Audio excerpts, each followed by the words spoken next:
Did you see the Trump lawsuit? Yeah, I saw it. It was filed by some local counsel, and then obviously written by. I mean, they want a special master and all this other stuff, and I mean, I get it, but you know, I don't think it moves the needle, to be quite honest.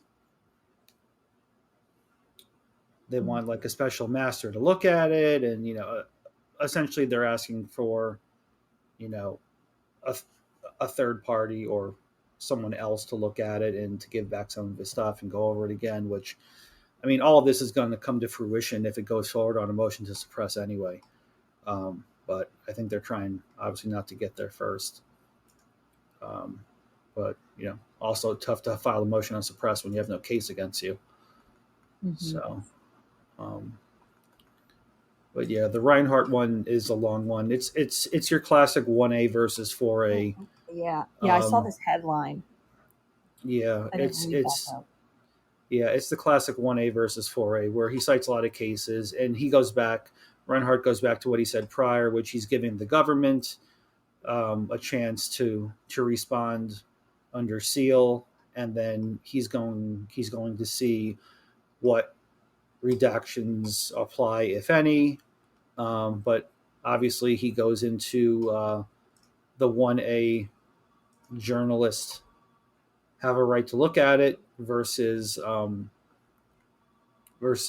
the government's needs, wants, and desires to keep something under seal during the pendency of a criminal case. Yeah, it looks Um, like my thought was that he was trying to protect himself by showing all the things that he was relying on, the sworn statements.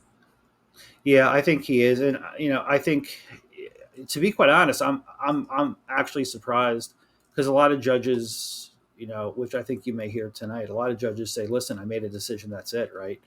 But however, on this one, I think there's a lot of people talking about it. It's all across the country. His background's come up, so I think what he's possibly doing, because and I think Garland kind of did it to himself as well when he said, I personally signed off on it, and like, he kind of opened that door. Hey, Ship, Good afternoon. Did Margot make it in with us? we're trying still. I spoke to her. She's downloading the app, and then she's going to push the button, and she should make it in, and then off we'll go. And I keep checking my messages to make sure, and I'll check my Uh, emails. But in the I don't know. in I the don't know if you chat, remember my. I don't know if you remember my first time on it. It took me like 15 minutes to get in. I couldn't figure out how to do no, it. I know it's tough. Don't worry about it. The other thing, Welcome Ship, that back, I put Shipley. in, yeah, welcome back. The other thing, Ship, in the middle, I put in Reinhardt's order from today, where the interveners are asking to see everything. So he did a classic 1A versus 4A analysis. The right of the people and the media to see what's important, while also you know keeping a criminal case private for the government. So he did the classic 1A versus 4A there, and then he fell back to his prior order, which was the government has until I think the 25th or someday to file under seal what they want to keep redacted on the probable cause affidavit. So Correct. nothing. Correct. I saw. I just saw the. I didn't read the whole thing. I just saw sort of what the upshot of the ultimate outcome of Yeah, the ruling was. there was nothing. It was you know, it's your basic 1A versus 4A. You know, Right. uh, the right, the right of the people, to have, to see the court, to have access to the courts, yada yada, versus the the need for a criminal investigation to, uh, you know, to have, to have its needed meaningful purpose of being silent and not getting in the way of witnesses or investigations, yada yada yada, same crap. um he just went on and on in this one, to be quite honest. Kept on doing it. So I don't see anything yet from Margot. I'll keep checking. uh Ship, are you outside? Yeah. Is the wind a little tough for you? Yeah, it's It's loud. Yep. How about that? You sound better. Did you get your laptop? No, I was sold a bill of goods by my young assistant who convinced me this would be simple. But yeah, it's not his fault. The Apple Store basically said because you have screen problems and keyboard problems with your old PC, we Mm-hmm. can't hook it up here to do the transfer. I Which got you. I mean, I run it at home using an external monitor and a wired keyboard, Right. and so they're not able to do that, so they can't give the necessary commands to my old PC to do the transfer. So they gave me all the instructions to go do it myself. So we'll see how that works. Cool. Good stuff. I am still checking. Nothing in my DMs. Let me check my email because she did email me She before. sent me an email asking how to call in. I think she's just thinking you call in, but Right. All right. She's asking for the link again, so I'm going to go ahead and send her the link again. Let me share the show. Let me copy this. Actually, you know what? I'm gonna put a spot there, and then I'm gonna send it to.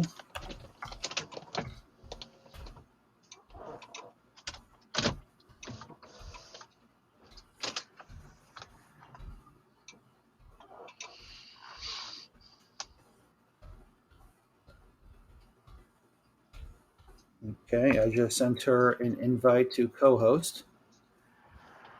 So I'm going to reply back saying sent, and hopefully she'll be in soon.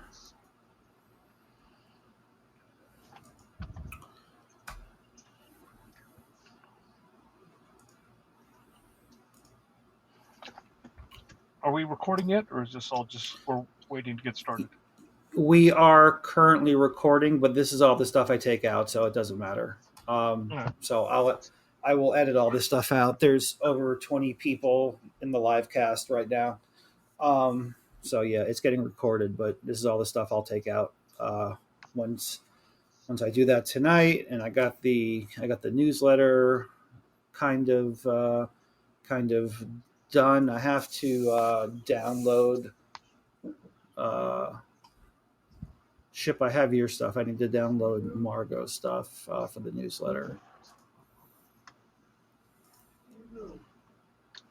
Did you see the late Monday afternoon filing by Trump seeking a special master? Yeah, I saw that. So I saw that local council somewhere in Fort Lauderdale was local council, and then there were two other which were pro hoc, or they did their contemporaneous filing for the pro hoc. Yeah, I saw he wanted a special master, and interesting.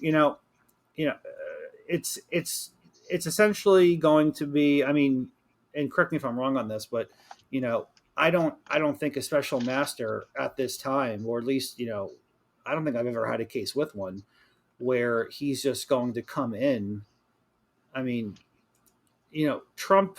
Unfortunately, Trump's kind of stuck between a rock and a hard place because the time to really get rid of all this and to win would be motion to suppress, but you can't do that without a case on you. Right. So yeah, so I saw the filing. It was like 27 pages for Yeah, a special master. I think the actual text of the motion was only like 19 or 20. There were several attachments.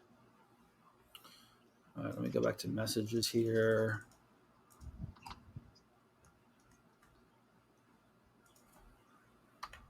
I mean, I actually have that on my phone. Read it real quick. I just wrote her. I emailed it to you. Should have email with link to join. And let me send it one more time just in case I messed it up.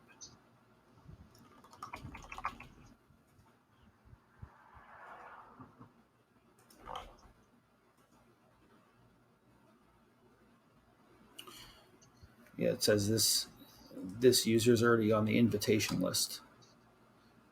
So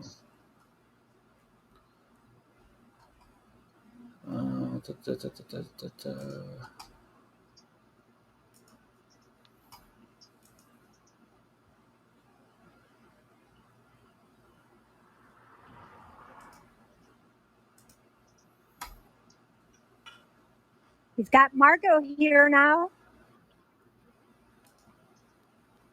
Hey, Margot. I am so sorry for the delay. That's fine. Can you hear me? I can. Hi, Margot. All It right. only took you about half as long as it took me the first time. Not too bad.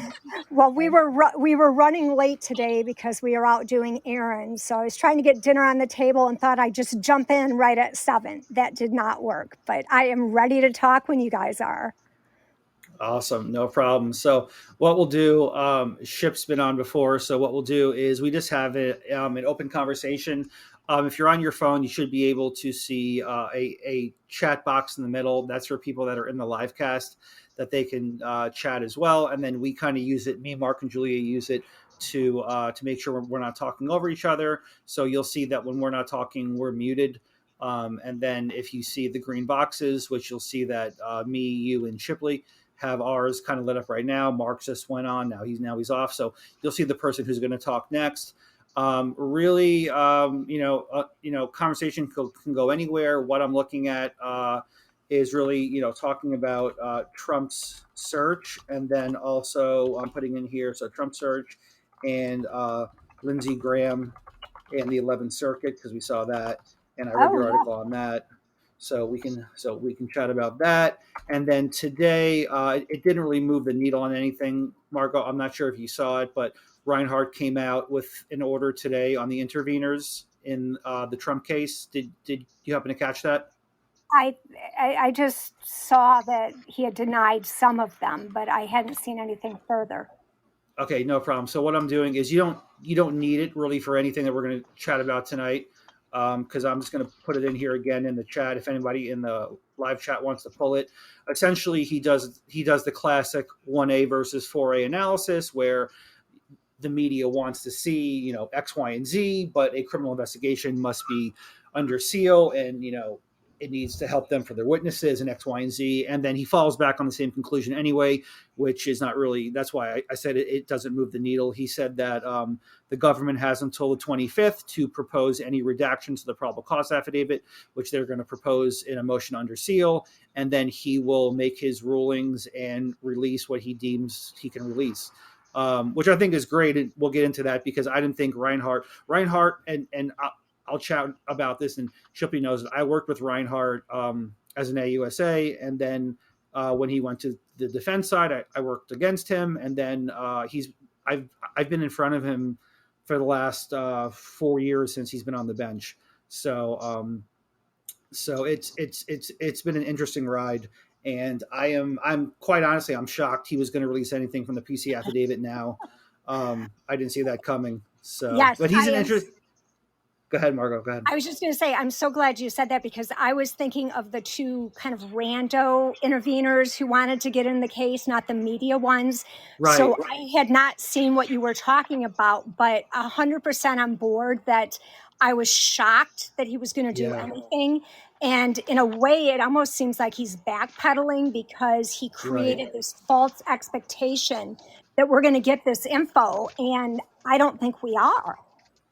Right. No, I agree. So what we're going to do here is I am going to, just because we have a little 10-second intro song that Podbean was so nice to give us when they're not cutting off our podcast and dropping. So I guess I should say that now. If for any reason podcast decides to turn us off because we haven't paid the bills, which I'm obviously joking. We paid the bills, but for some reason we've had issues with Podbean, so we're not happy. But if for any reason we drop or something happens, I'll immediately open a new space. I did it with David Freihart, Viva Fry. I spliced those two together. Wasn't an issue. So not an issue. I'm going to go here and just put 15:45 for my start time. And we're going to go silent here in about 10 seconds on my end. And then I will just do a quick intro and say who we're here. And then Margot, will go to you first for your intro, and then we'll go to Shipley. Okay? Sounds great. Okay, 3, 2, 1, we're going silent.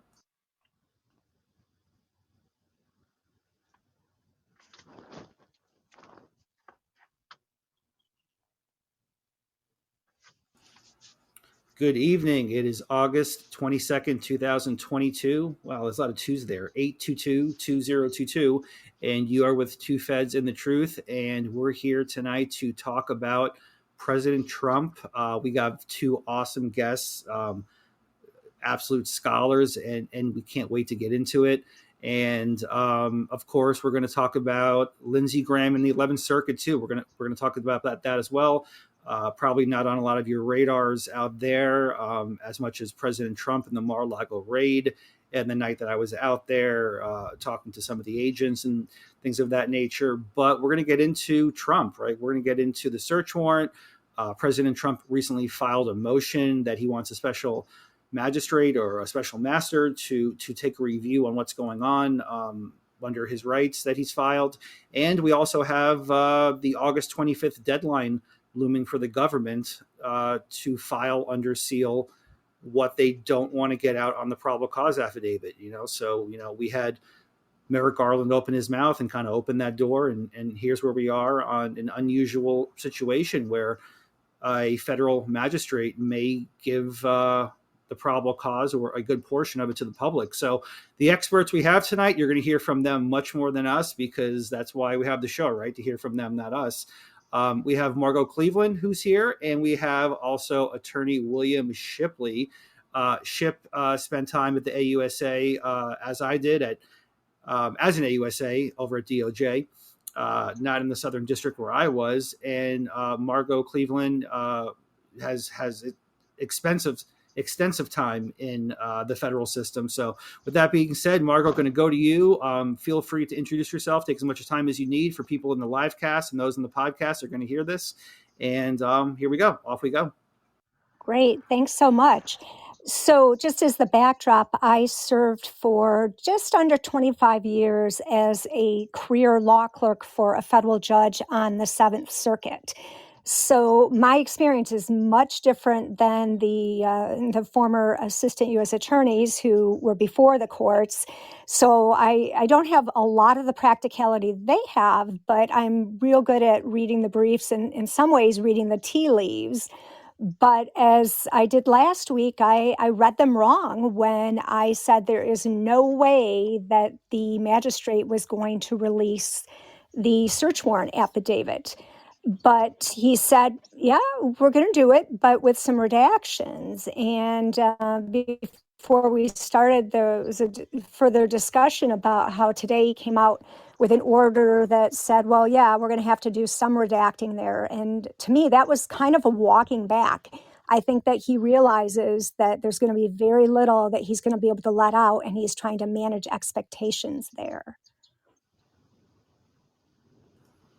Yeah, that's a great point. And let's go over to Shipley before we dive in further. Ship, you've been on the pod before, but for those that missed your prior episode, which coincidentally, I think you may be up there for the most downloads our show's ever had. You were in the thousands, because after we published your podcast, you and Julie Kelly had a little differing of opinions on some things, and I guess any PR is good PR, because we had like 5,000 downloads in 24 hours. So congratulations on being our esteemed guest here. Well, what I remember most about that little episode, two things. Is one, I got in like 15 minutes late because I couldn't figure out how to get Podbean to work, and right. And then the other noteworthy thing there was, remember, we hit the 2-hour limit without realizing there was a 2-hour limit, and it just cut us off. It's like the line went dead in mid-sentence. So I think you edited around that, but it's like, oh, there's a 2-hour limit. Who knew? Let me just speak to the thing with Julie for just a second, because that I said something that about her, and I thought it was just sort of an offhanded comment. It wasn't really anything that I meant to be directed at her. And then we had some exchanges online, and Julie and I have had, our differences going back and forth, over a long period of time, including just in the last couple of days, if anybody pays attention to us both. But we both follow each other now, and I think we each add a perspective that's a little bit different to the exposition. And for me, that's all it's about. It's about exposition. I was told one time by a very prominent, center right media personality that when I first got started doing this, he said, you're going to find out there's a tremendous public appetite for matters that are cloaked in secrecy and they don't know much about. And federal criminal procedure, fits that bill. And that as well as I do. The the one that fascinates me the most, and we chatted about this and laughed about it last time, is the fascination with the grand jury process, because it's a Right. secret. But if they knew how informal it was, people would be, they'd be beside themselves that this secretive process is actually tremendously informal. Yeah, I'm pretty sure. I'm pretty sure in that episode we scared the shit out of Mark. Mark, remember that one? We did. He couldn't believe it. Yeah. Because my experience is I come in, I get asked a few questions, and then I leave, and that's more than most people. And then I heard from you guys, and it was just terrifying. Yeah, you missed the potlucks. Right. Exactly. So just for obviously, I'm going to just expect that there are people that don't know me or haven't heard anything about me. I spent almost 11 years as an AUSA in the Eastern District of California doing a lot of guns and drugs and that kind of stuff. And then moved to Hawaii and was able to get in with the U.S. Attorney's Office in the District of Hawaii. Spent almost 11 years there, but completely shifted my area of focus. I went to lots of white collar fraud, civil rights cases, because that was the opening in the office. That was where the need was. So even though I had no background on Title 18, crimes, that's what I did. I did white collar fraud, bank fraud, wire fraud, healthcare fraud, all of those kinds of things, as well as some civil rights cases and whatnot. But I think as I have gotten involved in speaking public, I wrote at Red State for a while as a front page contributor when I was still anonymous, and I've been online as Shipwrecked Crew for a few years, going even way back to writing at Paterico.com. I was a guest blogger there until he and I had a very public falling out. He's an anti-Trumper, never Trumper. So we had a falling out. He banned me from his site.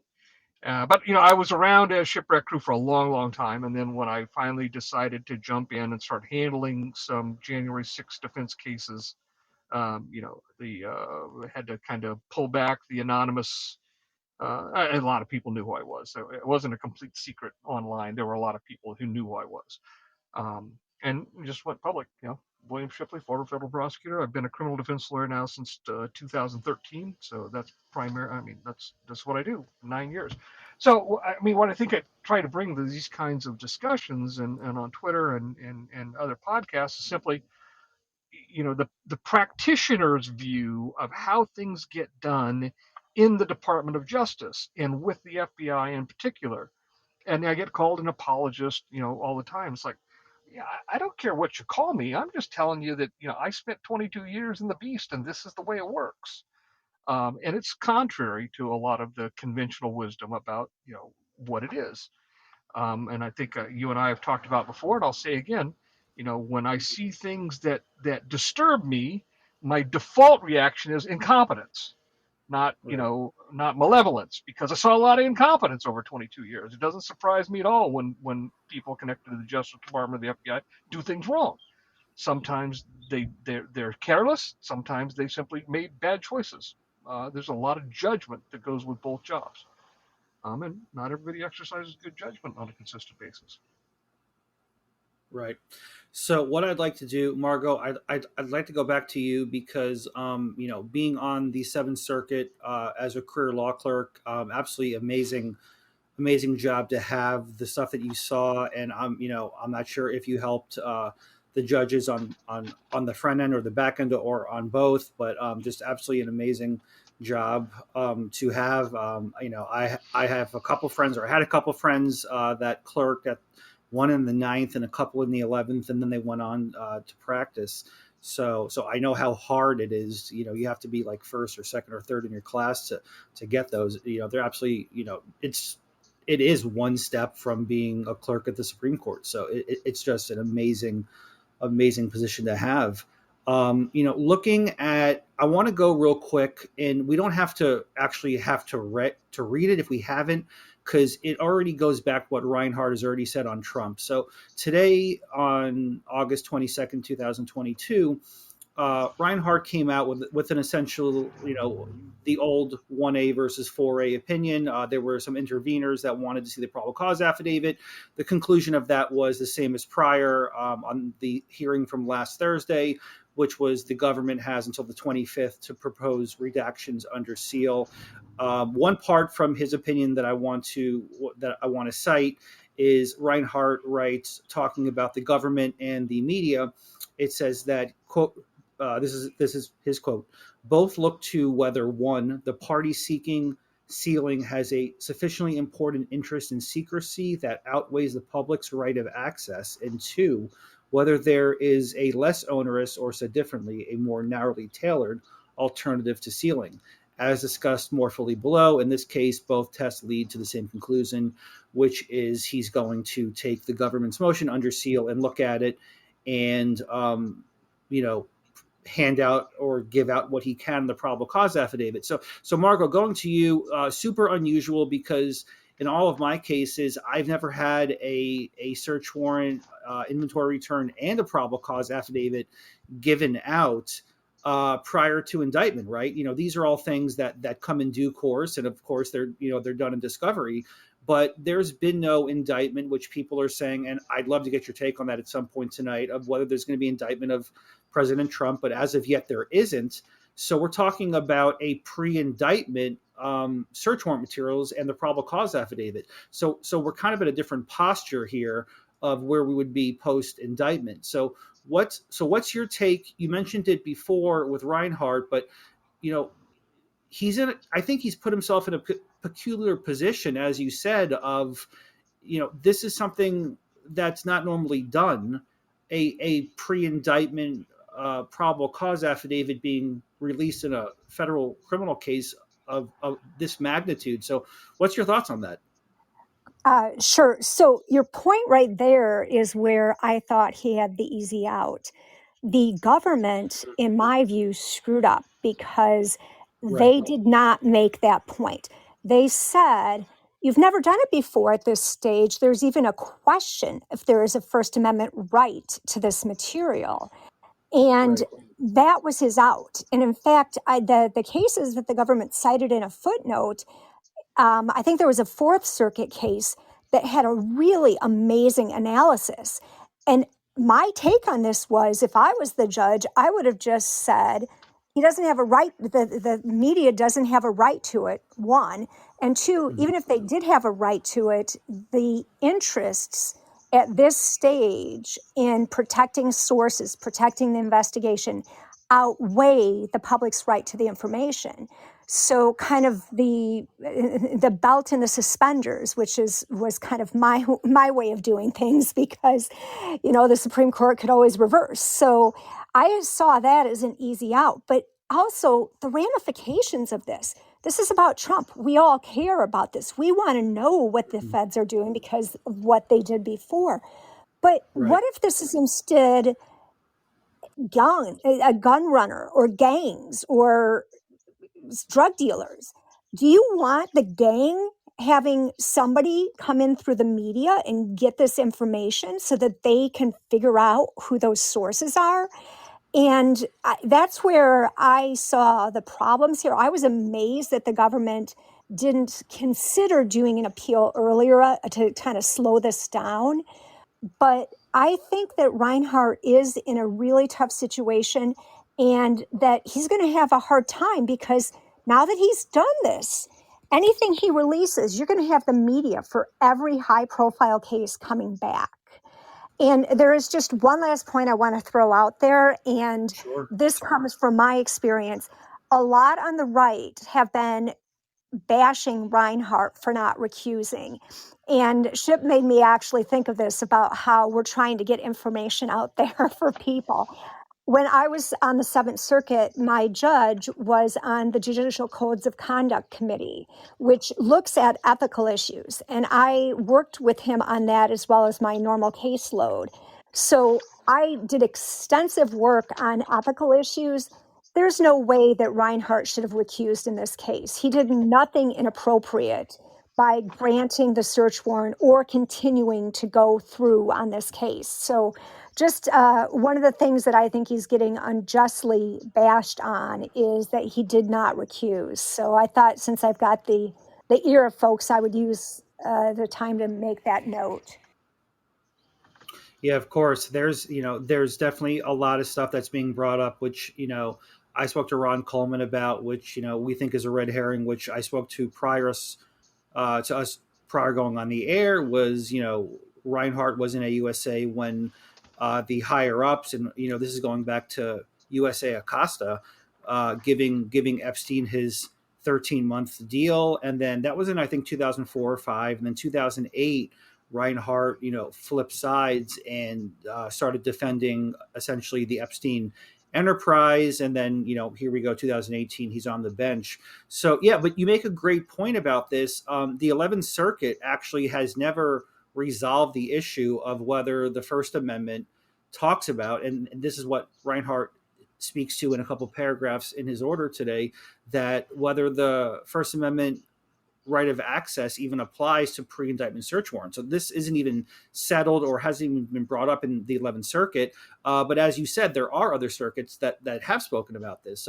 So very interesting. There's a lot of baggage in this case, and Ship spoke about that prior, where people are just they're enclambered a lot of times about federal cases, and quite often I think we can probably all agree that our imagination to how cool or how exciting the case may be, usually our imagination is better than the actual facts of the case, because for 10 years I did nothing but guns and drugs, and it's really the same thing. Bad guy, they're trafficking guns or they're trafficking in narcotics and they have guns on them, right? That's kind of the story of my life for 10 years.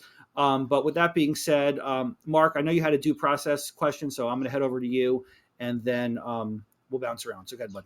Yeah, thanks. It's sorry, but just what Margot left with, I have to jump in with a recusal question first, which is, Margot, did I understand you right? You said that it's kind of unfair, the pressure that Bruce, Reinhardt, the magistrate, should have recused himself. Am I right so far?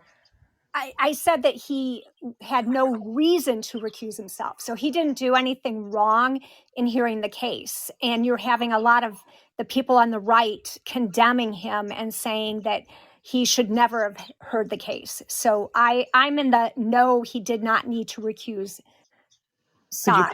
Could you put some fires out then? Because I'm with you. I hear it and I see it on Twitter all the time, which is, look, he recused himself in Trump v. Clinton just a couple months ago. And it's like, if you can recuse yourself there for, let's say, okay, so he's, the rumor is he's a donator to the Clintons or whatever, then wouldn't that by default have some appearance of impropriety with Trump? So the appearance of impropriety under the federal rules is, would a reasonable person having full knowledge of the situation believe that there is an inappropriate relationship? And frankly, I think when we get Trump and Clinton involved, nobody's reasonable. So I'm telling you, from having looked at this for years and years, this would not be considered a reasonable bias that he donated to Clinton when this is a totally separate case about Trump. So I guess that's the long and the short of it, that would not be a reasonable bias to have, or a view that he has a bias there. Yeah. Let me add to what Margot said there. Go ahead. I think there's a conflation of two things that aren't the same here. He recuses from Trump v. Clinton, and the explanation that has been put out is that he had contributed to the Clinton campaign. All right.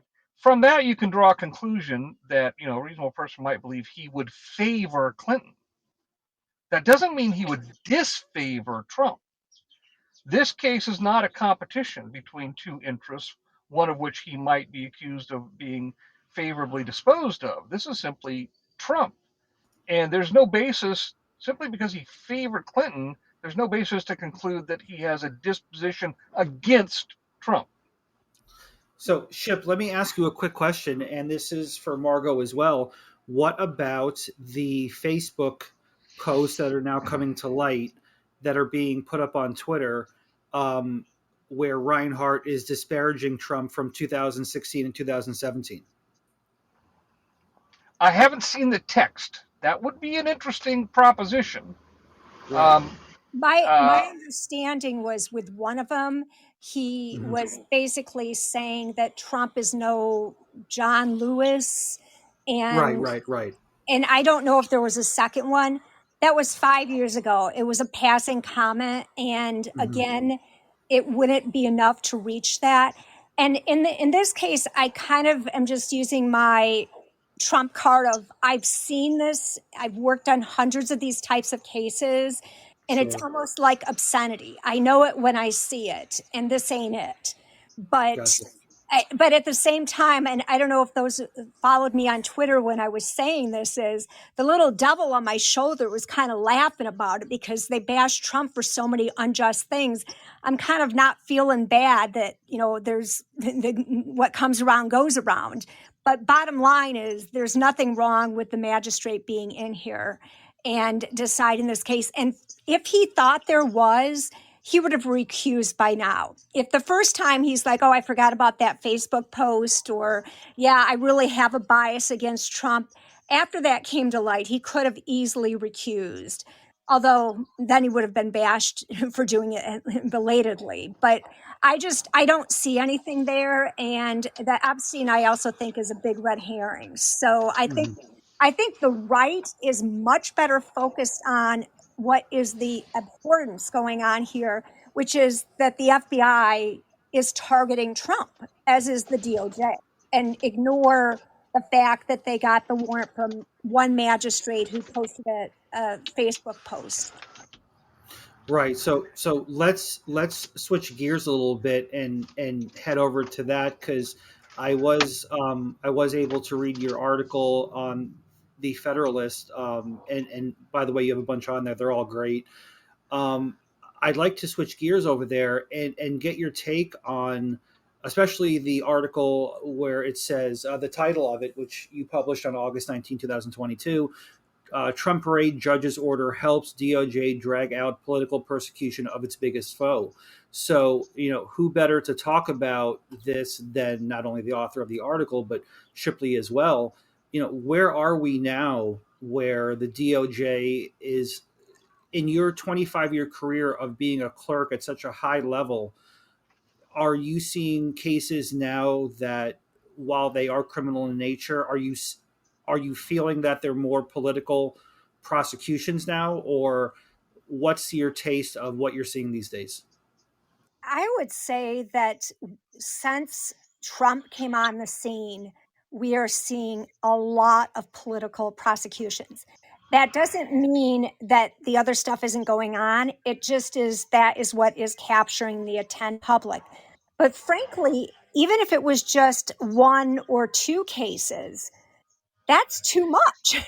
The fact that they went after Trump, that they went after Flynn, what you're seeing in Georgia, where you have a county prosecutor going after a U.S. senator and trying to force them before a grand jury, this is all political. And it's outrageous that it's going on, even if it's not what is taking up the gist of the DOJ. So I'm sure the DOJ is doing a lot of other things, but that they're even doing any of this is the part that's appalling. Yeah, that's definitely kind of scary. Ship, what's your take on? I know that you were in my land where guns and drugs weren't really a political thing, right? Maybe when you got into white collar, it could have been, but certainly the gangs, and the guns and drugs, it was simply, to go ahead and shut them down. But what is your take? On these political prosecutions from Trump, and then really, from anything else. And I'd also, I know that Julia's here and she's super into, the political arena. So I'd love to hear her take after that. But what are your thoughts, Ship? Well, let me be. I want to be a little more, 30,000 foot view of this question, and for a couple Sure. reasons. One, I've written some about this, and so I've made public comments about my point of view on this, and they're some degree. I mean, they're based on personal experience and they're personalized in some degree. I'm not going to go into that too much, but I also, I'm currently involved in numerous defenses, January 6th cases. I'm dealing with AUSAs. I'm dealing with the FBI. I have to maintain some, this level of professional civility and courtesy there on behalf of my clients. So I want to kind of take a broad overview of this, not talk about any particular cases. But I think this is a perspective that maybe isn't, too widely discussed, but in my own experience is absolutely 100% true. You know, if you recall, what I think is happening today is a reflection of the generational change in the personnel, mainly at the Department of Justice and the FBI. Personnel is policy, is the old saying, right? Um, I date this back to post Gulf War, the George W. Bush administration, particularly after Alberto Gonzales became Attorney General and was a somewhat a lightning rod figure. Um, in that time frame, 2006, 2007, 2005, 2006, 2007, very became a very marked shift in the nature of the politics at law schools and law school graduates. They became more and more overtly liberal. The Federalist Society, had great success at placing judges throughout the Bush administration. After 8 years in the Clinton administration, where the Federalist Society really began to mature, and you had more, throughout the 2 terms of the Bush administration, conservative judges filled up the bench at both the district court level and the appeals court level in ways that had never happened before. Um, and there was a backlash to that. The backlash to that was in the American Bar Association. It was in the law schools. It was in the legal faculty. And as a result, and I watched this, I saw it firsthand. As a result, when Barack Obama was elected, the applicants to DOJ from top 20, top 30 law schools, Ivy League, and down the list became almost exclusively liberals. There were discussions at the time that if you had the ACLU and the Southern Poverty Law Clinic and the NAACP, if you had those kinds of references on your resume, you got a job. If you had the Federal Society on your resume, it got watered up and thrown away.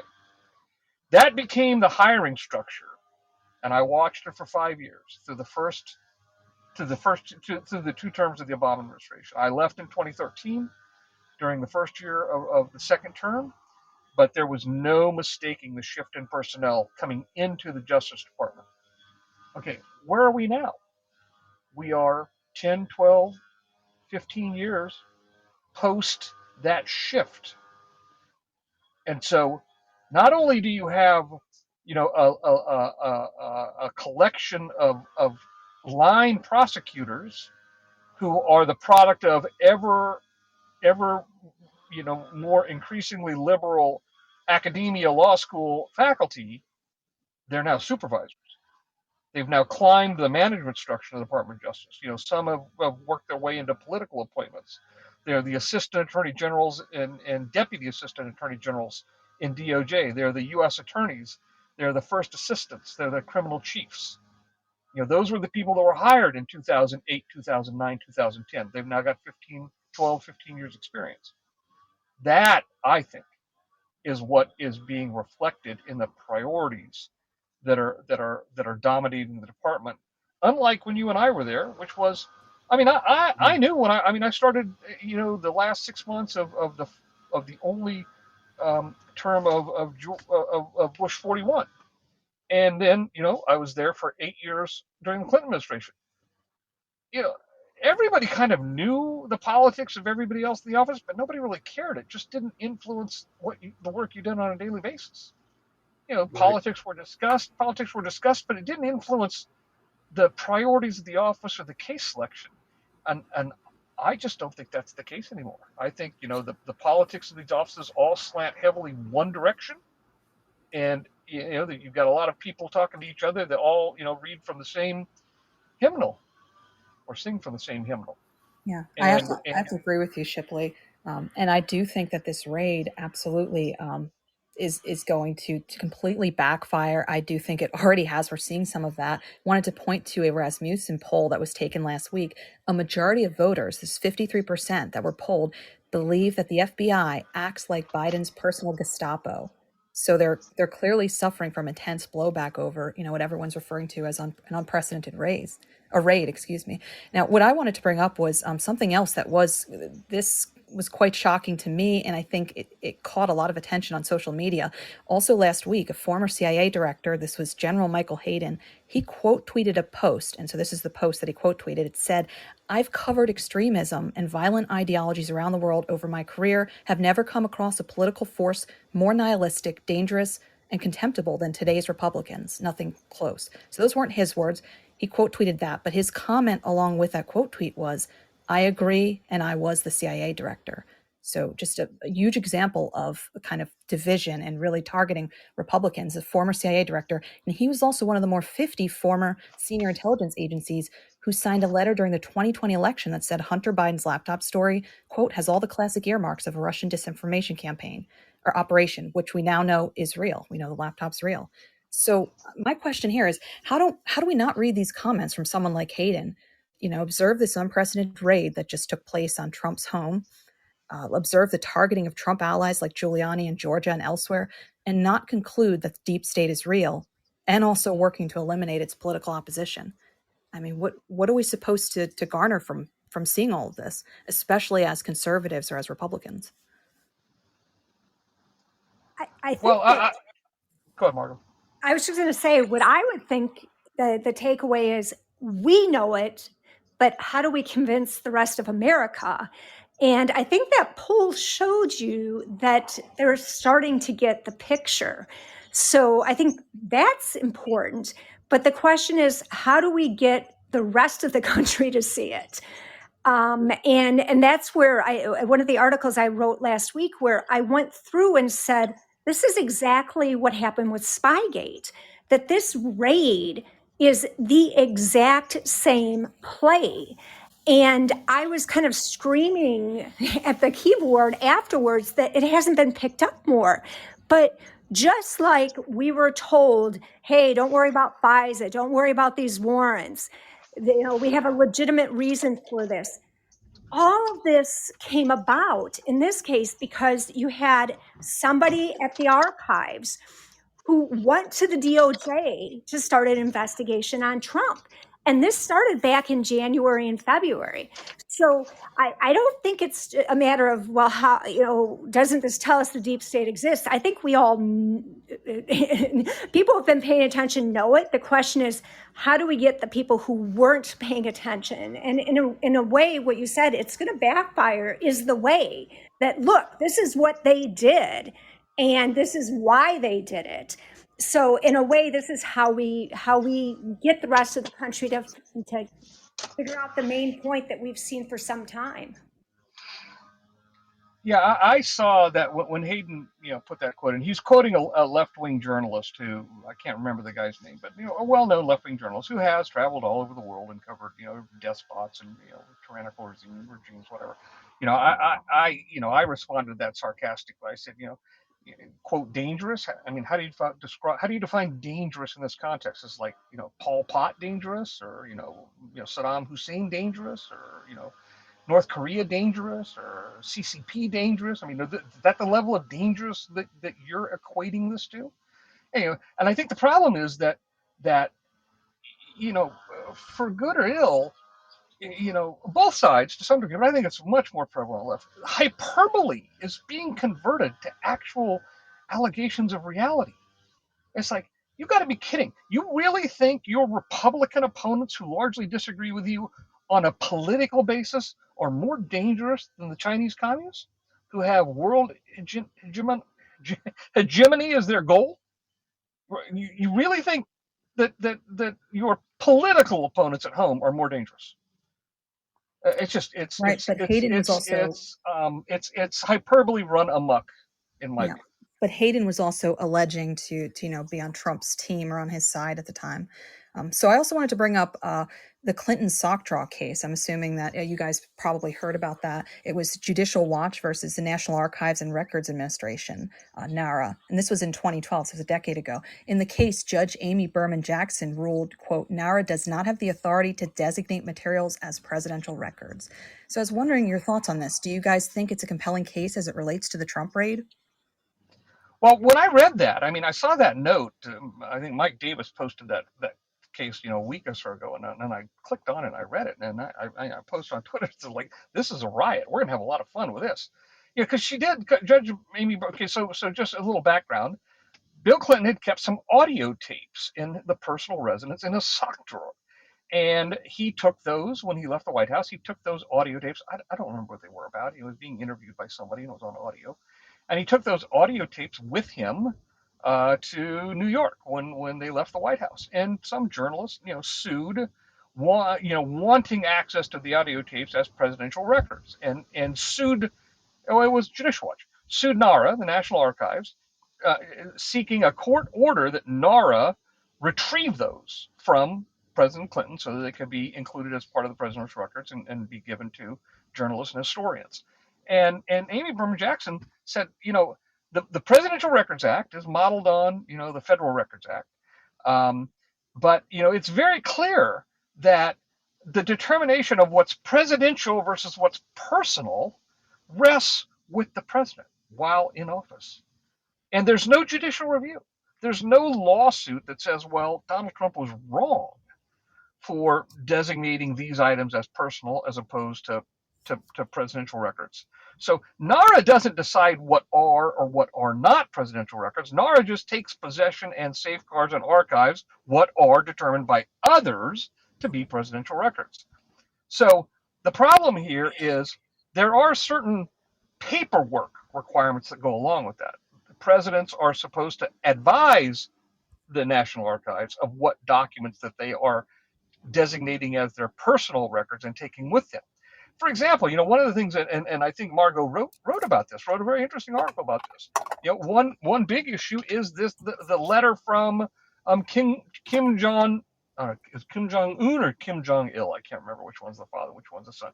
But the letter that he wrote Trump, it wasn't in the record sent to the archives, and the archivist goes crazy. Oh, that's like Trump could have very easily said, what, that guy wrote that letter to me. That's a personal record. I'm keeping that. I'm not going to make it part of, the Presidential Records Act. And you don't have to agree with me because it's my decision to make, not yours. And no court has authority to second guess that. So this raises a very real question for purposes of the search warrant. The search warrant is searching for presidential records. Well, what if everything there, Trump had already made the determination, these are my personal records. These are not presidential records. And nobody has the authority under the law to second guess that determination by me. The only question then becomes, how is that memorialized? And does the failure to memorialize it somehow undermine the determination in the first instance?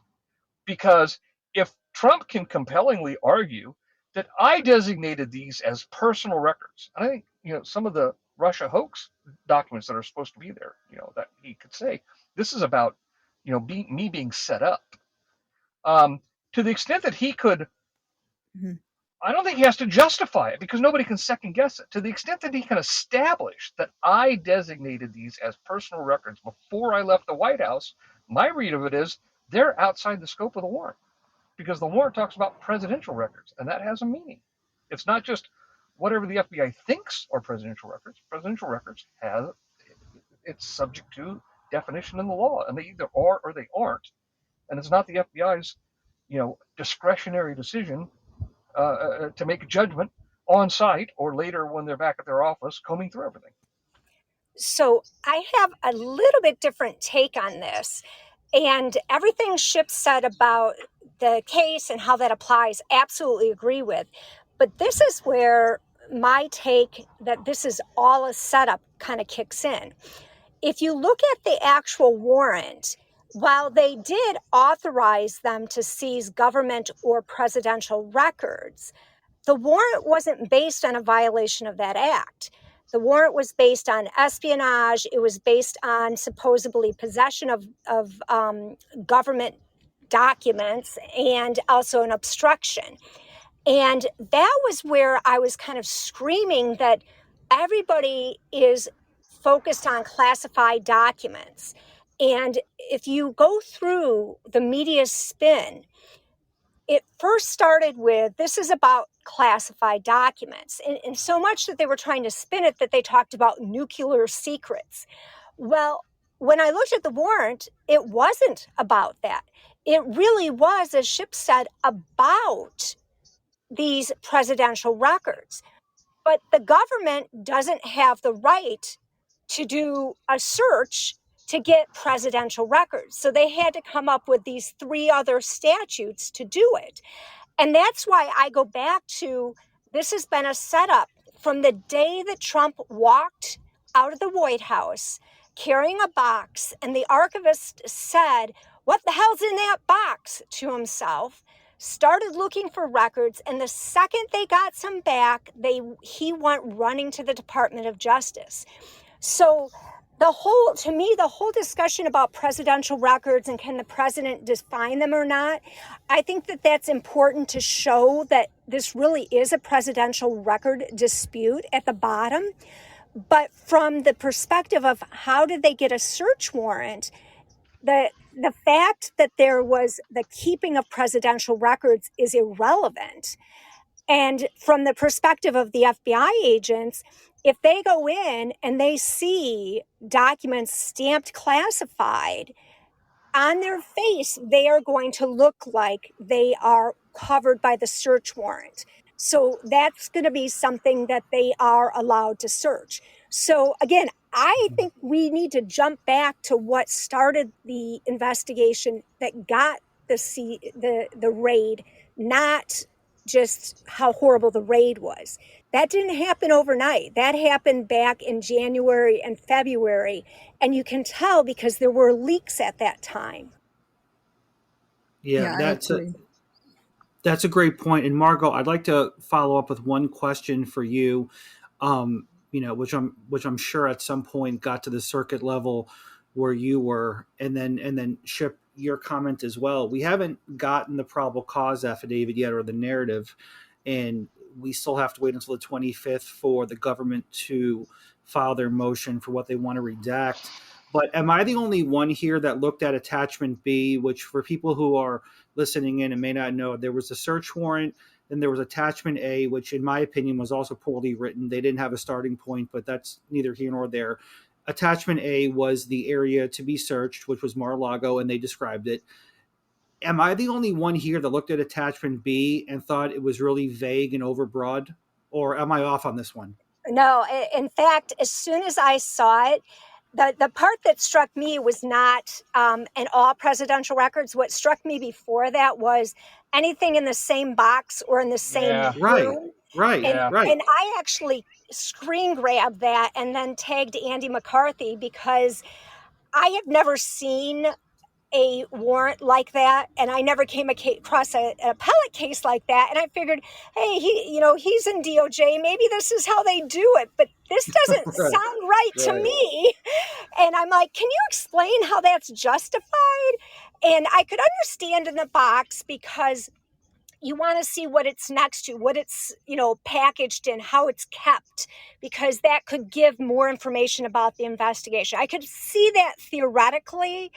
But when they said, and everything else in the same room, I'm thinking, I think that's a problem, but I'd never come across it. So I was really looking for someone who maybe had seen something on this. So I don't know, William, if you've had anything with that, or did that strike you the same way? Let me comment on that. I actually started to write a Substack article on this very question, on the scope of the warrant as set forth in attachment B. And my first paragraph said, "It strikes me as the kind of attachment written by a Justice Department lawyer who really doesn't care if later on the search gets suppressed and they can't use any of the evidence." In other words, we don't really intend to ever prosecute a case based on this. We just want to grab this stuff. it's like, I'm not sure how you could approach writing something that invited suppression more than the way they did that. The That's so idea that bad. you can grab the next box over without even looking at the contents is laughable. And just to date myself and show you what I first thought of. I mean, I can remember doing search warrants and attachments in the pre-computer era. All right, and there used to be, or at least researching the case law from the pre-desktop computer era, and there was something called, it was called the file cabinet rule. Okay, and the file cabinet rule, that was a shorthand name of it. The file cabinet rule was, you can't just find a couple of documents in the top drawer and grab the whole file cabinet. It's like, well, here's a couple of documents in the top drawer, so everything in this file cabinet now is subject to search. We're just going to take the file cabinet, put it in the truck, and take it back to our office. It's like, no, you got to look through all the cabinets and all the drawers and all the cabinets and seize the individual records. This is exactly, what the government did here. It said, well, yeah, we found something in this box, so we're going to take the box underneath it, the box to the left, and the box to the right, and we're not going to look in those boxes before we take them. You can't do that. You got to look in the boxes. Now, computer searches have become a little bit different because of the technical aspects of having to search computers. Now the government is authorized to, just mirror the drives, take mirrors of the drives with them, and then, they use, scoping technology to focus the search of the hard drives in such a way that they're not supposed to look at things that aren't, related to the investigation. But the idea that you can just, throw a dragnet over everything in a room because you find one document in a room is just, to me, it's like mind-boggling that anybody thought that would fly. And so my first conclusion was, nobody intends to prosecute behind this. Nobody cares what these documents are for evidentiary purposes. They only care to have possession of them. So I want to go to Margaret real quick. I'm thinking about this. You're the perfect person to ask. This case is obviously different. It's obviously interesting. The question of recusal. Now we have redactions. But I want to ask you, what new case law, if any, are we exposed to here? Okay, because you have the First Amendment. Okay, you have the media wanting to see everything. You have the government, that's going to have to show something, and they're going to make a case, for redactions. So where's this go? What do you see case law wise exposed to? Are we gonna have any new rules here?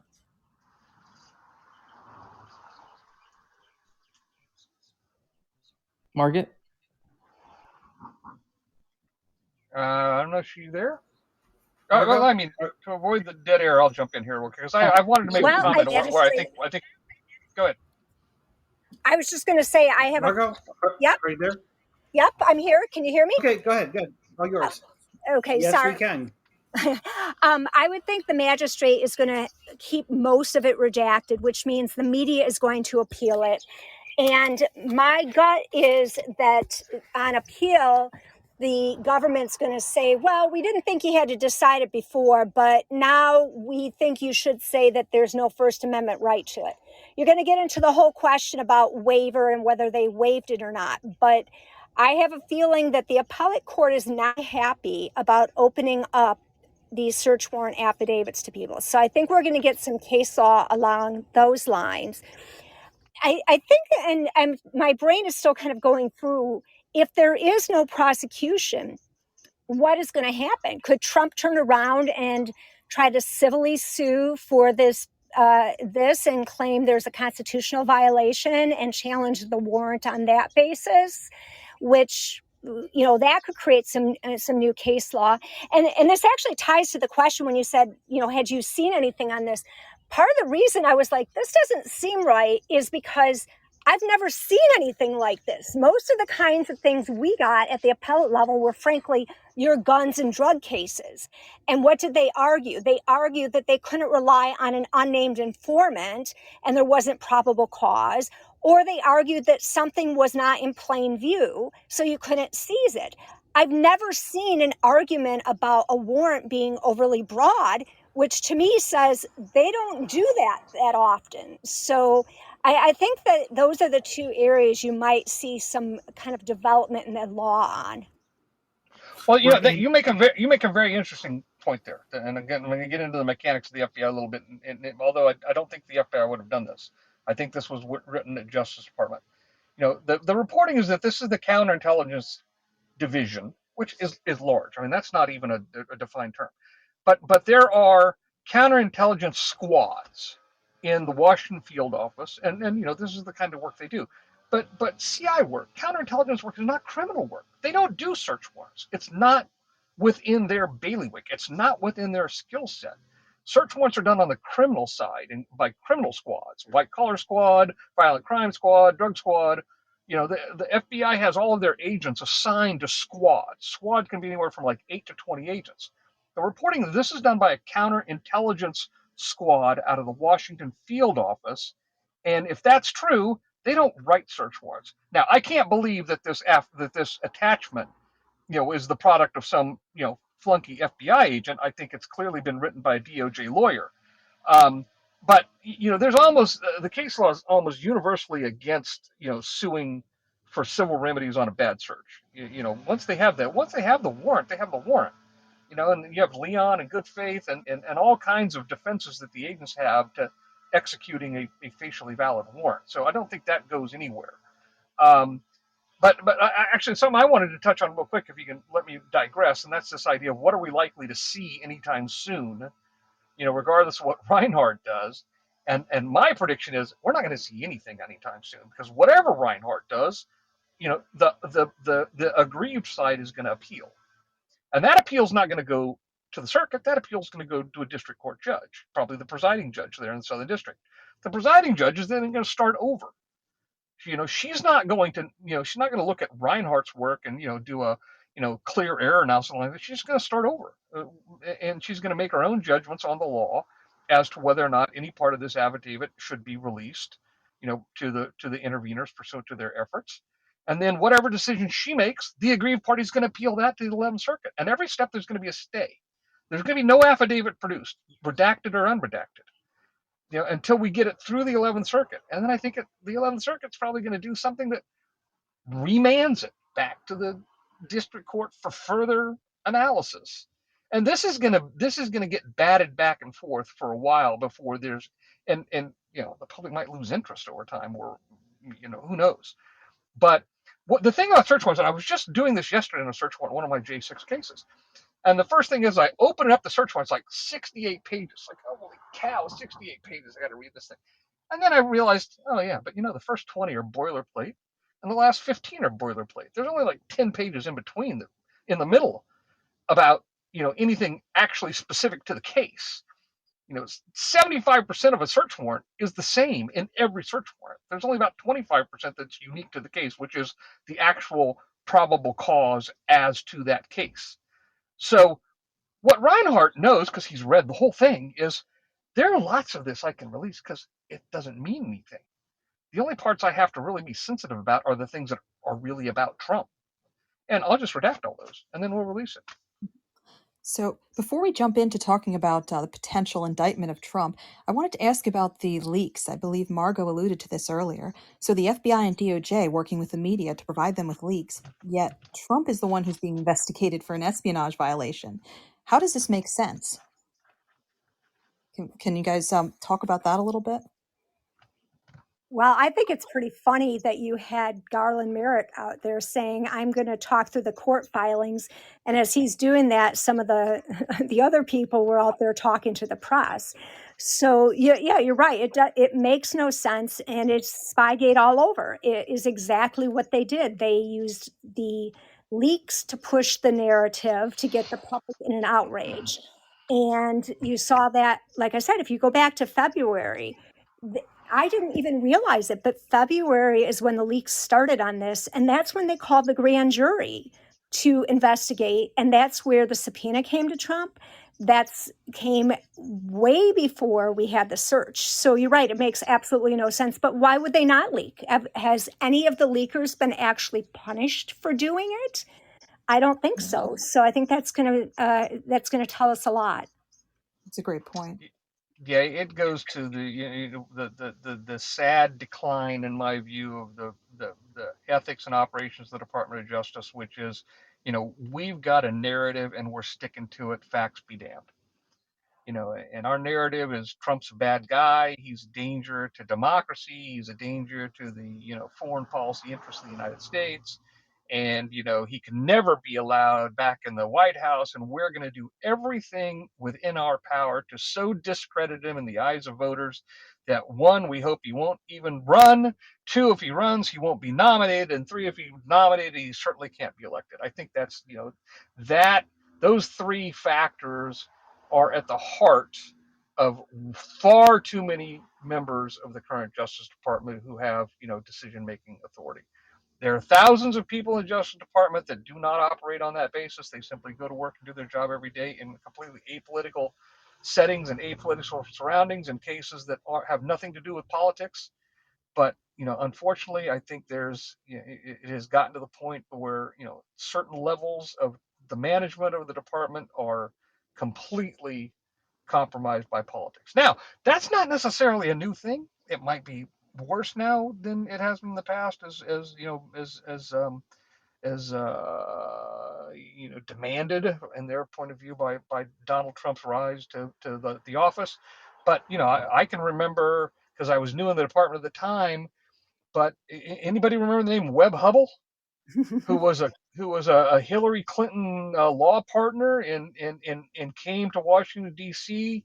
and was put as the number 3 official in the Department of Justice? It's like Webb Hubble was, the time he's like a completely political animal, and he was going to be in the number 3 job in the Department of Justice so that he could run things behind the scenes at Hillary's direction. Janet Reno was a figurehead. That was the reporting of the time. And I'm not sure how Webb Hubble ever got confirmed. So the idea that you have political actors running the Justice Department. Hell, you go back to Robert Kennedy being the Attorney General for his brother. Um, this is nothing new. It's just part of, I think, the modern dynamic is the existence of the internet and the 24-hour news cycle. So stuff that might have been read in some column in the Washington Post 30 years ago now hits the front page of Newsmax and with 20 minutes notice. Right. And then mentioning, all this talk about the narrative and then mention of Merrick Garland, couldn't help but think about his comments regarding the Trump raid, where he related criticism of the FBI to being tantamount to violence. Just absolutely crazy to me. But I wanted to end on the blowback from the raid. It seems to have been far greater than what the DOJ and the FBI have anticipated. So what are your thoughts here? Does Trump get indicted? And if yes, will there be follow-up indictments as well? We'll go I keep to, I guess, Margot first. Sure. I actually kind of keep fluctuating on this. Part of me thinks they wouldn't have raided him if they weren't planning on indicting him. Even if they don't plan on getting a conviction, they want to ruin this man, and that they will do that. But the other part of me thinks they didn't expect this blowback from the raid. And if they indict him, it is just going to give his attorneys cause to do much more digging and make public a lot of things that they could keep secret otherwise. And that it might be politically unwise of them. And I think that politics are really going to kind of drive it. So unfortunately, as much as I have opinions on almost everything on this one, I'm not sure which view I would end with on that. Yeah, my thinking, and I've said this before, and I think I may even said it in a spaces, is that I'm still sort of the mind that ultimately, the wise old sages on each side of the political spectrum will prevail at the end. Cooler heads will prevail and realize, indicting a former president and potential and leader of the opposition party who is the leading candidate to run again, that's banana republic stuff. That's third world stuff. They do that in Nicaragua and Panama, and that's just no matter how much it might salve the wounds of the liberal base to have that revenge. It's a price not worth paying when you look at what the 20 years that follow that. Now, I could be wrong. I also thought, based on what we know and based on the leaks, if they wanted to indict Trump, they could have done it. They could have done it before that search. They had FBI agents and DOJ officials visit in June and look through the records, at least some of the records, um, and they still went back 2 months later with a search warrant. I mean, did they learn something from the search warrant that they didn't already know in June? I don't expect that's the case. The search warrant probably just gathered more evidence of criminal activity, if it exists, that they already had. So, oftentimes, the act there, if you've made the decision to go forward, you indict and search on the same day. So it's like, will they do it now between now and the midterms? I can't imagine them doing that. Um, and then, if you wait until after the midterms, now you are in the prime run up to the GOP primary season for 2024. You're going to indict him at that point? It just would look so nakedly political to the half of the country that is favorably inclined towards Donald Trump, that I just think that the people that have been around Washington and the senior, now maybe they don't. It's the kind of thing I think that Barack Obama would pick up the phone and say, "Don't do this."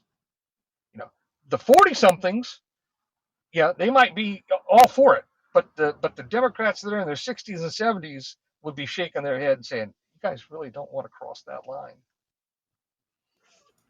Well, it doesn't seem to be any line they're unwilling not to cross. So at this point, yeah, nothing would shock me, I guess, is what I'd say. But Yeah, thanks, I appreciate it. yeah, I definitely agree, Julia. And considering that this case is I think, as Ship said, it's far from over. It's just getting started. We don't know where it's going to go, but there could be possibly an appeal before the 25th. Then there's going to be the motion filed on the 25th. There'll be a ruling, and as Ship said, it's going to bounce around and it's going to go up and down, and it's going to be a while before that probable cause affidavit, whatever part, sees the light of day. And absolute great conversation and dialogue tonight. And if it's okay with both of our esteemed guests, who are just great people, scholars, I'll reach out to you, Margot and Shipley, and hopefully we can continue this on as the case progresses. But with that being said, thank you so much for coming on the podcast tonight. It was an absolute pleasure. And Margot, I'll go to you first for any parting words for those in the live cast and the podcast, and then we'll head over to Shipley.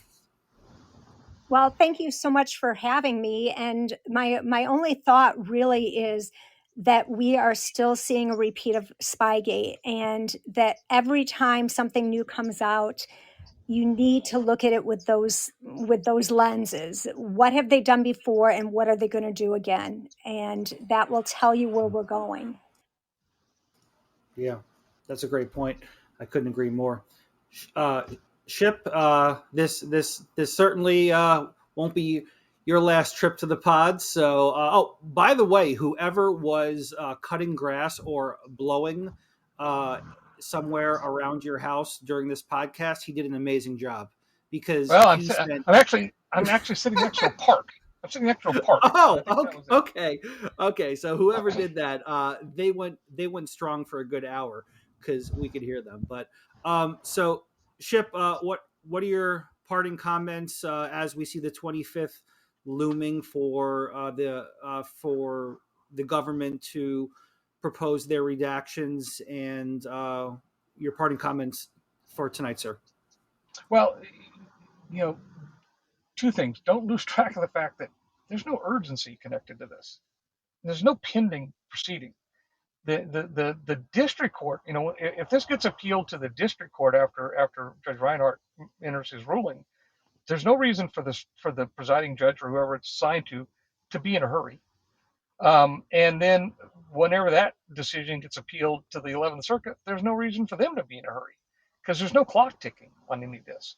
So I would not at all be surprised if this just, takes the, the snail mail back and forth to the circuit, and that there's no disposition on the question of what, if anything, the public's going to get to see in that affidavit anytime soon.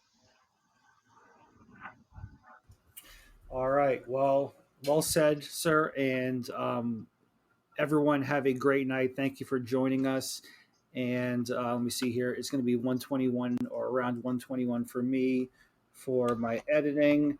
And all right. So, Margot, thank you so much for coming on. It was an absolute pleasure. Hopefully, we'll see you again.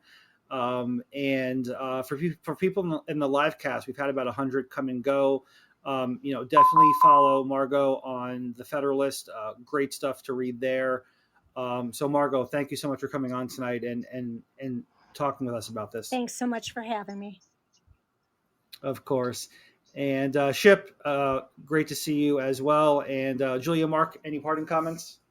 No, I just appreciate it, Margot, and of course, Shipley, great to have you back. So, I appreciate everything you brought tonight. Thanks so much. Yeah, it was a great conversation. Look forward to hopefully having you both back on in the near future. As imagine crypto, I think, and Shipley pointed this out, both of you, that this would definitely continue.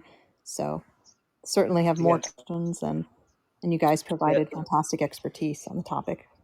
Yeah, there's just so much stuff we can talk about. I wanted to get to Jeff Clark. We didn't have time for that. Margot was talking about Spygate. I wanted to get into that. I wanted to get into the FISA warrants. I mean, we could have done this for like 10 hours.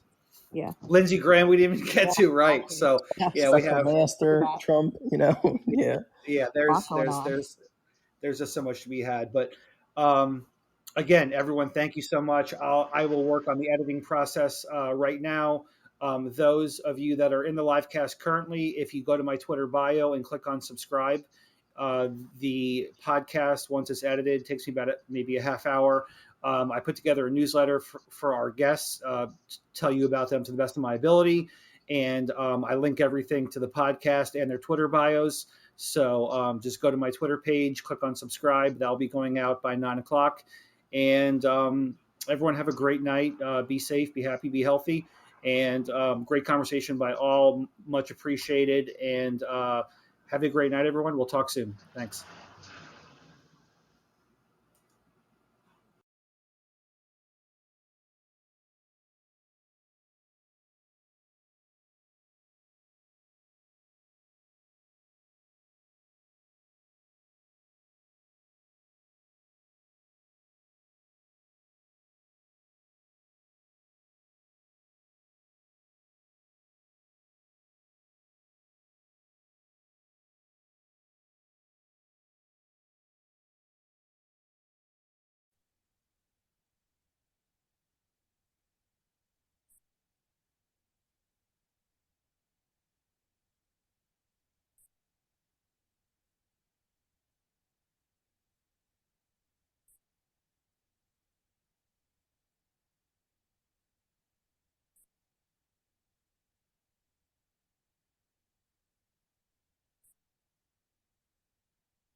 Hey, Mark, you there? Yes, I'm here. All right.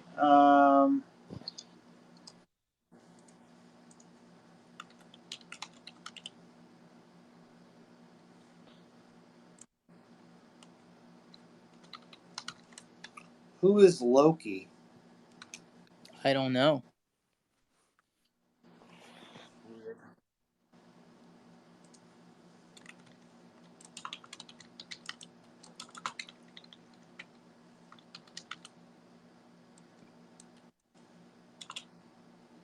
That's pretty good. This room, for literally just posting it, the room's doing okay, right? Yeah. We had a lot of discussion. Yeah, I thought it went very well, to be honest with you. Yeah, we could have been there for 10 hours. Yeah, so well done on timing by yourself. And I would say, I was watching the technicalities, because I was like, my concern was, three very well versed attorneys, not just regular, I say regular attorneys, but these really truly experts. I got but the conversation was definitely trackable, so it was I thought really good. I think anybody can follow it. Yeah, I think so too, and I think Ship did a good job. By a show, I don't know if it's possible. By a show of hands, because I'm just By show of emojis. yeah. By a show of emojis, how many people in here were just in the live cast? Can you just throw up like any emoji? I'm just curious. Yeah, If symbol. if there's anyone here that was in the Okay, pod, I see one. Don't lie. right? Don't lie. Was over in the podcast. Is Oh anyone man, podcast, or are they just coming in just to, which is fine, they might be Twitter only followers.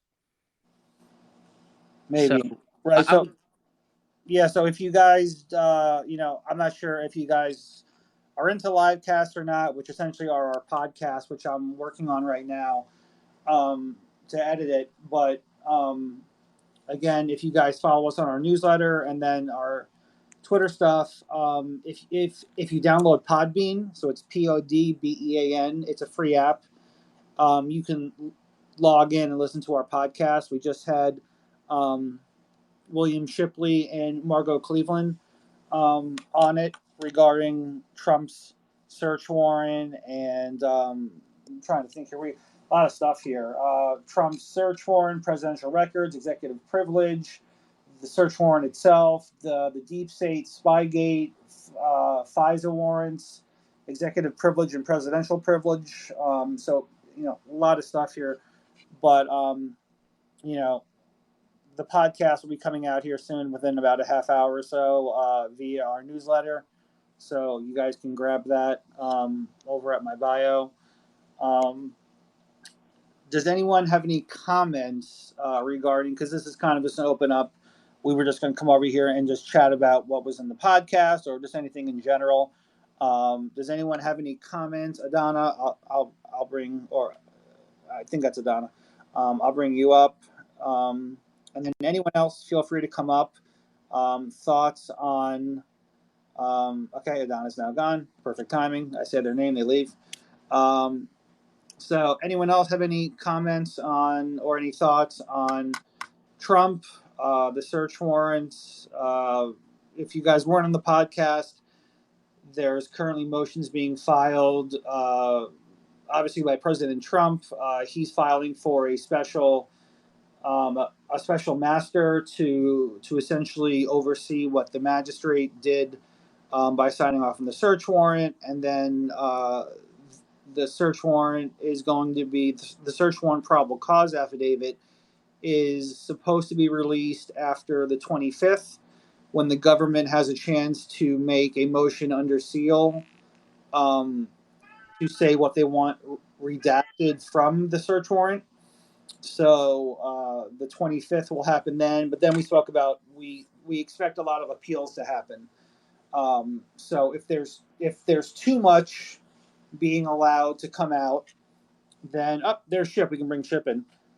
So if there's too much being allowed, and this is what Ship was talking about in the podcast, which I'm going to work here on in a second. If there's too much that's going to come out in the probable cause affidavit, then the government will appeal, and then if there's not enough that's going to be released out, then they're going to be appealed by Trump. So lots of avenues to go off of there. So I mean, but Shipley did make a good point that there's a good chance we may not see this affidavit for the probable cause affidavit for quite a while, given the amount of balancing that goes around. It's kind of like when there's new statutes that are put in. So down by me in Florida, there's obviously the anti-woke act that was put into law in Florida by DeSantis. There was the quote in House Bill 1557, which is the "Don't Say Gay" bill. That was put into effect, and now we have a bunch of lawsuits pending on them, right? So, so same thing here. And then after the lawsuits, we'll have appeals. So, kind of the same thing on that. But short of this, guys, I'm going to put the podcast out. So there's really not too much for me to chat about. This was more of an open space. You guys to come up and just discuss either the podcast or have thoughts in general. So if anyone has any, now's the time to do it. Otherwise, to be quite honest, I'm going to shut it down because I need to work on the podcast and get it out. This was just more of an opportunity for other people to talk, not me, regarding really anything and anything that was on your minds. So Peter, I'll bring you. You should be connecting. Michael Dean, I'll connect you. You are in on the podcast. I'm not sure if you're available. I know that this is usually your hot tubbing time. I would let me tell everyone, like, because we did the show of emojis here, right? Like, so the issue or the difference, I should say, between the Twitter Spaces and the podcast, obviously, Crypto, myself, and Julia, we do a little more prep work insofar as our our research. We coordinate. Where when we come on here, we kind of do a little more live, a little more loose, and so which is entertaining, but definitely with the podcast, it's very calculated, right? The questions or at least the lines of questions and the experts we bring on. So, if you guys want a little bit of a deeper dive, a little more calculated, a little more precise, some precision, right? Because I think everybody does, they like it. The two complement each other. So how you know where it's at, obviously just follow myself and Crypto and Julia.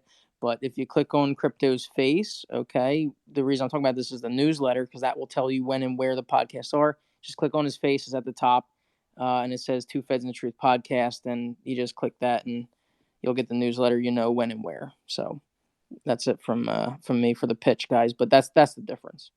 Right. So I mean, it's pretty much night and day. Here we have a lot of chatting. Over there, it's more calculated. People, kind of like expert thought process and things on that. So all right. So Michael, are you there? Yeah, I'm here for a second, Crypto. I am getting ready to jump in the sauna. No, that's fine. He's been working hard. Yeah, no, he has. I'm about to edit this. How do you think it went over there? It was great. I mean, I don't want to say it was one of the best, but I will say personally, it's one of those that I want to send possibly to my sister because it was very fair and very balanced, and they broke down certain aspects. I like how Margot, kind of, I'll just say it this way, didn't take the bait on, it's all about, Trump and stuff like that. She looked at it from a different perspective than I think most of us. I'm not sure if you know what segment I'm talking about, but it was really well done. The questions were well asked, and the responses were great. Both very, very insightful and intelligent people with a long history of understanding these types of issues that we're dealing with the whole thing. I'll tell you why I like it, Michael, and Shipley, I know you're still in here, is it's a really great snapshot in time. So you got some pretty good questioners. You got some pretty good people who can opine, the experience. Tonight it was, Shipley and Margot, right? And you can capture that in this current time as the best projection, the best experts' opinions, the legal minds, where the issues are, where the projections are going to be. And then we can watch, like Shipley said, this thing's not necessarily going to move quickly. Although news moves quickly, it doesn't mean that the situation actually will move quickly. So I like it because it can be revisited, let's say, in 1 month, 2 months, 6 months, a year, 2 years, maybe a year into Trump's next presidency. I'm just speculating, right? Who knows? But we'll have that forever captured. And I think there's a lot of value there. I think it's pretty cool. Yeah. And hey, guys, I am going to move me down to a listener. I'd like to hear, my only question for now would be if Ship would opine, if you will, on the possibility of this being primarily based in the Russia collusion and declassification of that with the Clintons' involvements, et cetera, that Kash Patel and other people are insinuating, so that they can get those records back, seal it, so that when Congress and Senate take over, they're not really allowed to investigate that thoroughly because they will have the documents and they'll reclassify them, et cetera, et cetera. All right. So what I'm gonna do, ship is up. Mark, I'm gonna tee it up to you. I know Johnny has his hand up as well. So as soon as ship is done, I just need to lower this for a little bit just to get some quick editing done. There's not much I have to do. But Okay. I'm gonna go ahead and turn this all the way down. So you got control. Okay. Okay. So I'm here, but I'm off. Gotcha. Okay, Shipley, go ahead. But I guess before you go, is I'm wondering with all the leaks and how this isn't like 1700 or earlier. Like I imagine copies would be out. There's plenty of leaks. There's plenty of. So I don't know if this would be an effective way to block information. But yeah, do your best, Shipley. Thanks again for appearing and coming back. Sure. Okay. When I pushed the button to request to speak, and then it goes through a little bit of a software issue, it cuts out. So I didn't hear the whole question. So could I have the question again? Michael, if you're not already wet in the sauna, if not, I'll do my best to repeat it, and I'm sure I'll miss some.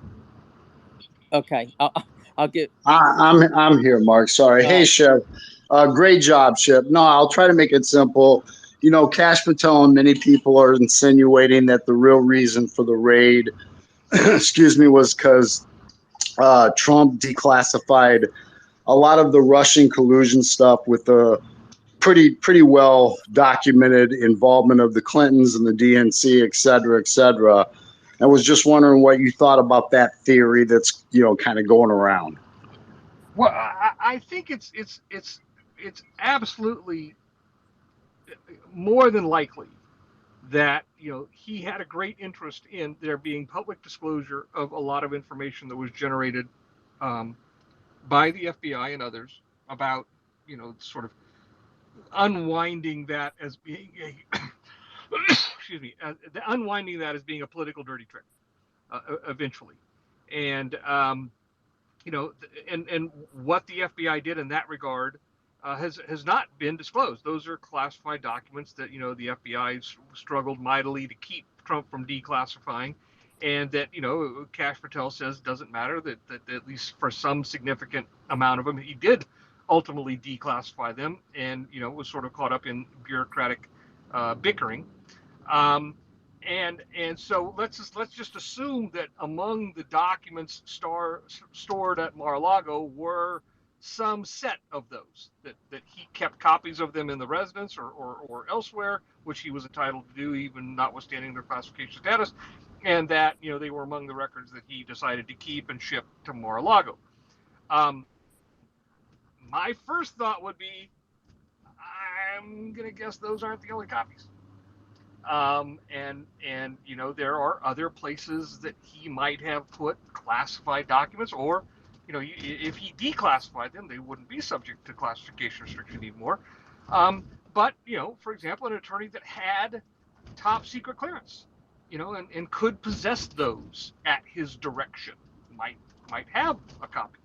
Now there are some statutes that come into play about an obligation to return sensitive government documents that belong to the government, blah blah blah. Lots of arguments that would be made against that proposition.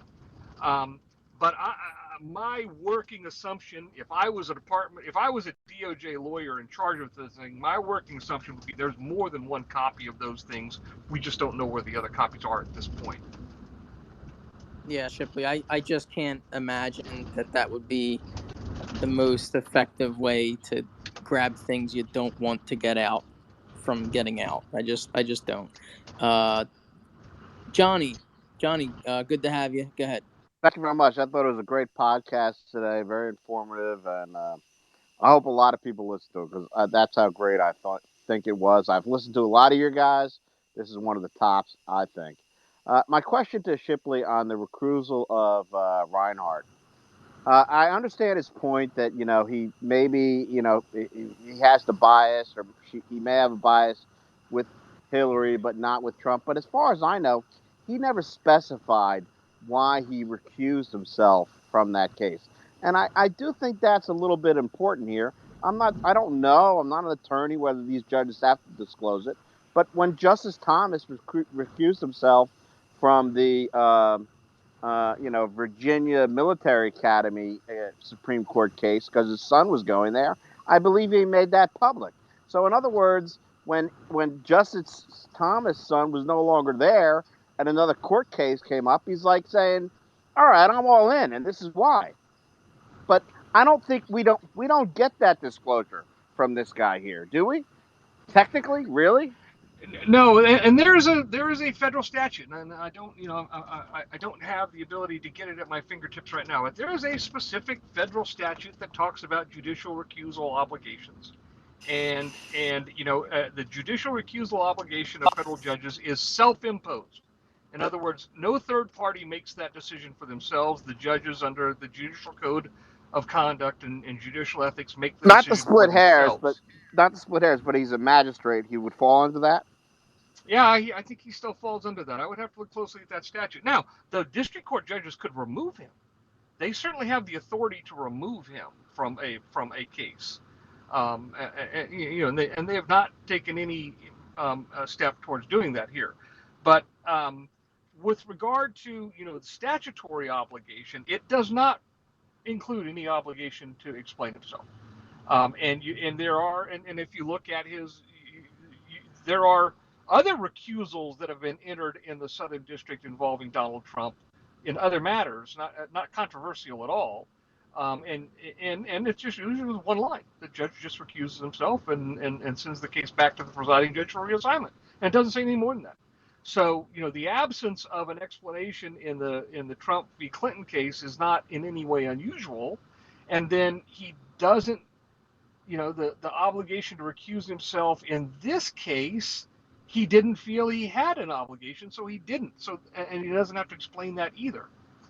But because he's a magistrate and because he works at the pleasure of the district court judges, if they felt that he had an obligation to recuse himself, they wouldn't have to wait for him. The presiding judge could just reassign it or reassign it herself without any prompting by anybody.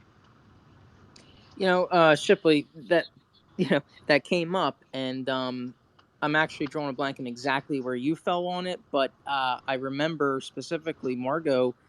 She kind of said, "Hey, it was my words, but put the fire out on a lot of people who have the recusal question." And my understanding is, though, it goes under the appearance, right?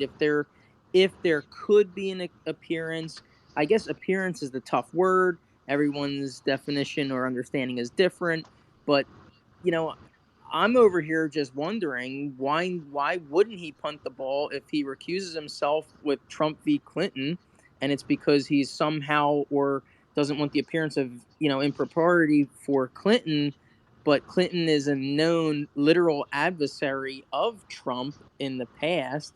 So I'm just sitting here going, am I that unsophisticated that I can't say that there's an appearance here? There's an appearance question. No, Well, I think the problem is the legal test is a little different than that. And that's the point Margot was making. It's sort of it's an academic legal exercise that is an objective person standard. And what it is it's not the appearance. It's what a reasonable person informed of all facts, knowing everything, believe that there was a reasonable appearance of lack of a reasonable appearance of a lack of impartiality.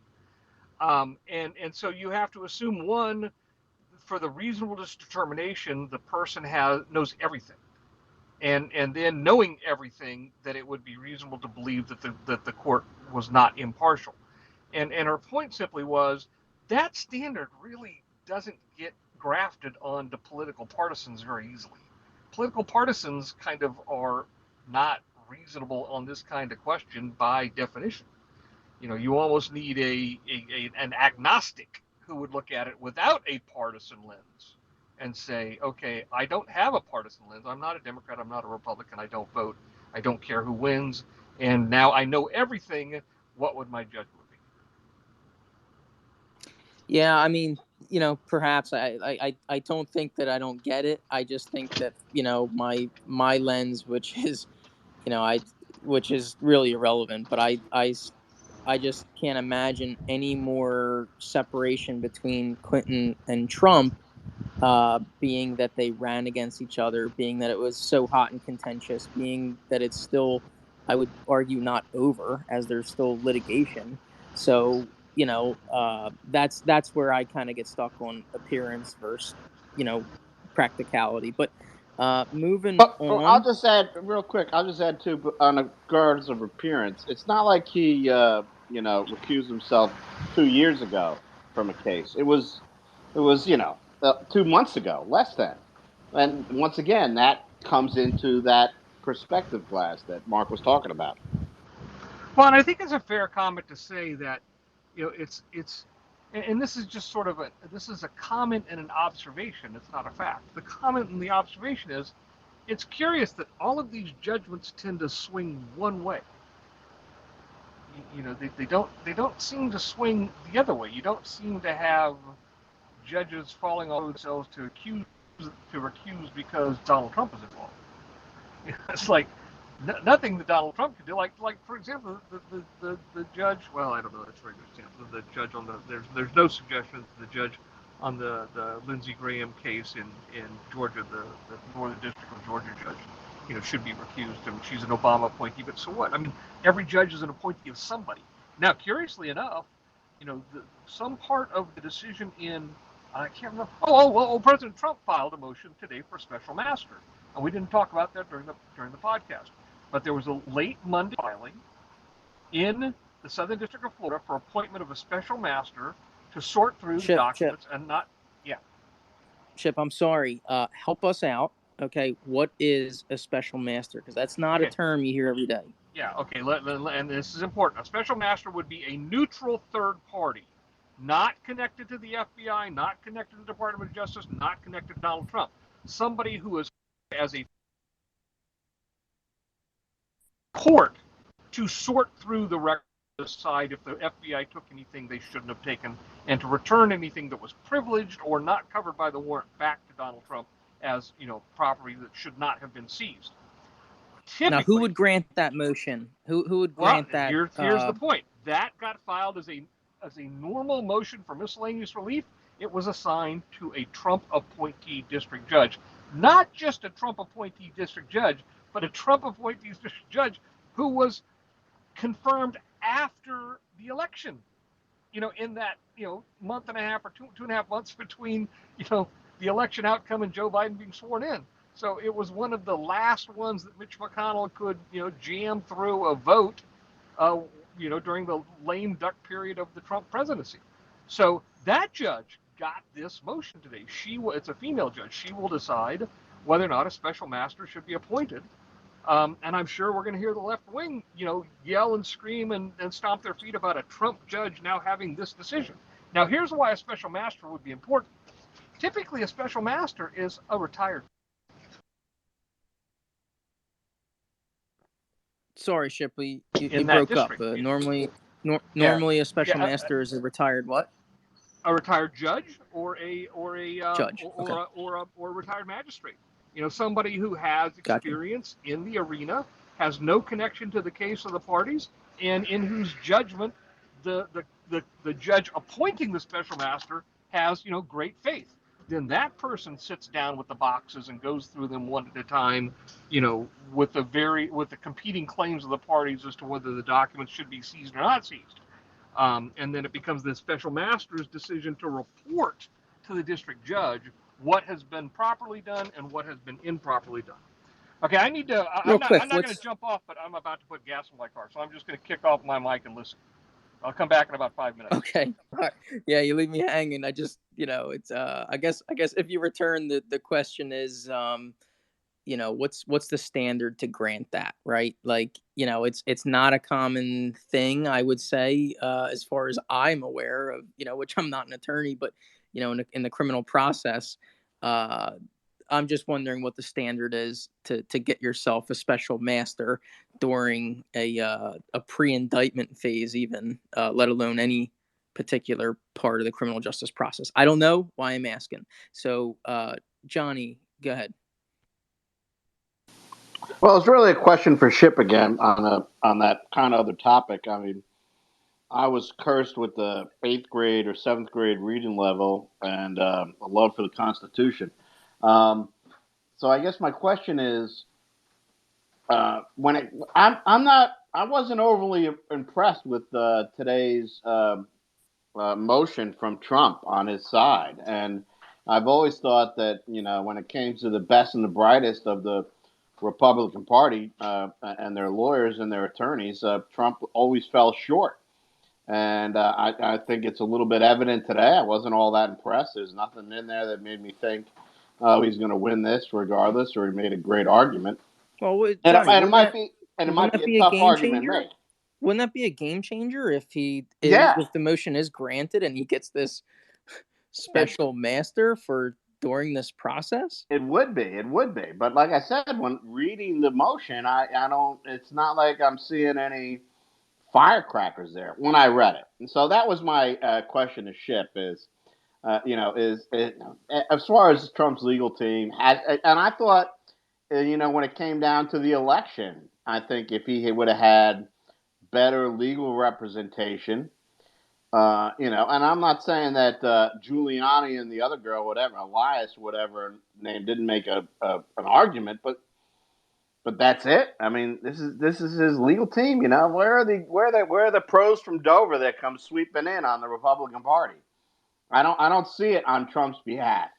I think I saw it on Bush's behalf, when that election was up, but I don't see it here. So that was my question to Ship, if he comes back at all.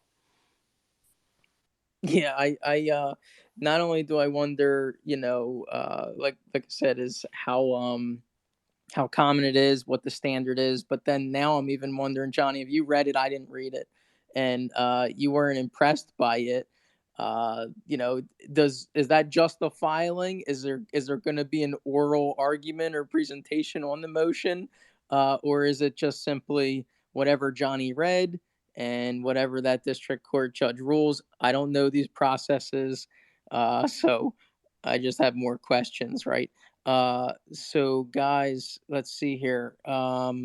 If you want to talk, if you want to you have any issues, any questions, whatever's going on, just hit request and then raise your hand. If not, we'll just it'll just be us until we get crypto back. So let me see. Okay, perfect. Let me bring this gentleman up as a speaker. BG. What's up, brother? What's up? BG, go ahead. Up, brother? No time to talk. I just have a question for Ship. You got any information, like anything that you just said, like any kind of postings, anything I can just look over?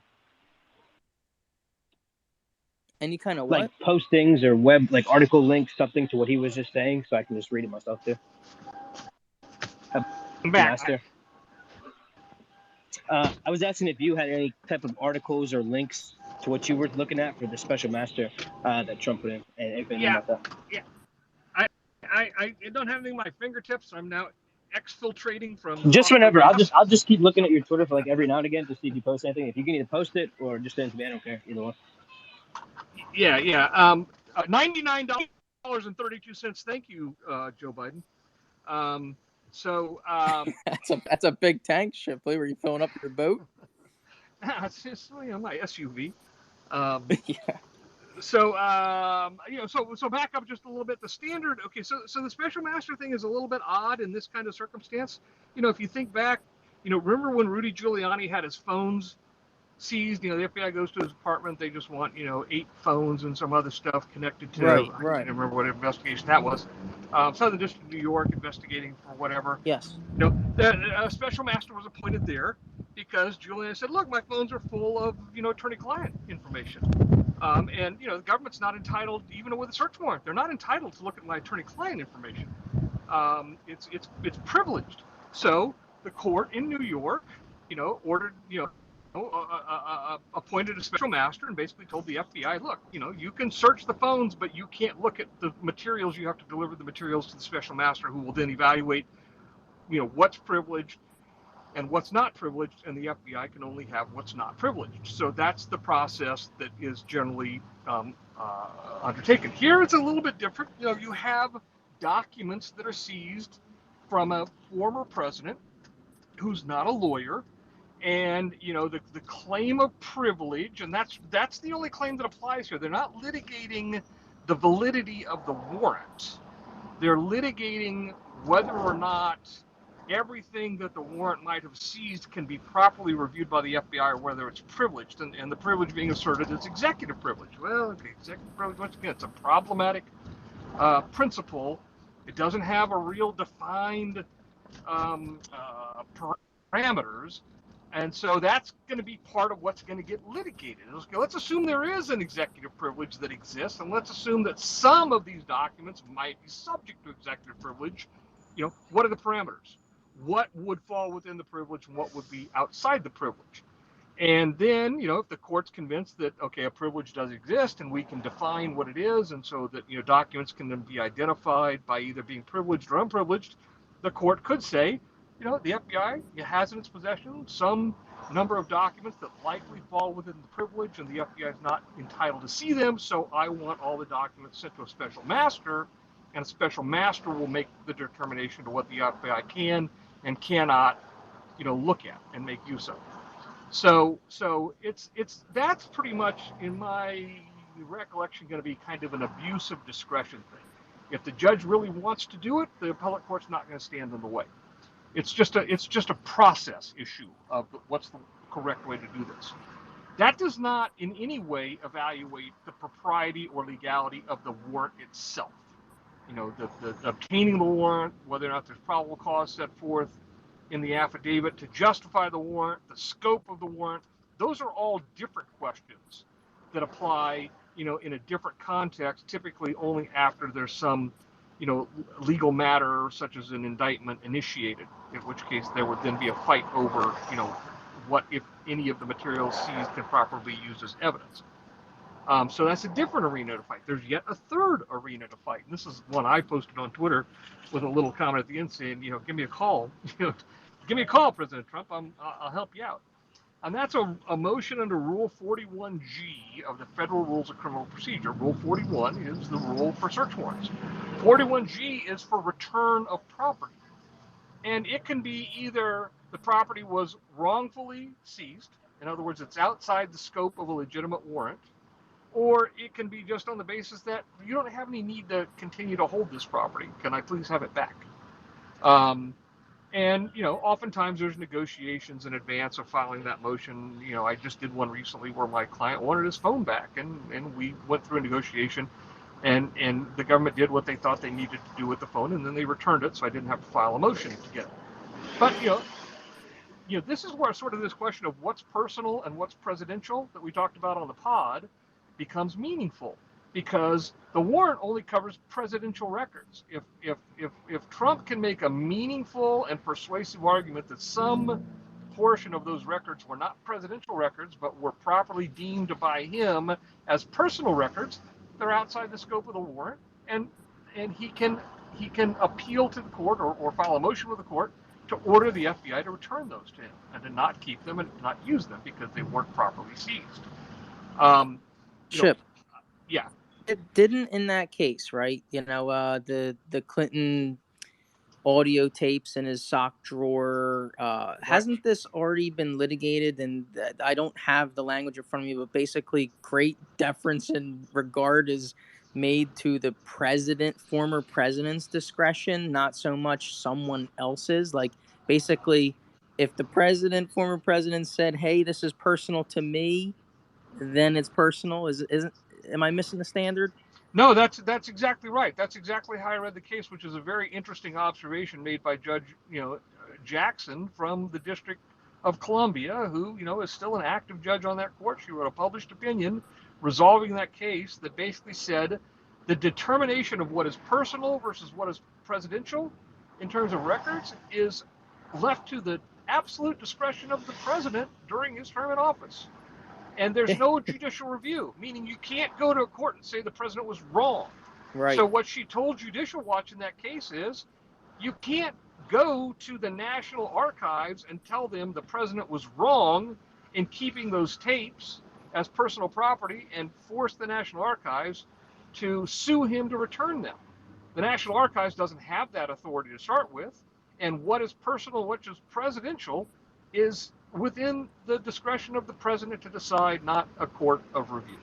When I think about that, and then I think about the fact that this didn't happen days, weeks, or a year after President Trump left the White House, I'm thinking importance, I'm thinking exigency, I'm thinking timeliness, I'm thinking the importance of the documents, the relevance, and then further that the White House, or the government, I should say, I don't know who, the government came and inspected that facility, and they offered upgrade requirements for locks and such. So when I put all that together, it's hard for me circumstantially to be really concerned, and other than this is political, not necessarily legal. Does it even meet the legal standard at this point? Well, let me say this. I'm not sure what the legal standard would be, so it would be hard for me to answer that question. But I will say this. The mechanics that are being engaged in an effort to obtain these records does not seem to fit the parameters of a legitimate criminal inquiry.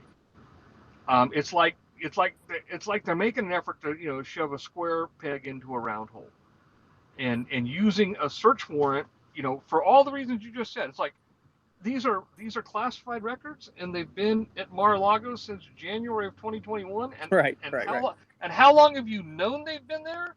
Right. And you're just now saying you need a search warrant to seize them? None of those factors, taking the government's comments at face value, seem consistent with the idea that we have this overarching need to conduct a secret 6 a.m. execution of a search warrant to grab these things before they can disappear. It's like none of your concerns were true 4 months ago, 6 months ago, a year ago. These have all suddenly become meaningful, overnight, such that a search warrant is necessary. So the mechanism, the search warrant, doesn't fit the facts as laid out by the government. Does that mean a search warrant was wrong? Not necessarily, but it leads you to questions of why. What's the real motivation here? Now, the motivation could be, like I've said many times, the motivation could be political. That doesn't mean the use of a search warrant was illegal. Oh, yeah, certainly. Well said, right? Real quick, a process question. So I didn't read it, but Johnny read it, and he said he wasn't impressed at all with the motion that Trump filed for a special master. What's the process like? Is that it? You just file it? It's all done written, or is that just the formality, and then there'll be some oral argument on it? Will the United States have a chance to object and defend against that, or what's the process? Yeah, in most instances, local rules, or just about any court, have a de facto briefing schedule for a newly filed motion. And so without the court saying anything, oftentimes the de facto briefing schedule is, any opposition shall be filed, within 2 weeks of the motion's filing date.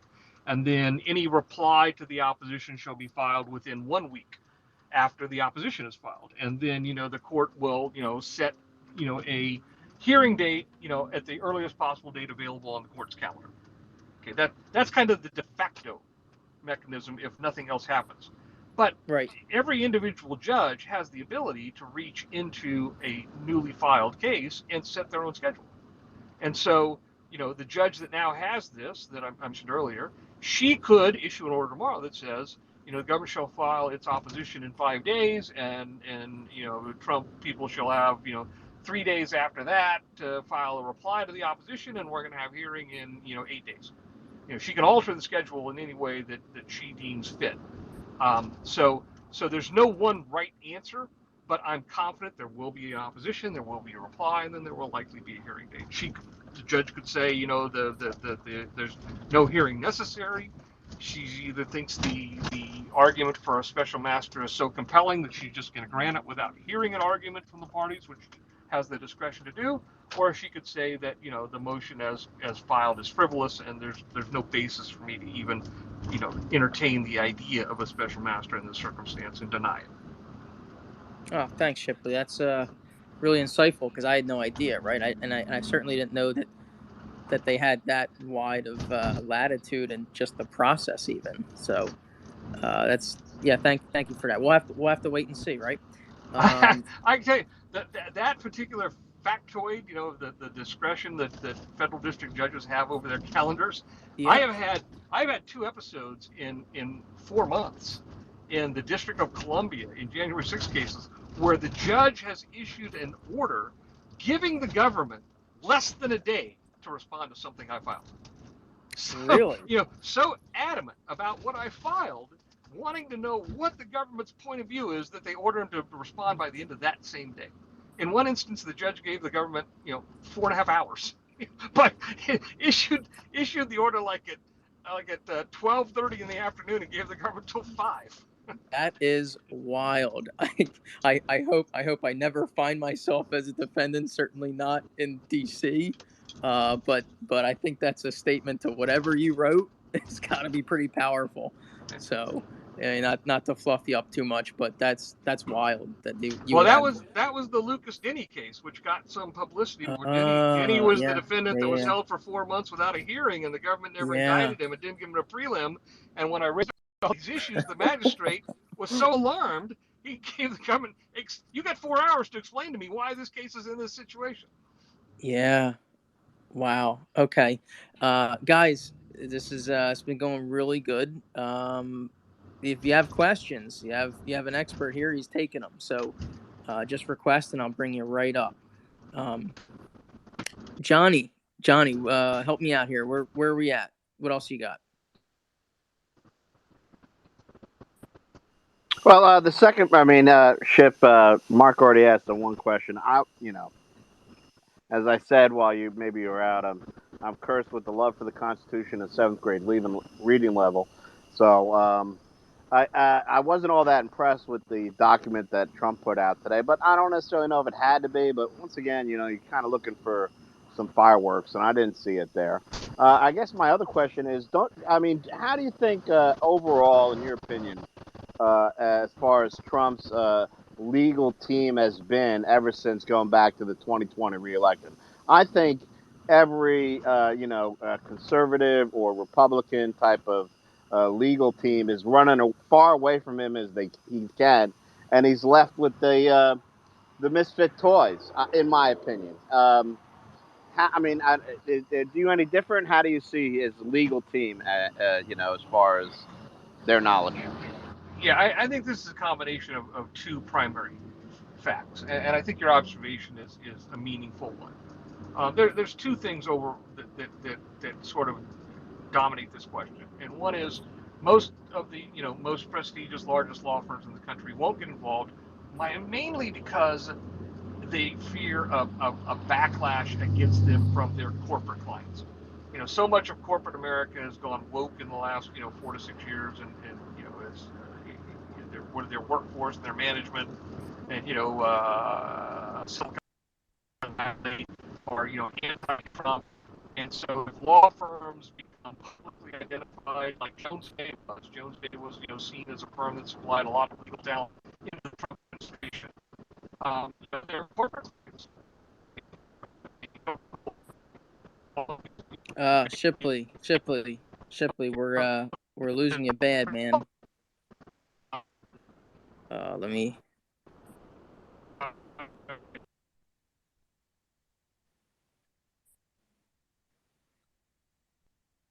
Oh God, that is rough. That is. Shipley, I'm sorry, we lost you. I know you're driving.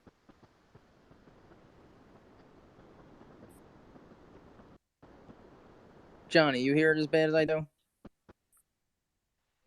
Yeah, Mark, it was completely unreadable. yeah, you couldn't hear it. we've got like 200 people in the room. If anybody Oh, wants to come up, yeah, well, whatever it is, the number. I got it. see Christopher in here. What's up, buddy? So if anybody would like to come up and ask any questions, it doesn't. I don't think it's going to have to be specific to this, but Yeah, it'd be or nice just to. your opinion. Yeah, it'd be nice to hear from some people. This is your kind of chance. Usually we have a packed speaker box, so. Yeah, awesome, awesome. So let me grant Chris. I know he just came in. Also Shipley. Let me add him back in. So I'll just give everyone a quick update, okay? Because I didn't even realize we grew that large this time. But we had Shipley, okay, who's he's an attorney and he's been in for many years, and then also we also had Margot Cleveland, and she was a district law clerk for many years. So we had some experts on, and we broke down the Trump issues as we know them as of right now. And it was really good. It was on the pod, and Shipley was there. So Shipley, we lost you the last couple minutes you had there. So if there's something still you wanna hit, go Yeah, ahead. yeah. As you said, I'm traveling, and there's a certain little section of mountains here where the coverage can be spotty, but I'm about through it now. My comments were about corporate America really being so anti-Trump. Law firms are afraid that the large law firms are afraid that they will suffer an exodus of clients if they get identified with being part of the Trump legal defense effort. That's why he can't get big firms. I mean, big firms will defend Guantanamo Bay terrorist detainees, but they won't defend Donald Trump, and that's because their corporate clients don't leave them over defending Gitmo detainees. Um,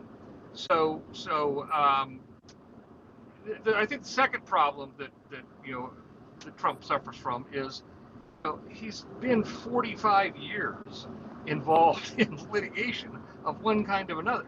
I mean, Donald Trump historically in New York, in business, has been a active litigant, and so, lots of law firms have had experiences with him as a client, and a lot of them just probably choose not to have any new experiences with him as a client. And so, and then, his selection of lawyers is eccentric, for lack of a description. Um, and he doesn't have any. He's been with me Shipley, for you're 30 years. yeah, All Shipley, right. you're back in the mountains. But How about I think your point is made. All right, thanks. Shipley is super diverse and interesting. I mean, he has Rudy Giuliani, still or was on his team for many years. He does like his eccentric crew. But crypto information from crypto guys. Really good news is that podcast that we just recorded with Shipley and Margot just dropped. As in, we released it, right? So it's important to say this, guys. Spotify, Apple Podcasts, and several other platforms, and Podbean, right, which is where we record it live. It's out. It's good. Check it out, right? So, and download or sign up for the newsletter also, which will always show you where to get it. So, guys, for the speakers, just put your hand up so I can rotate you through and keep some kind of continuity. Looks like we got Christopher the Warrior. Glad you're back, Chris. Go ahead. Hey guys, I just wanted to come up and say what's up, and I look forward to listening to the podcast with Shipwreck Crew and Margot on this topic, because obviously I'm not an attorney, but I also wanted to. When he was cutting out, part of what I was going to hop in and say was, if he fell out, was just what he was saying, which is that people won't work with him because these law firms have gone woke. These corporate law firms have gone woke. Wokeism has just plagued corporate America in horrible ways. That's not good for the country, and now obviously it's plaguing the judiciary as well. So, anyway, I just wanted to say what's up, and just gonna listen in. Yeah, thanks, Chris. Appreciate it. Julia, I keep inviting you up, so I don't know. I don't know if there's an issue there. Just with the app or whatever, getting you up here. let's see. Let's go to Saraf. Go ahead. Hey, thanks, Mark. Good to see everybody. Crypto and Shipwreck. Great podcast tonight. What I wanted to ask was, I know I'm kind of in agreement with Johnny when he said about Trump's movement being kind of lackluster. But in hindsight, does anyone think that may be him trying to expose the seedy underbelly of DOJ? Their underhanded tactics as far as doing this. And I mean, they literally did violate his Fourth Amendment rights. I mean, that's obvious. So, I think that. Yeah, I should be through the part of the mountains. It's a problem. It shouldn't be a problem now. Hopefully, Yeah, you're nice and clear now. Go ahead, Chip. Yeah. I tell you what. I mean, I always.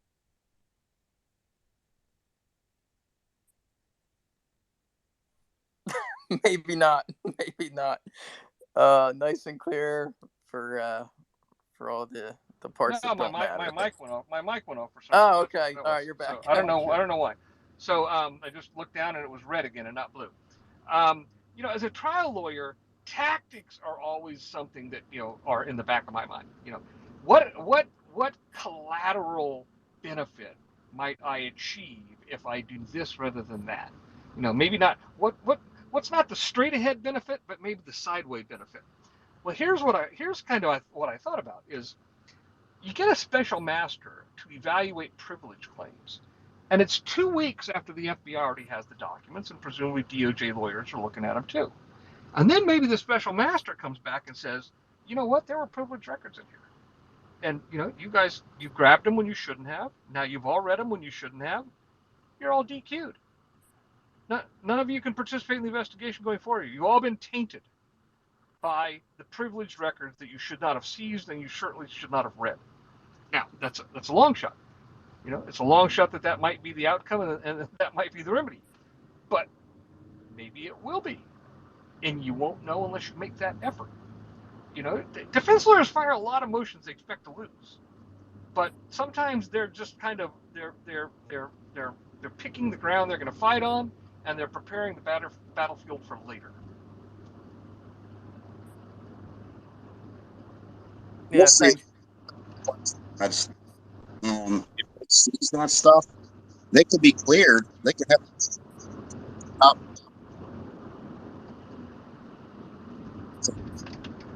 Actually, Shipwreck just said you're not supposed to be privy to those documents, but you read them. Guess what? Now you've got a problem. Chip, I didn't understand that. It sounded a little broken up. All right, let's. That was Sierra, I think. I get the impression that Twitter is hovering over the transmit button, pushing it every once in a while. It's possible, Johnny. Let's go to Julia because she's back here. Julia, we just went over some things, specifically, like the special master. Shipley broke down the process and the standards for that. And we talked about pretty much everything with the pod. So, what did you think of it? How good was it? And anywhere else you want to take us? Yeah, it was a great pod. Really enjoyed it. We had two experts that were discussing all things Trump raid, got into some other topics. We talked about, I don't know how many of you saw that tweet by the former director of the CIA, Michael Hayden. That was pretty interesting last week, regarding Republicans. Just wanted to make a couple of points about the FBI raid that came up today regarding Trump filing his lawsuit. I thought it was interesting, some of the comments that were in the lawsuit. So obviously he's saying that basically this is, the raid was politically motivated. He's asking the DOJ to be required to provide him with more detailed inventory of the property seized, to return any seized items that were not within the scope of the search warrant that were authorizing the raid. Glad you guys touched on, Special Master's point. He also called the raid, the lawsuit did, shockingly aggressive move by FBI agents, done with no understanding of the distress that it would cause most Americans. I thought that was an interesting point because it really kind of touches on just how divisive this would be and how much it has kind of split America even more. And we're seeing that with how many people now believe, and this is a point I made on the pod, how many people now believe the FBI is Biden's personal Gestapo. And then it also said, the complaint said, law enforcement is a shield that protects Americans. It cannot be used as a weapon for political purposes. Therefore, we seek judicial assistance in the aftermath of an unprecedented and unnecessary raid on President Trump's home at Mar-a-Lago. And also added that politics cannot be allowed to impact the administration of justice. So that was definitely a big topic that we addressed, was just, how politicized things have become. And Margot did point out that she has noticed over the years, especially, with the rise of Trump and Trump's involvement in politics, that, a lot of cases that have come up have been much more politically motivated, in her opinion. I thought that was really interesting. I put out a tweet about that because that really struck me. I also thought it was interesting. So per Fox News, they said, I hadn't actually read this until today, that officials have not revealed exactly what was contained in the boxes, but the FBI said it recovered 11 sets of classified records, including some marked, quote, sensitive compartment information, unquote, a special category meant to protect secrets that could cause exceptionally grave damage to U.S. interests if revealed publicly. And then we didn't take a dive into this. And we also wanted to get into some stuff happening in Georgia, but we didn't get to that. We're talking about the things going on with the grand jury and Lindsey Graham. We're talking about Rudy Giuliani being a target. Lots of, again, politicized things happening, weaponization against conservatives and against Republicans. But another, I don't know how many of you saw this tweet. It was by Mike Davis. He works with Article 3 Project. You can look them up. They have a Twitter account. So they support constitutionalist judges, among other things. And so Mike Davis posted, U.S. Magistrate Judge Bruce Reinhart has a clear judicial bias against President Trump. Reinhart violated the U.S. Code and judicial canons by ordering the unprecedented, unnecessary, and unlawful Trump home raid with his clear bias. In 2017, Reinhart posted this on Facebook. And so essentially it's kind of a long, so it's not a tweet, but it's a picture. He took a picture from Bruce Reinhart's alleged Facebook account where he's essentially agreeing with something that Dan Rather posted, where he says that Dan Rather's basically saying, I want to avoid getting too caught up in the tweets of Donald Trump. And we all know about mean tweets. There's some comments that are just so far beyond the pale that one risks normalizing them. And essentially Reinhart is agreeing with Dan Rather. And apparently also in his post here, it looks like he says, thank you, Robert Reich, for saying what many of us feel. And we know Robert Reich to also be a very outspoken leftist. And then he ends with a quote saying, or as Joseph Welch said to Joseph McCarthy, at long last, have you left no sense of decency? So we didn't get into that, but that was definitely an interesting piece that cropped up, assuming that is his actual Facebook account, why the judge didn't recuse himself in this case. I know, Mark, I think you might have brought that up, but that would certainly be something to talk about. But Trump's comments have been mostly made on Truth Social, if not through his recent lawsuit. He said that my rights, together with the rights of all Americans, have been violated at a level rarely seen before in our country. He also said all polls strongly indicate that I'm the candidate the Democrats least want to run against by far, hence the politically motivated raid on Mar-a-Lago, which has backfired big time. I beat them twice, did much better the second time, and may just have to do it again. Then he added, our country is going to hell. So I'd be curious to hear thoughts on, do you guys think this is for sure politically motivated? Do you think it's backfired in this case? Like, what do you think of the results of? And that was a Rasmussen poll that I referenced, with a majority. So it's 53% of people that were polled, this was last week, saying that it is Biden's, the FBI is Biden's personal Gestapo, and just in general, what are your thoughts on Trump's lawsuit? So it's kind of where my head is at here. But I do think, and we talked about this on the pod, that it is going to drag out for a while. So this isn't just going to be something we're going to have answers for or hear an end to just in the coming weeks. It's going to drag out. And then also if Trump is going to end up running, if he's going to be indicted, if other indictments will follow after that. So lots of questions. And I think we're just going to be I think we're going to be wading through this for months, if not possibly even years. Yeah. Did you have anything to add to that, Mark?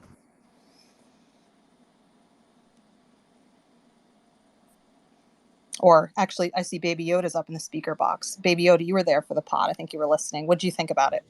What were your It was thoughts? a really good pod. Lots of interesting points were made. The only weird thing was that, never have enough time with people that are experts like that. So there was so much more I wanted to ask. I think that one of the sort of key points we didn't get too deep into, but was interesting, is that Trump has to have kind of standing to sue or to do, to push back on this. Like he can do this kind of the civil rights complaint part against the Fourth Amendment, search and seizure. But really, unless they actually indict him or charge him with something, he can't really make a motion to just truly get this all suppressed. And so that kind of sucks, meaning it's probably going to be a long time for this to play out. So the only other thought I had was with the special master thing. I don't think it was really about a special master per se. I mean, I'm sure there was some definite attorney-client privilege paperwork that maybe they could, base that off of. But they asked for several things. And the most important one, in my opinion, was they said the FBI should be forced to stop sifting through documents until this issue is resolved. And if that's granted, then they could go to like 3 different appellate levels of, keeping stays on it. And then that just pushes stuff back, which works to Trump's interest in 2 ways. It works so that he can get the legal preparations for what's coming ready, but also maybe get us past November without anything else happening, and the time where Trump can officially announce his run and not have it be kind of a big hassle. Maybe get some of these other cases dismissed that seem like bullshit, like Georgia or New York State. Yeah, the specific wording there was to block the DOJ from, quote, further review of seized materials, unquote. And that was until the so-called, special masters. Or as I define it, stop or pause the fishing expedition, because my guess is they didn't find anything right away what they wanted to do to, go for some sort of indictment. And they're just sifting through, hoping to find something really juicy.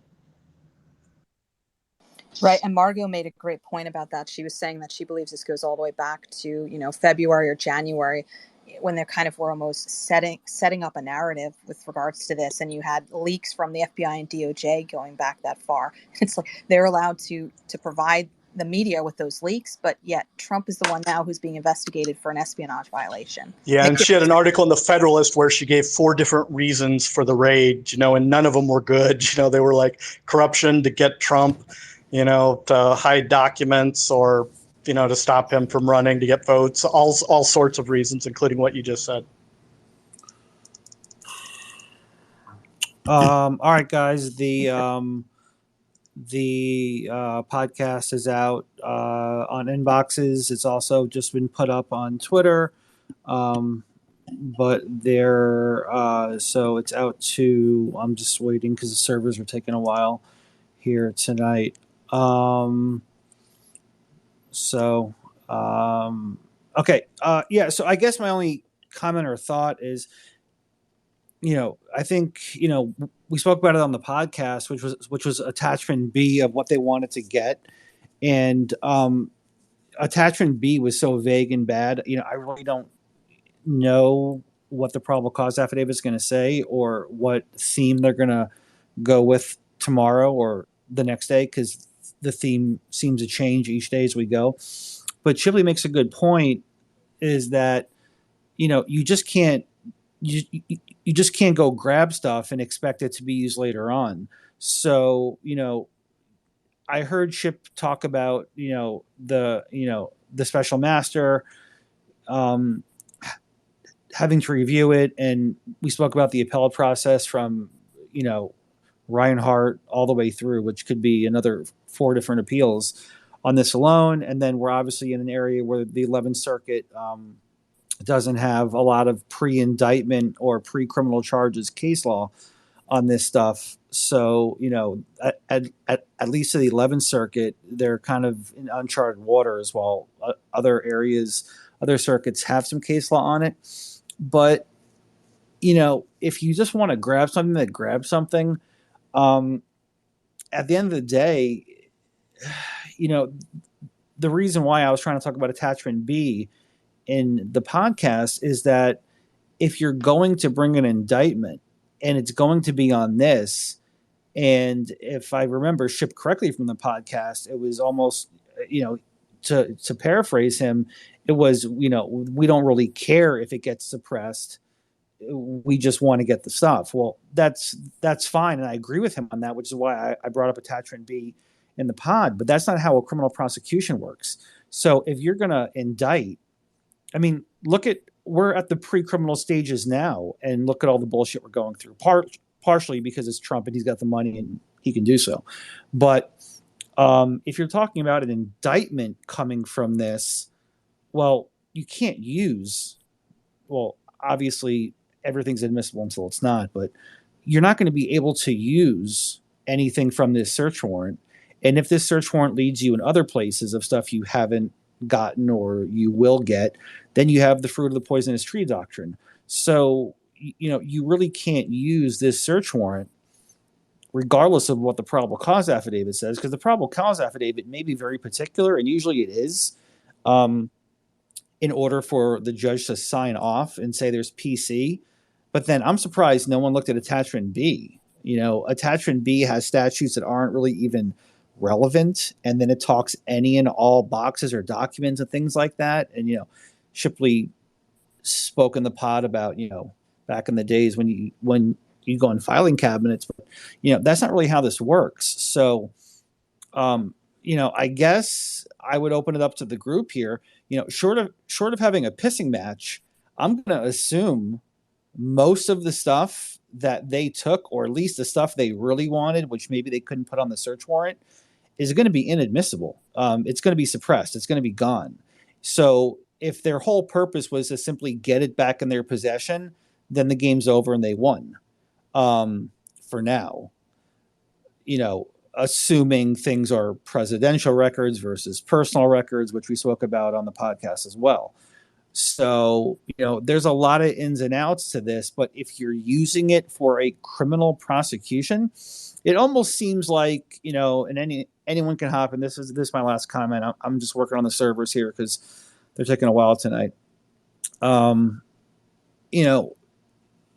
My goal, and I think I probably speak for Shipley, is our goal was always to obtain what we needed to secure our prosecution at a jury trial. That was the purpose of the search warrant at 5 a.m, to find the guy laying down next to the firearm with, all the paraphernalia and the drugs out, and, you catch them when they're sleeping. And that's kind of what we did from, talking back and forth. That's kind of what we did. We weren't just going in there to get drugs just to get drugs. There's no point in that, because they can just get more drugs tomorrow. The point was to get drugs and guns away, and then hit them with criminal charges and put them in prison. That was the point of it. This seems to be different, right? There seems to be, differing reasons, which we spoke about on the podcast, which was, especially from Margot's perspective, was very interesting. And, again, what are these documents, right? Are they documents that they just don't want Trump to have, or are they inculpatory documents?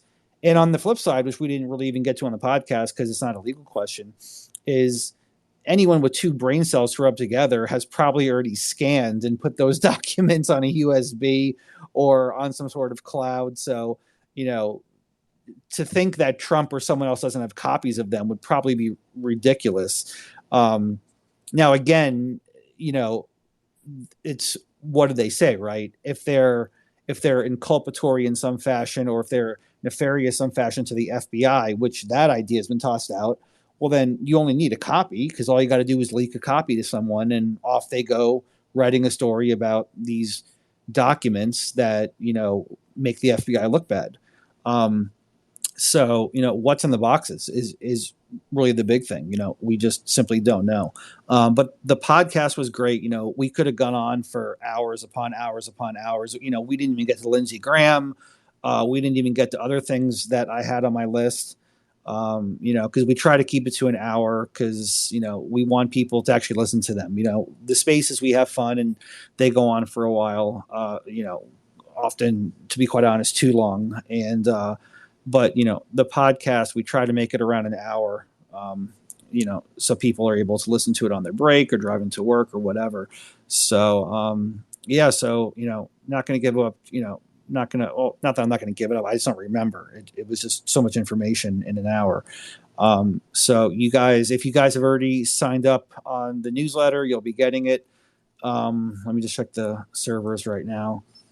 Yeah, I shared your tweet up above in the Nest Crypto. Okay, perfect. We're 62% through our subscribers. So you guys can subscribe at my Twitter bio and you'll be on the list. So we're 62% through about 30 minutes ago. So servers are grinding, and I'll check. So lots of stuff, guys. Take a listen to the pod if you weren't in there on the live cast, and let us know your thoughts. So we got some hands, and Michael, go ahead, buddy. Hey, Crypto, real quick. Yeah. This term master registry, is that correct? Master registry? Did I misspell something? No. What we're talking about, the master thing. Oh, the special master? Special master. Yeah, I'm sorry. I was just notified by Twitter security, and we're not allowed to use the word master. Oh my God. You know what? That would be something that would probably be true, right?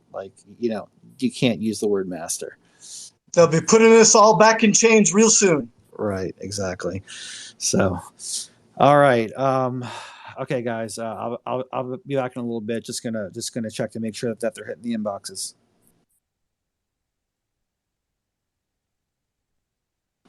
All right. Should we go to some hands, Mark? Yeah, please. You have anything to add in the meantime, or? Yeah, Mark. No. Mark. Do you have anything to add as you were dying here about 20 minutes ago, just up there drowning?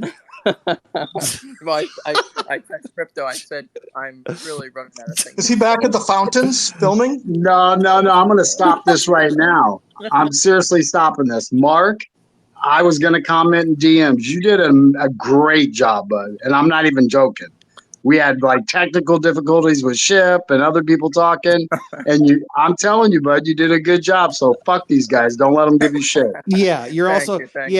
Hey, I didn't do anything. I just asked you anything to add. I just asked because Crypto said something about water. No.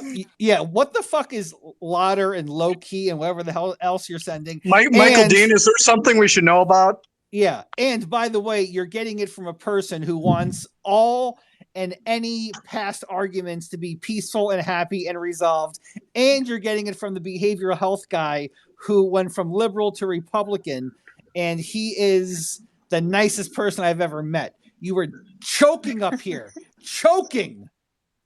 What do you mean choking? I mean, he's so polite, he interrupts to interrupt. That's how polite he is. I think the sauna went to MD's head. Anyway, the person I mentioned was Loki Rev 2.0. Is that Jules? You retweet him. Is that the is that the superhero from Thor? No, he no. But I saw that Jules retweeted him, and I follow him, and he has got 75,000 followers and stuff. So I thought it would be a good one. We got to get together on who's trying to reach out to who, because I don't want to step on anybody's toes again. No, there's no toes from us. It was the other person saying there's just so many times that I have available to schedule these people on our calendar. So one of them, I think it was the White Hotep guy who was nice. So I got him down, and then Gabs is done as well. And then there's the other guy though, who we decided not to go with, right? Remember the guy who has 75,000? I sent you guys, I think today, we decided not to go with him. So I don't know. I mean, that's up to you guys, kind of vote it up and decide if you want. I want a Hollywood actor. I want Alec Baldwin to come on and talk about how. I've been trying to Can you get Richard Marx, since he's in the news again with that latest tweet with the Beast? How about this? Yeah, I've been trying to get James Woods and a few of the other ones. What's his name? His daughter's father. Darn, it was in famous actor. I'll think of it. That narrows it down. We could do Christy Swanson. Girl Interrupted. Michael. Yes, Would you rather have Alec Baldwin on or Eli Ehrlich? That's a tough one. Because I know that's not even close. Alec Baldwin. Oh, really? You not even close.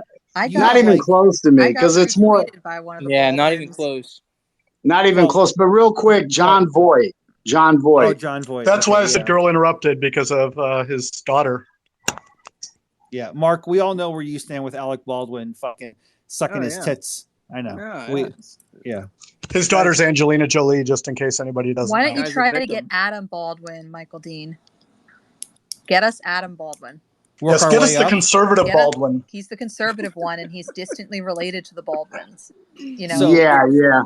I worked with darn it, what's his name? The younger one. He's a conservative. Billy. No. You're right. Even younger. Adam, though, is it? I don't know any of them. There's like 6 of them or something. Yeah. I'm sauna. I'm sauna brain. Get the Full Metal Jacket one. Which one is that? That's Adam. He's conservative or libertarian, something like that. We need to start with the shittier one, and then we can work ourselves up. So anyway, So comment to all of our people that help us on the podcast and the subscriptions that you guys have. We are back with sponsored content finally after months of trying to find people who I could work with. So as you check your newsletters now, you're going to see really cool sponsored content, right? You're gonna find, like, if you have hemorrhoids, click here for this cream. And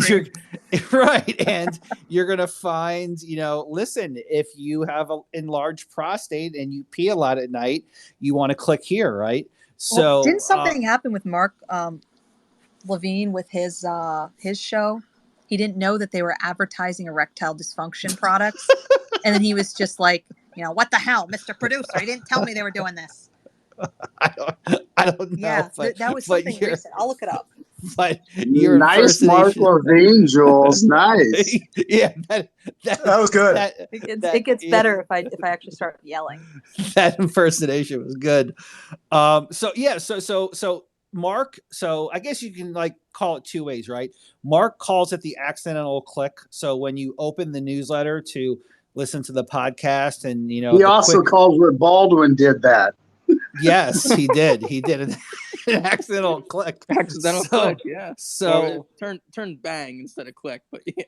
Yeah. So for those that open the email and the newsletter, you'll see the little 2 paragraphs that I write up, and then you'll see the podcast, and then you'll see you'll see whatever the fuck they put in there. Long story short is that's how we keep our servers going. We've been running in the red for a few months now. Now we have sponsored content back. So if you open the email, please, and you see the newsletter, of course. If you click on the newsletter, it'll take you over to Podbean, where you can listen to it. Also, if you do a accidental or purposeful click or discharge by hitting one of those horrible fucking ads, which takes you somewhere, that gives us like 10 cents for every click. So you can imagine how many clicks we need to keep our servers up and running. We did get it in a couple of months. We did meet the bills. Right. So it's possible. I'm looking at mine right now, and it says, so mine has on the top, it's improve your HRV by simply wearing this. So this thing, which I'm going to click on here in a second, guarantees you'll have a better running time if you wear this. So I am automatically all about it. And then who the hell's in the winds? Who is up in a chopper right now? Because I'm not watching. That's Shipley. Oh, Shipley. Okay. I should have known. In a car, in a plane. Right. And then the other one is custom email domains. Listen, we know everyone. Listen, you guys all want your custom email domains. So that's at the bottom of it. I wonder if everyone has the same or different. Is there anyone else who can look at their newsletter and see if you have the same ones? So I have at the bottom custom email domains, and at the top I have HRV. We guarantee this apparel will boost your HRV or will refund you 100%. The first apparel that boosts your immune system while you run. Does anyone else have their email open? I'm trying to open it now, so I'm gonna check. All right. Okay, I see it definitely came through. Okay, what do you want me to look for? CFO's The Balance newsletter. CFO.com is the leading resource for finance executives. Okay, so and they're we're all entering a new different. chapter. Okay, See what the buzz is all about. They're all I think I got something about analytics or something. Click it, Michael. You are the analytic person. Click it. Oops, I accidentally clicked. Hey, can I ask a question here with this massive new inflow of revenue? Are we going back to the former pay scale for guest speakers? Yes, we are going back to the original $50,000 per episode. That's right. I remember. Maybe I shouldn't say that. So yes, we're going back to. I remember that. I mean, not that. Yeah. That ad crypto is $0.06. Right, and something about analytics.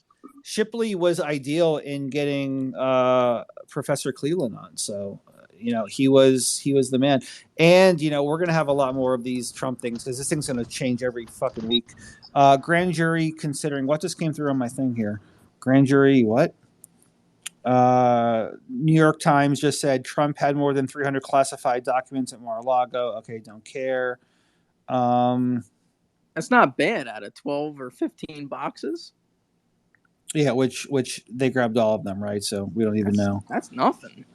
Ford cutting 3,000 corporate jobs as part of its shift to electric vehicles. Biden-Harris administration gives update on looming decision on student loan debt. Yeah, I wish they could have done that 10 years ago when I was paying it. Trump launches legal action over Mar-a-Lago raid. Okay, Fox News, once again, you're late. We beat you. Why doesn't Fox News just give it up? Does anyone have a contact over there? Can they just say, can we just say, listen, you either need to have us on, buy us out, but you guys are late to the party and you have shittier guests. Like they don't have Margot Cleveland and William Shipley. They got some fucking pundits over there that haven't but they'll probably I love how they get, and this is no disrespect to the people. I mean, this is just how it works. But I love how they have like a plastic surgeon doctor who like went to some obscure medical school in Colombia, but she's hot as shit. So she's now the doctor on like, and now we'll turn to Dr. And actually I know her name, but I'm not going to say it. Dr. blah, blah, blah.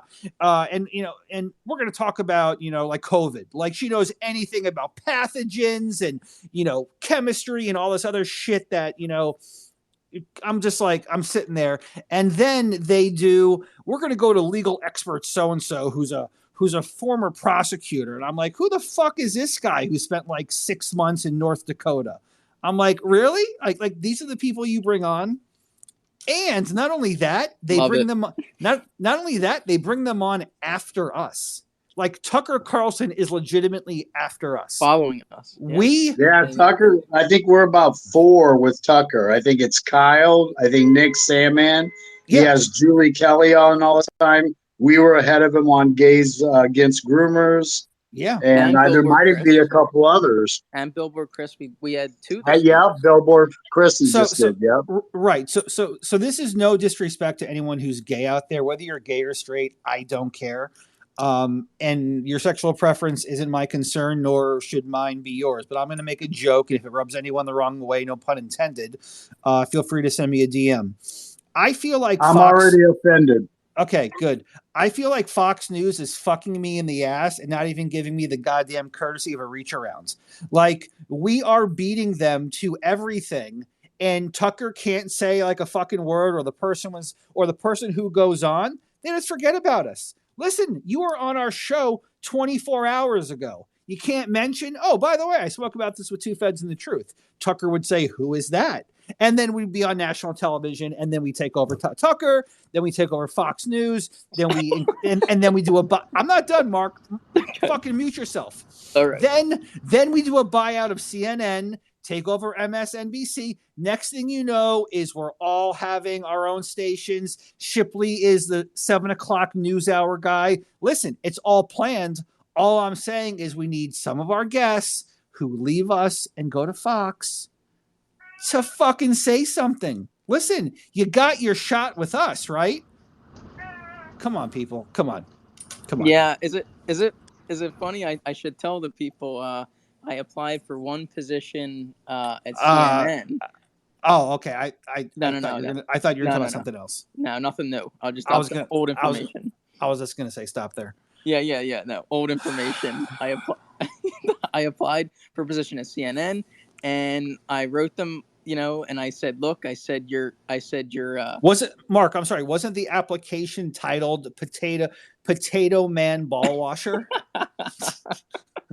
No. It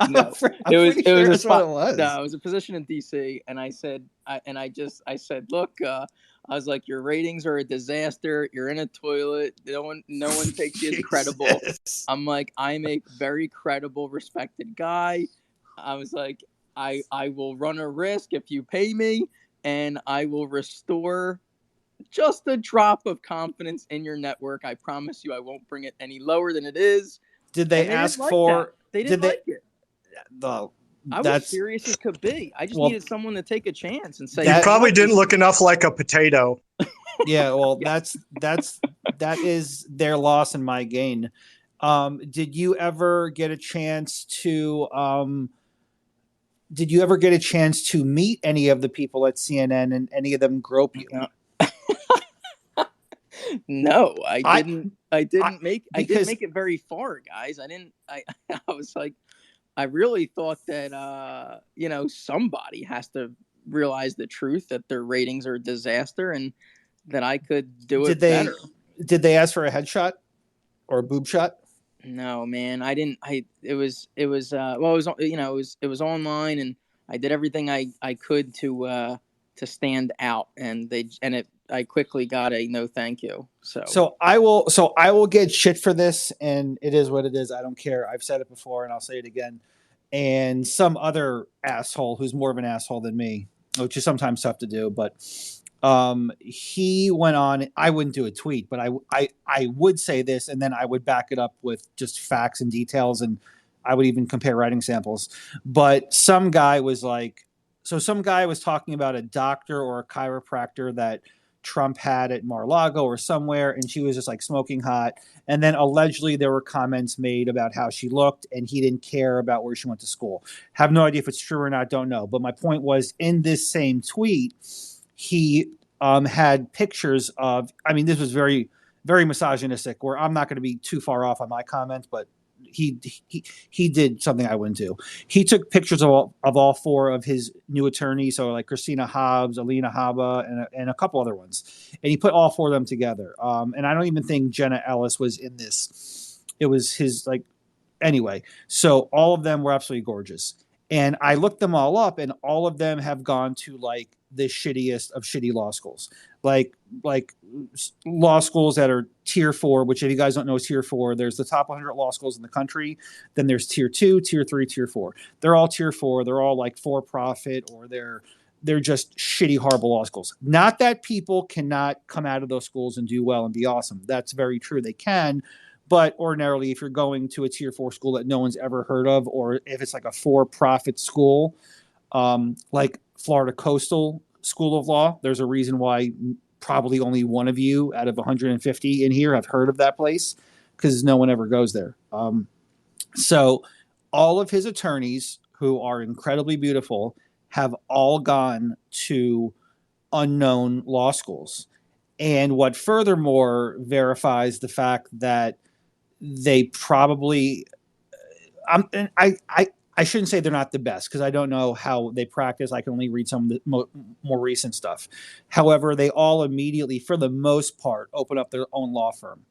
So usually, if you're on a path to success in law, you leave and then you either join a big firm, 1, 2, you clerk, or 3, you go to the federal government or things like that, and then you transfer out usually. When you leave law school and immediately go into your own practice, it's a recipe for disaster, because law school does not teach you how to practice. They only just teach you law. They don't teach you anything about billing or anything about how to run a law practice or how to actually even file a fucking motion. Like, they don't do any of that stuff. So the fact, I have a lot of friends who went to Nova Southeastern University. It's down here in Broward by me.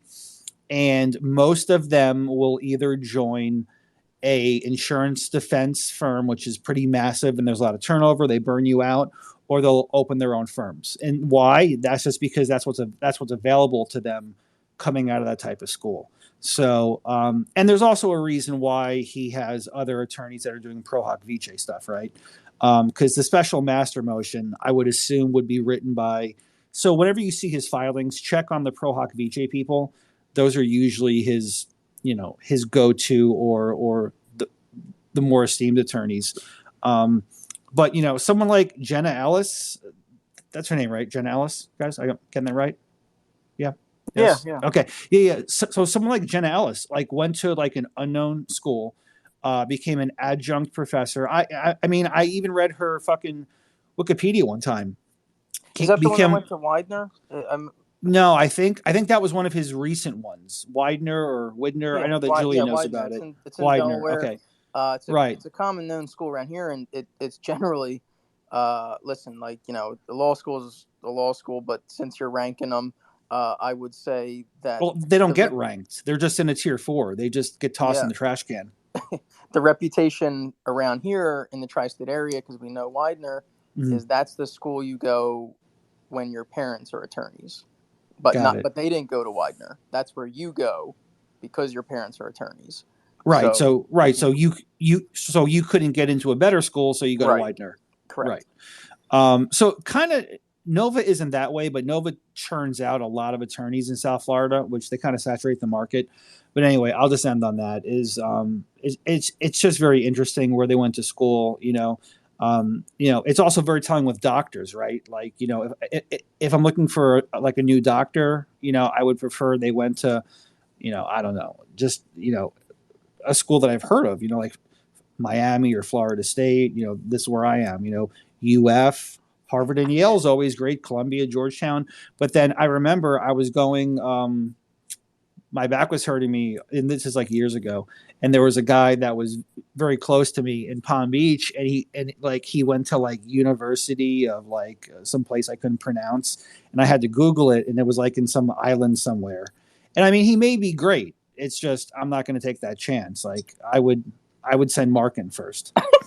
I know. I loosely, I don't really know him, but I met him. Someone who couldn't get into medical schools in the United States, right. But he was eagerly accepted in Australia. So he packed up him and his girlfriend and going to Australia, and he's still in the program. And the plan is to then return and do the whole foreign transfer evaluation thing. I mean, I guess doctor in the U.S. I guess it's not. I mean, again, I think that story kind of speaks for itself, but the human body in Australia is probably somewhat similar to the human body here. So if you go to Australia to learn about medicine, the blood pumps backwards. Right, exactly, right. If you go to learn about the human body and medicine there, I would assume it would be pretty similar to the humans here in America. The problem is when you go to New Zealand or Australia to learn about the law, you come back to America and it's completely different. So it would be nice, you kind of have to go to law school in the U.S., but we have so many. There's 300 or 400. It's insane. I mean, if you can't find a law school, it's not that really to get it's passing the bar. That's the problem. Is you can really go to any law school, but it's passing the bar. If you don't take law school seriously, then you really better up your prep game for the bar. Because I have friends who never made it. Somebody I know may or may not have been married to her. I said, why don't you take the bar in this state, that state? Why don't you do this, do that? And this person, she told me, she's like, Mark, I picked New Jersey because they don't have an ethics section. Oh, God. Said, yeah, that's one less section, and ethics. I was a little concerned about it, so that's why. Well, it's an there's interesting fact about New Jersey, evidently. yeah. So I mean, I never. Well, I took a couple bars, but there are bars that are notoriously known to be harder than others. Florida was pretty difficult.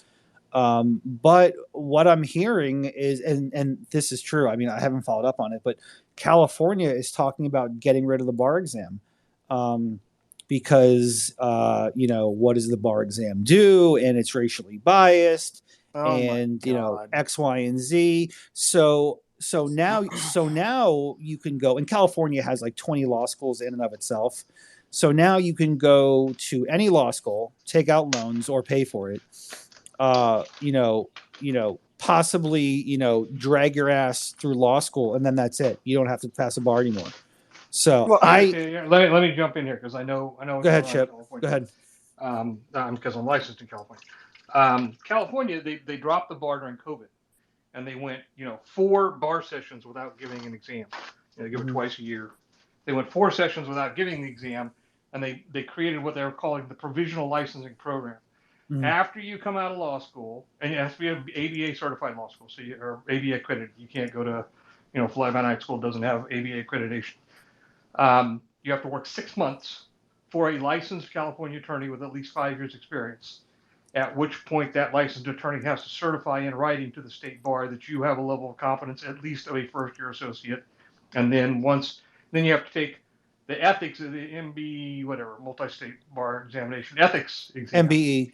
Yeah, and then once you complete those steps, you're licensed. So at this point, you could go to law school, take the MBE, which is super easy. They're like, hey, a drug dealer comes in and says that he just got a bank robbery and wants to pay you with the money. Do you take it, right? So the MBE is super easy, and that's different apart from the bar exam. So you take the MBE, Shipley in California. You work for 5 years, because I know in Florida No. You have to work for 6 months under. Oh, I'm sorry, 6 months. Who's licensed for 5 years.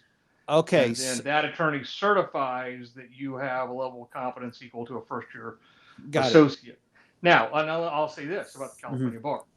The California bar had one, and I think Florida's probably has historically been similar. The California bar had one purpose, and that was to regulate the number of lawyers in California. Right. The California bar, because they didn't have reciprocity with this state. You couldn't waive in because you were licensed somewhere else. And that was to prevent 70-year-old lawyers from migrating from snow states down to semi-retired status in Southern California in the sunshine and hanging out a shingle. Right. Yeah, that's what it was. It was a gatekeeper for numbers. That's all it was. Yeah, that's what we have. I mean, I think there were 2 bars that they pushed back, but now the bar's full in session. And no, you're absolutely right. Florida has no reciprocity, so passing it here did nothing for me anywhere else. After 5 years, though, I was able to waive into DC, and then from DC, I was able to waive into Texas. But no, you're absolutely right. Florida doesn't. I took California and Hawaii, of all things, and neither one of them have reciprocity with anybody. Right. But when I took the Hawaii bar, it's such a small state, such a small bar, it's got a 90% pass rate, and there's 200 people that take the bar on average. So I walked into the examination room, and I looked around and said, I only got to beat 20 of these people. Right. That is awesome. Right.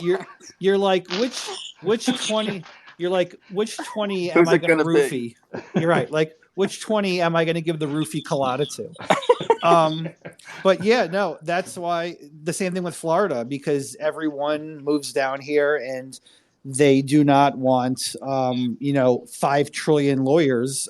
So obviously when you're 50, 60, 70, you're not going to learn the Florida law and sit down for the bar. And that was the major purpose of it, because we would have more attorneys than fucking iguanas. And we all know from our last podcast with Viva Frei. By the way, Julia and Mark, did you guys know that it was Viva Frei and not Viva Frei? You just told me. I still don't know which one it is. I'll answer for Julia. Of course you knew. Yeah. Okay, so why the fuck did no one tell me for 2 hours while I was talking to him that I was calling him the wrong name? You said it in front of him, but you never gave him space to answer you. Well, I said You literally said, "Am I saying this right?" Yeah, Blah, blah, blah, and you kept talking through it. And then No. right after.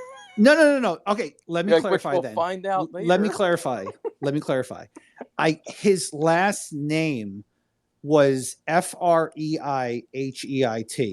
So I got that part. I got the Freiheit, right? That was done. But me being so retarded, I didn't realize that the FERI was simply Viva FREI. So I went from Freiheit to Viva Frey. You just said FERI. That's ferry.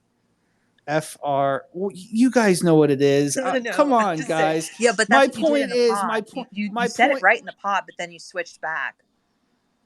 Right. I guess my point is the educated folk amongst me did not help me from looking like a fucking moron for 2 hours as I'm calling this guy the wrong name right after I clarified the right name with him. That's all right. Did you catch me and calling Margot Margaret? Yeah, I saw that. I saw that a couple of times. I sent you a text. I missed it. Yeah. I'm horrific with names too. I'm not offended, but yeah, it doesn't matter. Well, the way I was told was that someone who is a follower, contributor, listener, speaker, who's much more cultured than I am and who has traveled the world and very smart and very educated, said, "Hey, dipshit, you said at the beginning Freiheit, and then you change it over to Frey, and it's not Frey." And you always say the second vowel with an EI. Okay. And then I was like, "Well, how do you know?" And she was like, "Well, I went to Germany and I know German." And I was like, "Well, I feel like an idiot."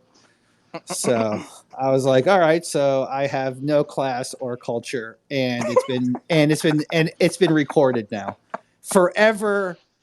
Now I know why Viva Fry is not responding to my text messages today. Well, but then that goes French as that term, because Viva for French, because he's French Canadian. He lives in Montreal originally before he moved to Florida. Yeah, he's not responding to your text messages because he knows you had me as a guest today, and I have a famous feud with him and Barnes that's been going on for a year and a half. Oh, do you really? Another feud? I'm Very good point, Julia. Julia's still trying to build up the ratings. Julia, Jerry Springer up in here. What's with this one? Feed? Have you not read my Twitter feed? I mean, no, I just saw one. I just saw it the other day, and I was like, "Oh my gosh!" No. The list of feuds is quite lengthy. You did really nice. Did you get along with Julie Kelly though? Did you get along with Mark Levin? Plug. I've never talked to Levin, but I'm generally agreeable with him. So, but he doesn't like anybody. No, I've got a lot. I'll tell you what. When I was still anonymous, the feud's really with Barnes more than Fry. When I was still anonymous, really early on in J6 cases, and I was commenting on them, I was talking about things in the J6 cases, and Barnes has no experience in federal criminal defense work, none. He doesn't even know. He doesn't know what he's talking about. But he's got this podcast, and it's like a stripper, activity with people giving 5s and 10s nonstop through the podcast. So I would constantly rip on him. And at one point, he said, "I don't even think this guy's a lawyer. He's blah blah blah. This doesn't make any sense. He doesn't know what he's talking." I'm talking about the guidelines. I'm talking about the federal sentencing guidelines, and he says, "I don't know what I'm talking about." So hold on. He didn't know the basics of the federal guidelines? He did not know, and I was trying to explain it. He was saying my explanation was wrong. He's got no experience. He's telling the Twitter that my explanation is crap nonsense. It's like, I've only dealt with these things for like 22 years, or actually at this point, 30 years. And so when I dropped my anon and I went public, and it became, Mike Cernovich jumped in on me one time, and I told Cernovich who I was and told him to call Ron Coleman or a couple others, and he did. And then he found, oh shit, I guess I shouldn't challenge this guy. So when I went public, Now I'm no longer, because Barnes said, well, you're hiding behind some anonymous. Nobody knows who you really are. You could be making all this shit up. You don't know what you're talking about. So I went public. You know what Barnes did? He quit following me. Now he doesn't know what I say, and I still kind of follow it. And now he's over on Locals. You know, he's behind a paywall. You don't find anything from him on Twitter anymore because he's behind a paywall getting paid for it all, and he can't be challenged because he's got all those little acolytes and friends willing to pay to listen to what he says. So he does. I've heard the name. So he does mostly civil and not criminal. I don't know what he does. He spends so much time No, commenting on cases. He does. I don't know. He's got time to practice law because all he does is comment on cases now. It's like you spend all day reading. That's a pretty good news job reports. if it's paying the bills. That's true. Hey, some of these guys got it. You know, Rakita, the guy that did the daily live cast of the Rittenhouse trial. Right. I think that guy turned his live podcast into a money making machine. I mean, I'm jealous of that guy. BY, what were you going to say, bud? Oh no, just Barnes had joined some big cases. We've talked about him before, but yeah, I know that Fry was definitely a regulatory kind of corporate lawyer in Canada, so that's kind of his expertise. Here's Barnes' claim to fame. Wesley Snipes tax evasion case, okay? But I know somebody connected to the IRS that was in that case, and they said Barnes carried the briefcase for the senior litigation partner who tried the case. Barnes didn't do anything to the case, and oh, by the way, Snipes got convicted. Well, someone's I got think it might have been early in the part of the Rittenhouse case and getting money for the defense initially. No. Barnes was in on the civil side. You know, he commented a lot on the criminal side, but you notice they didn't hire him to do any criminal work. And he got and this is kind of another place where we don't have to get into this. This is another place where Barnes and I, you know, sort of have had our moments. You know, he became real critical, maybe justifiably so. I'm not going to pass judgment on that, of John Pierce and Pierce's involvement in Rittenhouse early on when Pierce didn't have any criminal background. And I'm not going to go through the audience who John Pierce is. Pierce is my entry point into getting to these J6 cases because he represented a lot of them before I came in and took over the representation from him. So a lot of people see Pierce and I as allies. That's not necessarily true. We just were co-counsel for a period of time on several cases. Didn't know him beforehand, and I've never met him face to face. But Barnes has this view that John Pierce and I are, you know, quasi-law partners when it's absolutely not true at all. Ship, is John Pierce the guy who founded NCLU? Yes. Okay, so he was randomly in our space a night or two ago, whenever we had one, and I think we're gonna chat about having him come on. So I don't know if that was one more of your adversaries or not. I just want no. John Pierce and I, we are co-counsel in a half dozen January 6 cases. Okay. And then there's another 10 or so that I'm on my own, and a couple of those he was in them, and then he dropped out. So, but you know, I have an association with John, as you can kind of understand. We're co-counsel. Right. We don't have legal entanglements. We don't have business entanglements. Like I said, I've never met him personally. I've only talked to him on the phone. But, you know, he had a role in the Rittenhouse case early on with the family. Barnes had a different role, kind of not early in the case, but later on with the family. Pierce got kicked out of the case. Barnes was on the civil side of the case, wanting to, you know, sue whoever at the end of the day. And so there's antagonism in those two camps. And then when my anonymity dropped, and at the same time, you know, there's this association between me and Pierce representing January 6th defendants together. You know, that sort of, you know, was the final thread in there, or the final straw with Barnes. But I got no respect for the guy. I don't know. I'm confident he doesn't know anything. He doesn't know what he's talking about. He opines on stuff he's got no clue about. He's got no experience in federal criminal defense, no matter what he says. You know, Fry, I don't know, but you know, those guys, they run the podcast together. Right.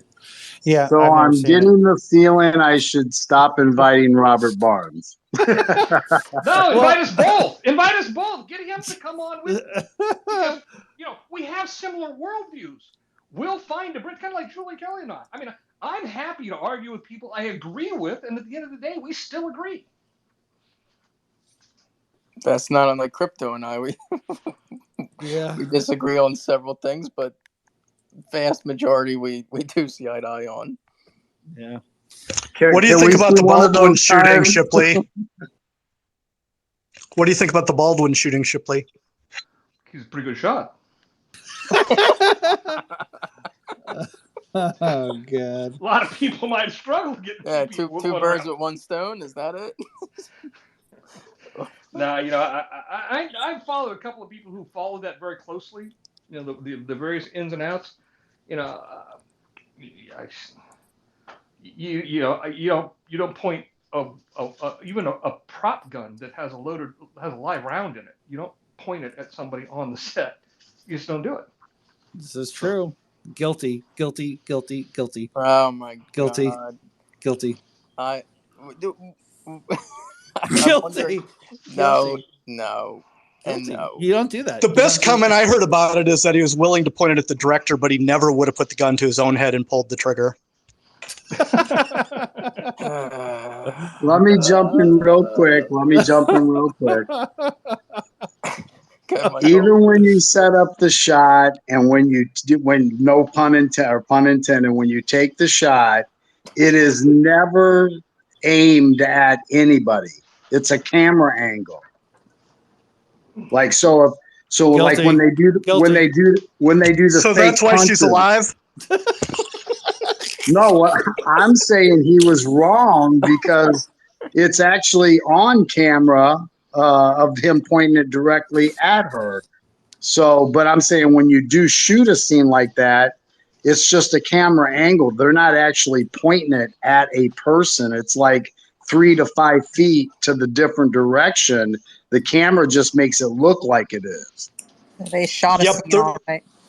Yep, there are all those rules on set, like not commingling blank and non-blank ammunition and not actually pointing the gun at a person for the scene. Michael, if I remember, is that the first times when you came up and you spoke, I believe, I remember being like, who's this guy, Michael?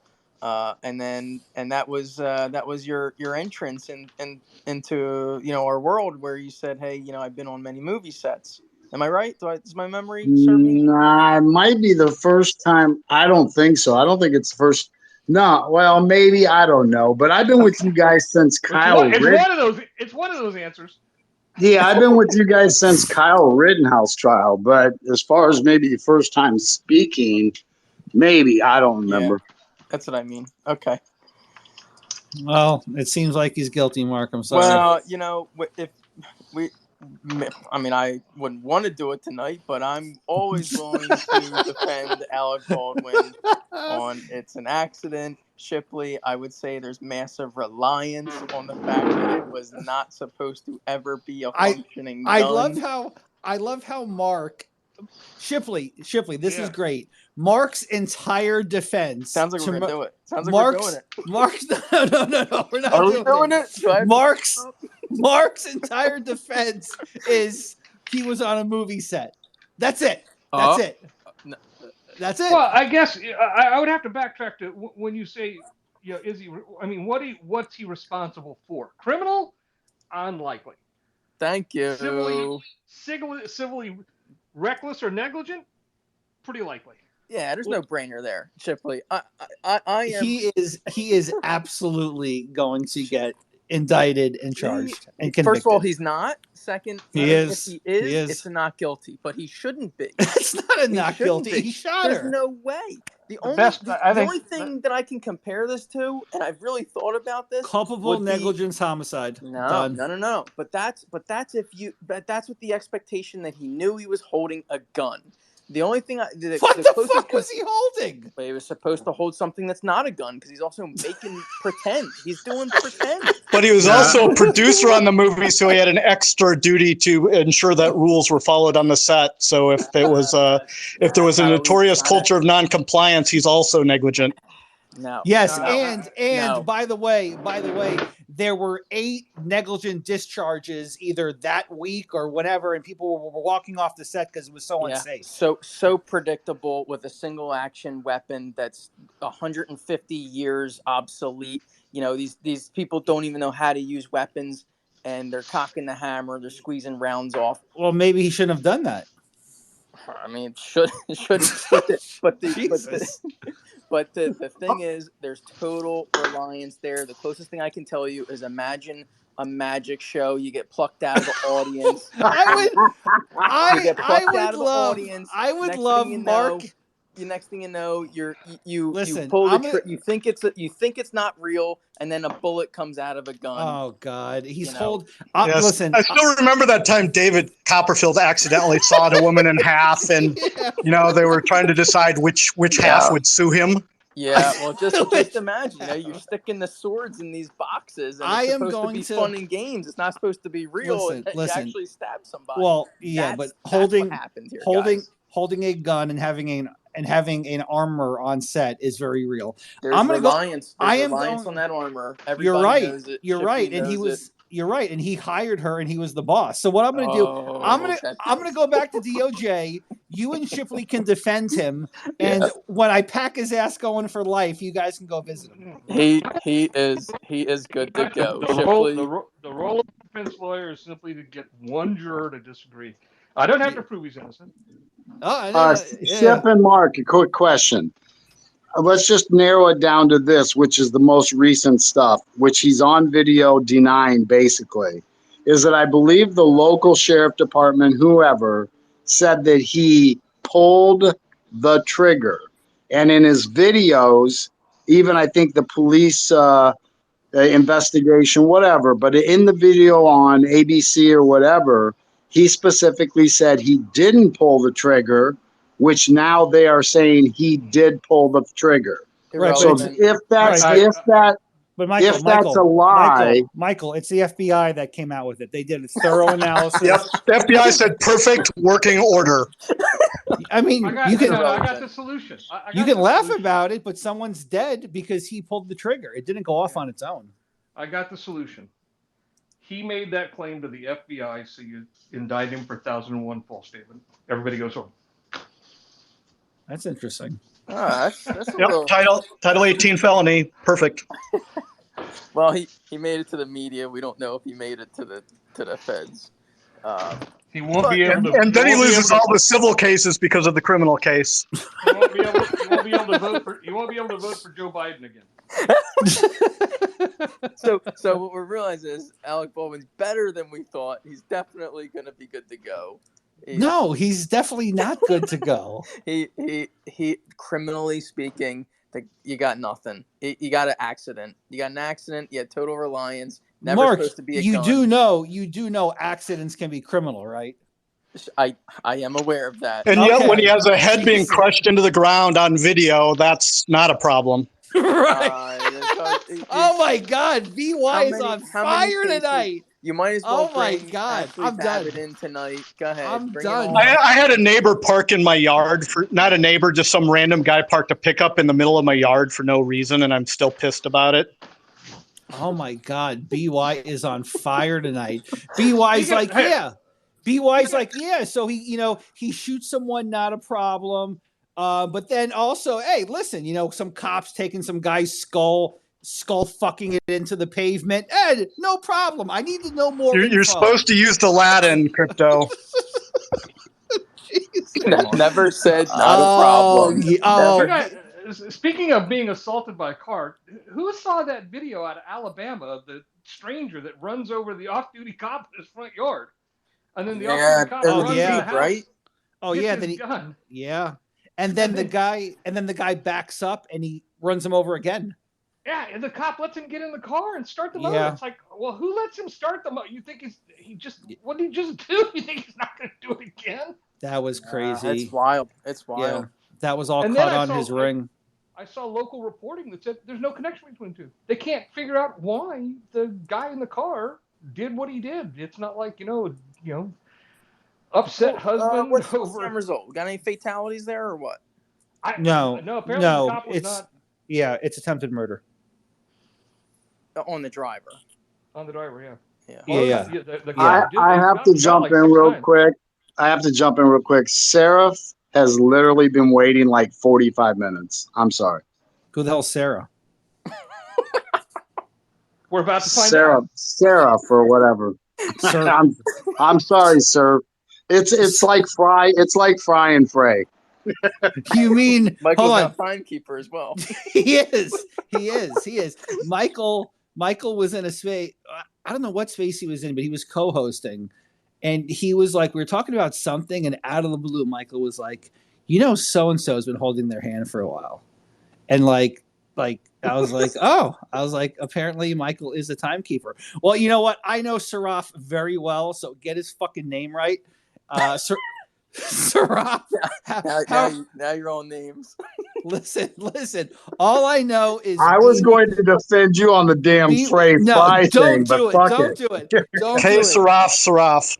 Don't do it. BY has roasted Mark tonight.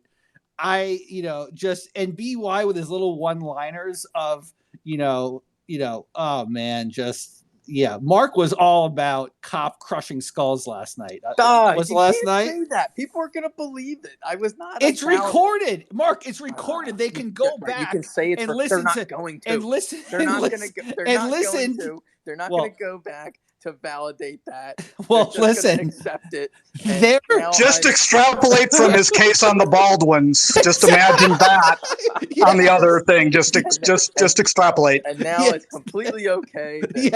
That cops are bashing heads, according to Mark. No, that's what Mark said. Mark's like, I don't know what's going on. Okay, to be fair to Mark, I can't say one way or another whether bashing a guy with his hands up over his face for 15 seconds. I think we should go to Sarah. The optics are terrible, though he did say that, so I will give you that. Mark is like, I don't know. I just can't make a call. I need more information. Well, you wanted a conviction on that alone, and I said no. All I was saying was that the cop on the far left that BY was talking about, who was punching an unarmed man in the face because his hands were by his face. That's okay. You can punch people. Okay. Well, we all know this started. Well, you want to know what happened real quick? The shortened end to this, which I didn't know. No, which I didn't know until today. Yeah, was that guy had a mental illness, right? We didn't know about that. We knew about it last night. But what happened was that guy had a mental illness. When the cops caught up to him for saying whatever he said to the employee at the restaurant, the cops never expected that he was going to push one of them and punch them in the face. In response to that, the cops gave him what can only be called as 1970s street justice, and they never thought they were going to be filmed. That's the end of it right there. The cop was like, oh my God, did you just fucking push me and punch me in the face? And him and his buddies would have never thought they were going to be filmed, and they beat the shit out of that man who has a mental illness because he punched and pushed that cop. That was their reaction to that. And my point was, you cannot justify that in any realm of any reality. That's all I was saying last night. So, when I say you, I didn't mean you. I mean, in general, that was their reaction to how dare this man push a cop and then punch a cop. And that was their reaction, because even at the end of the video, you see them pointing to the lady who's filming, and they're yelling at her to either stop filming or shut it off. Or I guarantee you that's what they were saying, because they had no idea they were being filmed on the corner. And even when they saw it, you can see how they started pointing at the lady and all that stuff. And all of a sudden the video starts coming down. They never thought they were going to be filmed for giving that guy a piece of how dare you touch a cop. I'll only say this is you have to separate each one of those officers, their state of mind, their understanding of the situation. I agree. But I would hope knee striking guy. I would hope if you were there, you would have maybe grabbed that guy on the third side and said, okay, enough. What are you doing? But that's not what happened. One guy was holding him down. So here's the one guy was giving strikes. You can't even do that until you got control of the subject. Mark, they never tried to control his hands. His hands were over his face. One ever. It's they didn't. Okay, no. But that's my point, though. As one evil, three-headed monster. Okay. So let's go through each one real quick, because the video is in my brain. The cop to the far right was giving leg strikes with his knee. Yeah, knee strikes. Okay, just shut the fuck up for 30 seconds. You asked me to go through it. Now you're going to get it. The guy on the far right, the cop on the far right, was giving leg strikes to either the leg or the body. The cop in the middle was laying on top of him, giving weight, holding him down. The cop on the far left was punching him directly in the face and then picking up his head and slamming it into concrete. All of this is happening while the person getting beaten has his hands over his face in plain view for anyone to grab and cuff. But no one decides to do that. Everyone decides to carry on with the beating because how dare you punch and push a cop? You're going to get your street justice right now. And they would have never thought they were being recorded on that little cutout behind the store. But guess what? They were being filmed. So any one of those three could have grabbed his very accessible hands that were up in the air and by his face. But no one chose to grab his hands, Mark. They chose to keep beating on the man. Well, could have isn't necessarily the standard. I would say you look at those. No, they should have. They should and have. slammed his head in the concrete. Okay, yes. So I look at the only thing I have any question with an actively resisting suspect is the head slamming. Period. You can punch a guy, you can knee strike a guy. Mark, you can do that if he's actively resisting. He's not actively resisting. He's actively trying not to die. It's okay. Even your cat is agreeing with Crypto. No, my cat's being quiet right now. That's my cat telling Mark he's fucking wrong again. Yeah, my cat's over here. He's like, yes, Mark, you're completely correct. You keep saying they. Okay, but I just went through each. I just went through each one. Not one of those cops reached for his hands to cuff him or stop him or detain him. He was not actively resisting. You cannot tell me that guy was actively resisting. I am not sure. What are you not sure of? He was on his back with his hands over his face. What are you not sure of? So did he shrimp on his side? Do you know the term shrimping? Do you know yes, I know it. Yes, I know. And yes, he was on his side. Okay, so he's shrimping on the side. He's not cooperating, is he? Well, when he's getting struck by three people, no. But my point being is they could have, in another world, they could have done the right thing, which was at some point prior to that video or even during it, they could have cuffed him. There was three of them with 6 hands. There was one of him getting his ass kicked and his hands were up in the air and by his head. They could have grabbed it and they should have grabbed his hands at any time to cuff him and end it. They chose not to. They chose to perpetuate and continue on with their violence. They chose to escalate their violence by slamming his head into concrete. If that guy had an eggshell... I don't know why you keep saying they. Each one of them chose to keep continuing and escalating. Not one of them stopped another one or did the right thing in cuffing him and ending it. All three of them, in their own respects, kept going on, and 2 of them escalated. The third guy in the middle, maybe not. He just continued to lay on him. Okay, so now it's so we at least got one guy. No, there's no one guy, Mark. You didn't get something out of me. I didn't change my story. You didn't have any win there. All 3 of them should have stopped it. All 3 of them should have done it. I mean, listen, I don't know. Maybe as being a cop as you are, maybe that's okay to you. Maybe street justice is okay in your book. I don't know. No, that's ridiculous. Street justice is not okay. It seems like it is. No. I'm explaining the complexities of no, you're making it more complex than as it is. You're making it more complex. He's not resisting. Holding your hands up so you don't die is not resisting. That's true. Well, that's what he was doing. He was holding his hands up so he didn't, because you know what? If he probably just put his hands off. Does every officer know that at that moment? I don't know that answer. Any person with 2 brain cells to rub together knows that this guy is literally. See, we didn't know all of this prior, right? We didn't know that this guy punched them and then tackled them and pushed them or whatever the fuck he did to the cops to make these 3 go absolutely berserk. And I've seen it happen before, dude. I've seen in public corruption, which is very similar and joined in with organized crime units.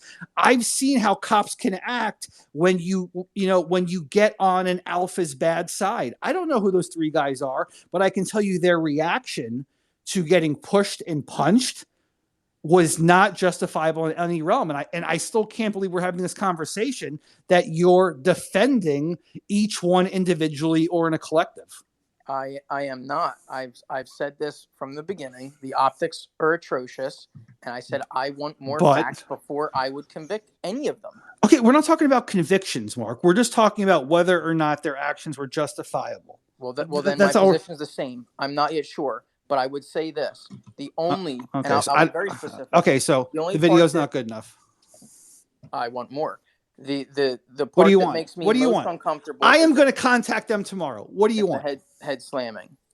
What do you want? I want all the body cameras. I want as much evidence as I can. Whatever evidence is available, I want it. I don't think that's too much to ask before I make a black and white decision. So it's a black and white decision, or it's a gray decision? Because you mentioned it was very gray. If it seemed black and white, you can make a decision. I don't. I don't have. I'm not comfortable with the one footage. By the way, you don't see how the footage starts, and also, to be fair, you don't see how the situation ends either. So it's very simple. I want more information. Well, it ends with. But I would leave you with the very specific. It ends with him in the hospital. If that helps you out, it ends with him in the hospital. I thought he refused, so I don't know if that's true. No, that may be completely inaccurate. I believe he refused treatment. Did he not? No. So from my understanding, this is a total red herring and doesn't matter. On the scene, he refused, but at the end, he went to the hospital. My question still remains: is during those 35 seconds, is it justifiable? And you're saying you need more. So okay, I don't have more. I have the video. Let me go. Can I say something real quick? Okay. Go ahead, and then I'm gonna go to Saraf. Go ahead. Can you guys start on Hunter next, because this is very entertaining? Oh, Hunter! Oh, God! We probably agree there. Yeah, I think we probably agree. No. Mark needs to see more stuff. The optics are bad, but he needs to see more. Yeah, the optics are bad, but child porn in and of itself, Mark. I don't need to see more of that. Mark isn't ready. Yeah, Mark isn't ready to convict, because in the federal system, a big number on how many child porn pictures you have is 7. So Mark doesn't know yet if there's 7 qualifying child porn pictures. Jesus. It's just getting worse. I love you guys, man. Thank you. All right. Saraf, I apologize, brother. The floor is yours. It's all right, Crypto. I was kind of enjoying myself there. Yeah, I just wanted to circle back on the article that Julia had read off earlier, and I just saw another one come through saying the government found 300 classified documents and the stuff they raided from Mar-a-Lago. Now, I know in my heart of hearts, I know that's bullshit. Reason being is SCI, that's top secret. So that shit just doesn't walk out of a skiff and go somewhere else. Someone just doesn't make copies of that and go somewhere else. It has to be couriered. Whoever moves that information, they have to have a courier card. They have to be read on, and they have to have that shit on them from start to finish. And they also have to report back if they delivered it to their destination. So quick question, Saraf. I don't know the answer to this, so just want to ask you. Hypothetically speaking, if somebody wanted to get into that skiff and scan it onto a USB, would that be possible? I mean, anything's possible, but could it be reasonable that someone got that done? Because I've made those comments that I believe, without knowing anything about a skiff or how it's being held, I believe if somebody wanted to make copies, they probably could, but maybe not. I don't know. So how would it work that if somebody really wanted to get that onto a USB, could they do it or no? No, it's very tightly controlled. If you put a USB into a classified computer, it sends an alert, and there's somebody tapping you on the shoulder within 2 minutes. There's no way that. Yeah, right, thanks. Ever since the Snowden incident, they've put these measures in place because that's how he smuggled out all that shit, right? Right. And I also heard Lindsey Graham mentioned. So what did that fucking thumb-sucking bedwetter do this time? Oh God. I think Julia may know more about it than I do. It has to do with this subpoena. Julia, did you happen to read the article about it?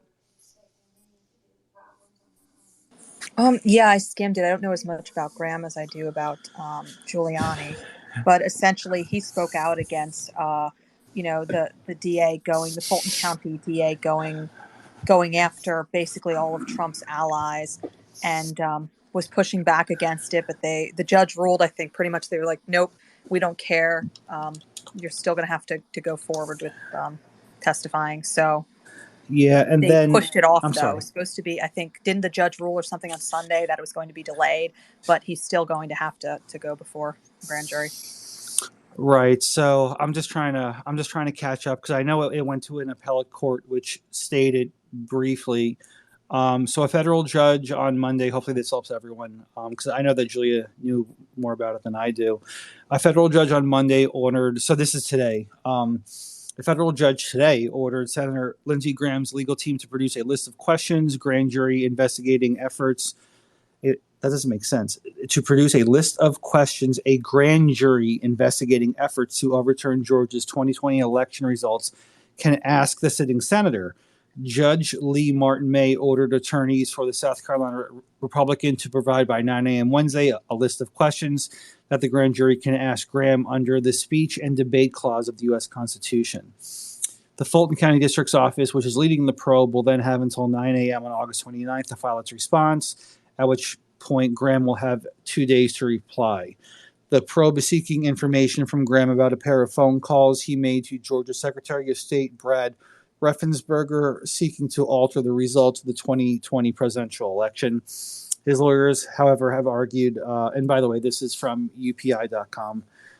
His lawyers, however, have argued that he is protected by the speech and debate clause, which protects legislative acts by active members of Congress, such as speeches on the House or Senate floor. Just trying to look for it. So here's where it gets to the 11th Circuit.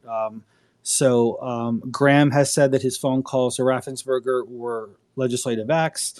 May previously rejected a request by Graham to quash the subpoena ordering him to testify and scheduled him to appear before the grand jury this week. However, on Sunday, the 11th Circuit Court of Appeals temporarily blocked the order while directing Graham's attorneys and prosecutors for Fulton County District Attorney Fannie Willis to expand their arguments. Yeah, so they want to know what he knows, and essentially, he's saying, no, you have no right to know that, and then this is politicized. You're weaponizing the government here in Georgia to go after me and other conservatives, especially conservatives that, appeared to be in Trump's corner, but it doesn't matter that the judge was just like, no, that's, we're not stopping. And I think it was an Obama appointee, that judge was. So that's kind of where it stands. Yeah, that was my understanding. So interesting. So it seems as if, it doesn't say what judge though. So I just saw the order from the 11th Circuit Court of Appeals, but it's in Margot's article on it. Okay. She mentions, it's like right I want to say it's a second paragraph, maybe third. It's right at the top. Okay, perfect. So that will give you guys the answer for that. But I don't know. I'm trying to think. Who was the conversation with? It was with Raffensperger. Is that how you pronounce it? Raffensperger. Raffensperger. So interesting that, this really didn't get on my radar too much, but it's interesting that the Fulton County DA would, 2 years later, still have this going on, and they have a grand jury open about it. So, so who's next? Are they? I mean, not that I wouldn't mind having someone else besides Lindsey Graham. But what are they going to do next? Are they going to indict Lindsey Graham? Wouldn't shock me. Right. It really wouldn't. That was the question I wanted to ask both Shipley and Margot Cleveland when they were in the pod earlier. But it's like you have all of these events happening. You've got this thing with Lindsey Graham. You've got similar thing happening in Georgia with Giuliani. You've got the stuff happening with Trump in New York and now in Florida. You've got them overlooking Hillary Clinton and her email server. How do you How do you not see all this stuff happening and say, seems very politicized, and Right. it's all kind of headed in one direction. Could you imagine if they went into the area that Saraf was talking about, like, the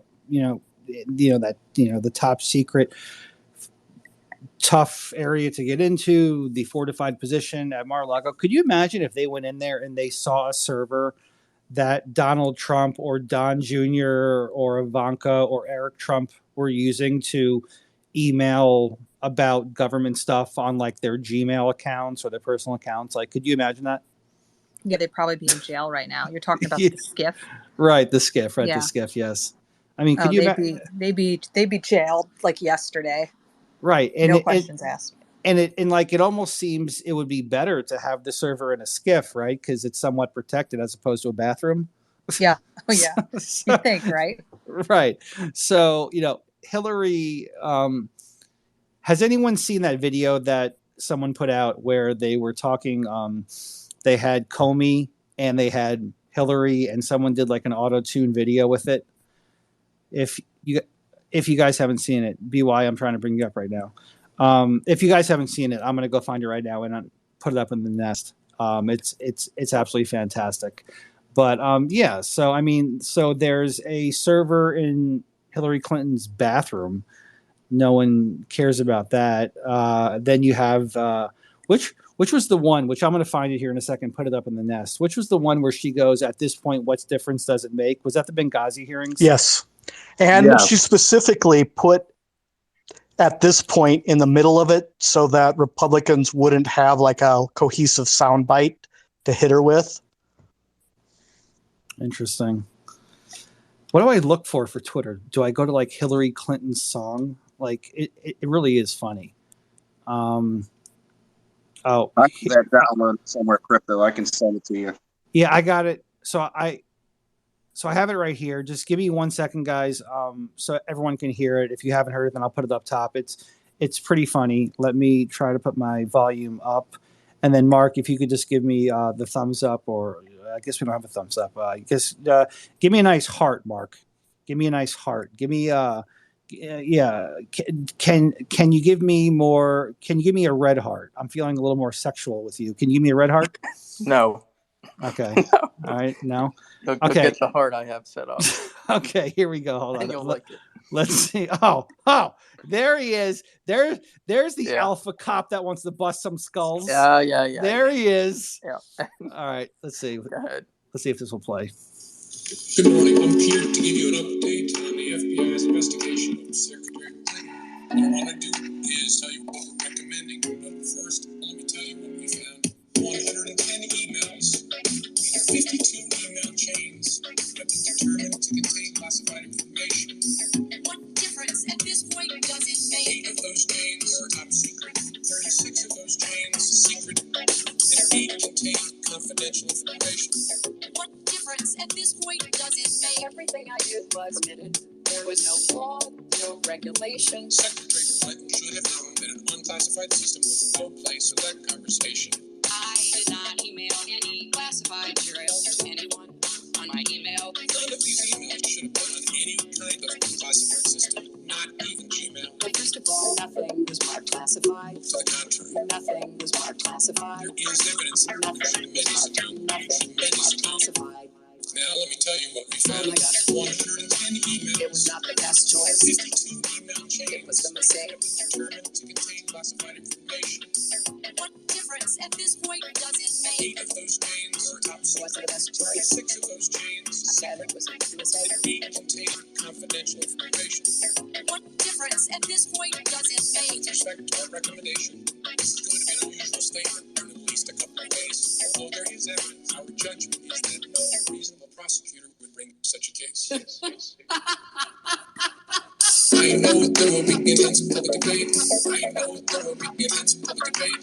I know there will be intense public debate. What difference at this point does it make? 110 emails. It wasn't the best choice. All right, so I'll put it up in the nest, but even though he's the FBI director, I don't know how he decides not to send it over for an actual prosecutor to make a decision, because I would have indicted her. I would have indicted her the same fucking day. So, but he's just like, we're going to administratively close it. But if so, I'm not sure if you guys could hear it clean at all because I know there's a lot of auto tune. So I'll put it up in the nest. All right, Julia, I'll go to you while I do that. If you want to hit the hands, if that's okay. Sure. All right, let's go to Storm City. Yeah, hey, thank you so much. Yeah, I agree with Crypto Lawyer 100% with the video footage. And I tend to agree with Mark as well, because I mean, there are cases where, there's extenuating circumstances. However, you know, I agree wholeheartedly with Crypto on the surface. That kid's gonna get a lot of money, and I hope he lawyers up with the right attorneys because he definitely deserves it. No one deserves that. I mean, I understand egos are hurt. I was in a room with Michael last night, and there was quite a few folks that came up and were pretty heated about what you said in your room yesterday. And I totally get it. When you're law enforcement, there's a certain bond, and I understand, but you can't defend other people's actions. Their actions speak for themselves. So, whether the cop is a rookie cop or, his emotions got the better of him, his adrenaline, he shouldn't wear the badge. I mean, ultimately, at the end of the day. But, out of everybody in this room, I have a lot of followers and a lot of conservative folks. And, I've been in this space for a while and it's kind of bothering me. And we were speaking about earlier about feuds. And there's one person in this room that's got me blocked. But for the life of me, I can't figure out what I've ever said or done. And I say a lot of controversial things, so I totally get it and can respect it. But BY, Yoda, Jedi, whatever masters got me blocked. And so I'm just curious if we brought up feuds earlier and, we're about ratings and everything, I'm a friend of the space. I always love a good, healthy debate. So I don't see a response. Hey, Storm City, I do have to ask you, when you said on the surface, when you were talking about the police beating someone's head into the cement, when you said on the surface, was that a pun? Yeah, I guess, I hadn't watched the video as many times as Crypto Lawyer has, but yeah, I need to go back and watch it again. And nobody deserves their skull cracked. If their lives were endangered and it was life and death, because I've seen cops get toppled by folks, but I don't think that was the situation. I don't think it was life or death. So, their feelings were definitely hurt. But yeah. So just real quick, Storm, you were in another space and they were upset about what we said in our space. Not that I really give a shit. I'm just curious. Yeah, they definitely came up and they didn't call you out by name, but I was in you all's space and I remember we were, I was listening to it when all. You say you, because me and Mark were on different ends. When you say you, are you talking about me or talking about Mark? Oh, I'm talking about you, Crypto Lawyer. Yeah. Oh, okay. So they were upset that I was saying that law enforcement smashing this guy's head was a bad thing. Yeah. Oh, what a bunch of fucking fascists. Jesus. Man, is blue. I can't even say it. Yeah, fucking back the blue. Backers. Back the blue, man. Back the blue. Well, Storm, you can tell them that my DMs are wide open and I will be glad to dismantle them at any time they want. Man, that is awesome. Yeah. That's hilarious. What's interesting is gays against groomers or broomers is gone again. Yeah. Are you serious? Yeah. If you go search gays against broomers or against groomers, they're gone again. So they were on with us. On and off and they off were again. off. They went back on with Tucker Carlson and then they're suspended again today. So I just guarantees they'll be returning to Tucker. Probably. Yeah. Oh yeah. Yeah. I was just notified by Twitter security again, and there is no conservative bias. All right. Yeah, I don't know. But yeah, I don't know why they got. It's weird because they were allowed to come back, so I don't know what happened exactly.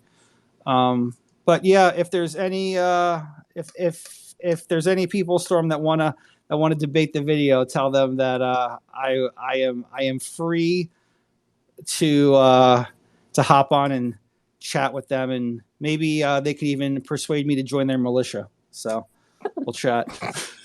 Yeah, definitely put law enforcement in the headline and cite that case. And if they come in here, I think it would be good to discuss. I mean, I think anytime law enforcement says, "Oh, you need training," you don't need training to do the right thing, right? I mean, we're all human beings, but they were completely out of line. And I forget, Michael, who was hosting that room, because you were co-hosting, and Michael I was don't know if you. co-hosting. Yeah, I What don't know the if you fuck picked is up this? on it or Michael's not, but I moonlighting. definitely picked up. I was listening, and I pick up on the little, subtleties. Oh, So well. Let's Maybe we need a non-compete clause Well, for the deal. yeah. actually, Well, Storm. Hang on let's a second, guys. let's head Hang over on to a second. Michael here. Yeah, what Yeah, happened on? Storm. I think you're incorrect, bud. Because I mean that maybe was this. maybe I'm mixed up. I thought you were in that Yeah, space because with me we had last our night. space. That space was last night, and I mean, when I got off of that, I didn't get on any other space. So I think you're incorrect on me co-hosting. I was the co-host on the space a few nights ago. Uh, you know, uh, we all know the kind of the chaotic one. So you may be confusing with that one, but I think you're incorrect on last night, bud. Okay, I may have getting them mixed up. I bounced around a little bit, so. Michael had the fun of having the FBA BLM space. Thanks to me. Thanks to me. But that's the Johnny Dice tips up space. Yeah, that's this. Yeah, that's the The space where. infamous. Yeah, that's the space where Johnny Dice can't handle a space, and then as I try to control it for him, he kicks me out, and then he decides to talk shit about me while he's doing it. That's the one. Well, That's also the one where Johnny Dice is airing personal fucking conversations to everyone in the room of 200 plus people, and I'm trying to talk over him. Huh? Who said what? I said what? Because I missed this space. Yes. So yeah. what? So Johnny did a pitch that was like Fauci? No. Johnny started his own after party space or whatever, and then I came in and then to totally fucking destroy it. Not on purpose, but just to get interesting people, which they came in by the dozens. I put FBA and BLM up top in the top of the space. So they came in and there were lots of arguments. And being new to, I think, hosting spaces, because I was up co-hosting and Johnny and Michael were up there, and one of the two, I don't know which one, kept bringing up people. So I kept bringing them back down, because the last thing you need to do when you host a space, for people that don't host a space, and I think Mark has done it once and he can realize how difficult it can be, is that if you're going to have a topic of that, you don't bring up more than a few people at a time or two at a time to talk about it. So people kept being brought up and I kept putting them back down.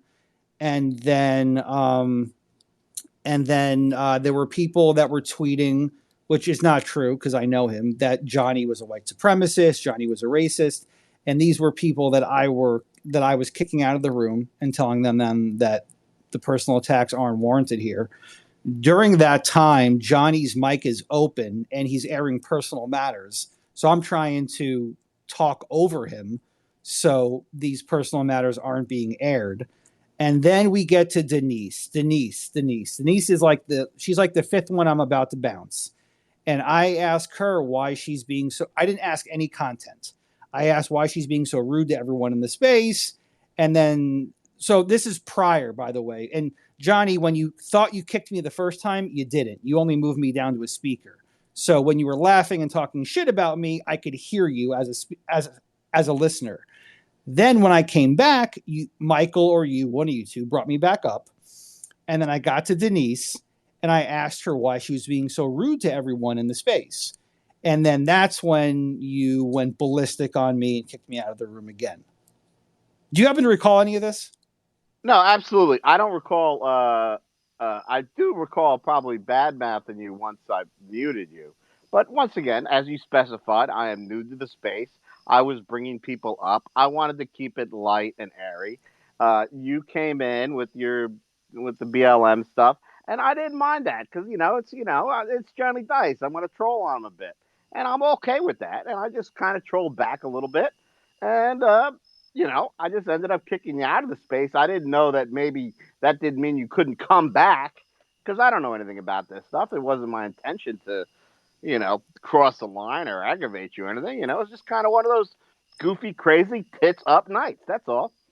Okay, so you recall this then. You were cognizant. You recall it now. Yes. I mean, like I said, I recall because once again, you came in with your Black Lives Matters and changed the title. And I was like, why did we end up here? And you even admitted to changing the title. And I think I went back and I changed it back to, crypto hijacked my space.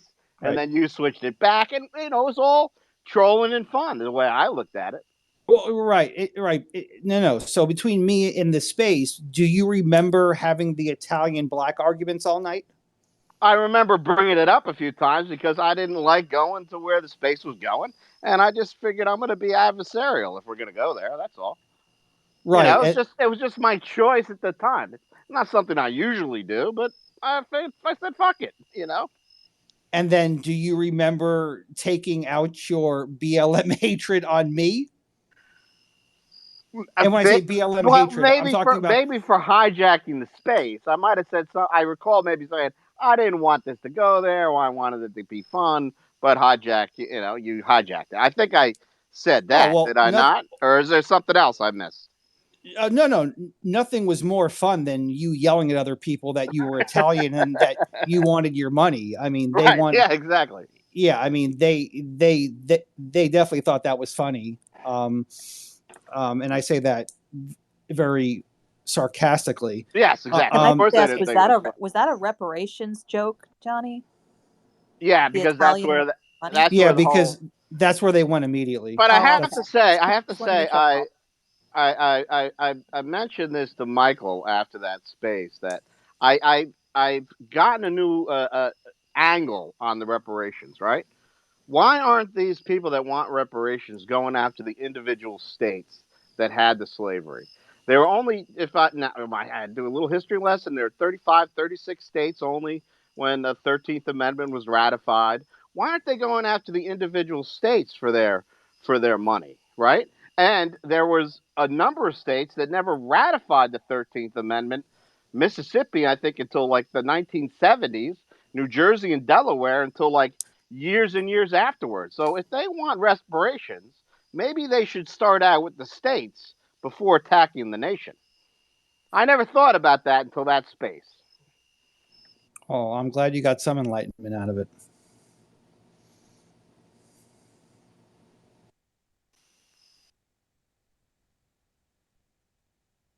I did have a question. I mean, if I can go back to the topic at hand tonight. Yeah, I think you were next anyway. On all right, thanks. Go ahead. First thing too, the funny thing about that Hillary thing, that I have to go back and listen to it, but I believe that like halfway through, when they go into their little rhythm, they have a little clip of Hillary saying, "Oh my God," like here we go again, which I thought was pretty funny that they put that in there. With that Hillary thing too, you got to remember this. She also admitted to destroying the evidence in the server. I mean, just imagine if Trump turned around and sat there and said, "Yeah, I was flushing documents down the toilet. They were my documents." That's technically what Hillary did. She admitted to destroying the evidence. And going back to the Mar-a-Lago and these classified documents piece, I got in a little Twitter debate with somebody today, and he was like referencing his military background, and if he ever left a skiff with a classified document, he'd probably be shot. And I said, you know what? Maybe you would be shot, for removing a classified document from a skiff. But if a president was shot for doing so, that might be considered a coup, because and Ship mentioned this on a few of his tweets, and I agree with him that the the power is vested in the executive. It's a very broad term, but it's a very meaningful term. Meaning the president can get away with things that maybe other people in the executive cannot. And if the DOJ is going to turn around and sit there and claim that they have 300 documents that are classified, well, first of all, they're going to have to define classified. Then they're going to have to prove in a court of law, if they want to use it as evidence against Trump, that A, it was classified during his administration and he didn't technically declassify it. How does one prove that with a president that's still alive and all that other stuff? And two, whether it was stolen, right? Whether he removed it against the will. I mean, that has to be proven in a court of law. It's not just something that they make up. And, so I think it's really going to go a long way. And just last one thing with Mark, and with watching the cop video, I agree with you a little bit. There's something to be seen maybe before and something to be seen after. And the old-fashioned grabbing of the hair and banging on the ground is something everybody in this movie sees. But that little grinding motion that he gives, when he sits there and he grinds it like he's grating cheese, I've never seen that in a street fight before in my life. That's one angry cop. Thanks, Johnny.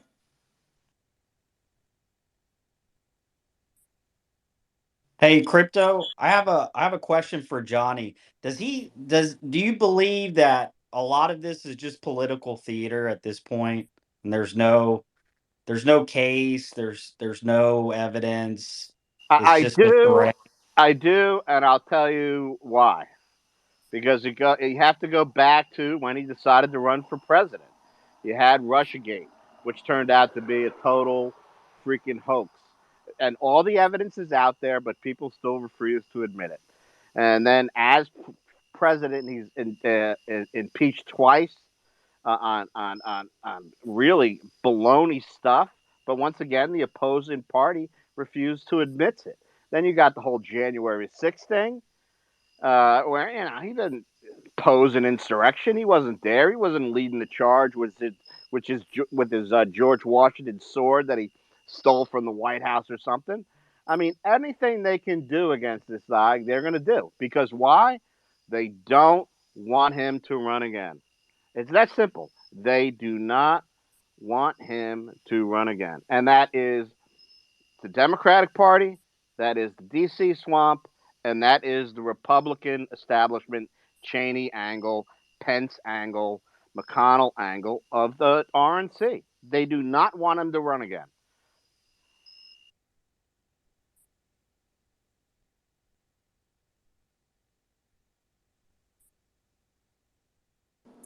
So the queue is apparently empty. I see, though, we do have someone requesting to speak, so I'll bring you up, Bobby Utah. Remember, if anyone else has anything they want to say, just request and we'll bring you up. Okay, Bobby, did you have something you wanted to add? The floor is yours. No, I just wanted to have the opportunity if something would come up to speak. But hello, everyone. Hello.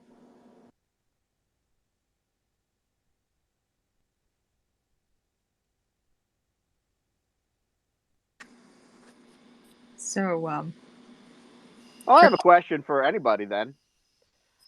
With the Lindsey Graham thing in Georgia, it's really on the Fulton County DA about Trump questioning his results, right? And that's why they're going after Giuliani and they want Lindsey Graham to give his 2 cents as well.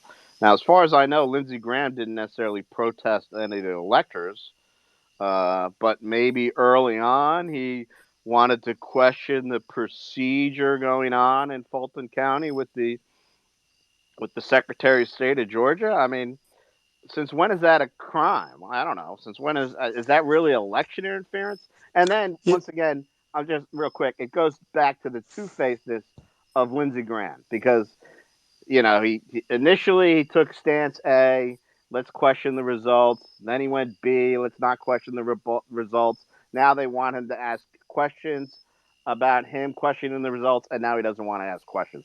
The guy's a weasel. Yep. The whole Georgia thing's bullshit to begin with. They're basically just looking for some sort of circumstantial things to get Trump. It's a lot like the Charlottesville good people on both sides, when Trump meant that there were people that were for keeping our history and Civil War monuments and there were people against it, but they made it sound like there are racists and non-racists and they're both good people. And the same thing in Georgia, like Trump was basically calling and saying, make sure you count every legal vote. And, hopefully there's 10,000 of them so he can win, and they twist that to be exactly what the Democrats are doing, like saying that Trump meant manufacture those votes, find them, create them, cheat to help him win. And, there's people like Graham making calls and Giuliani making calls, and they're just hoping they say something or text something that can be twisted and would look bad out of context. And with Lindsey Graham, he says he made a call on behalf. He's probably making the best, as a former judge, advocate, general lawyer, he was making the best case he could be for Trump to say that the Georgia people had the right to, get this right and, to count carefully or to do recounts or that type of thing. And the real travesty here is the Senate's, the speech and debate clause is not like a joke. It's a real protective, huge privilege that lawmakers have. And so for that single judge in Georgia just to whip it away like it meant nothing was insane. And so, this Pills Court at least is going to have a freeze and make them, say what they're going to ask him. And it's a little bit like when Bill Clinton as president, he had this executive privilege that they kind of said, well, we're going to make you answer some questions, but you can just do it by videotape. We're not going to make you go into a grand jury and do it related to the Monica Lewinsky special prosecutor investigation. So yeah, it's a kind of a bizarre thing, but to treat this again, they always accuse us of going against norms and traditions, but they're the ones that raid the former president for the first time ever.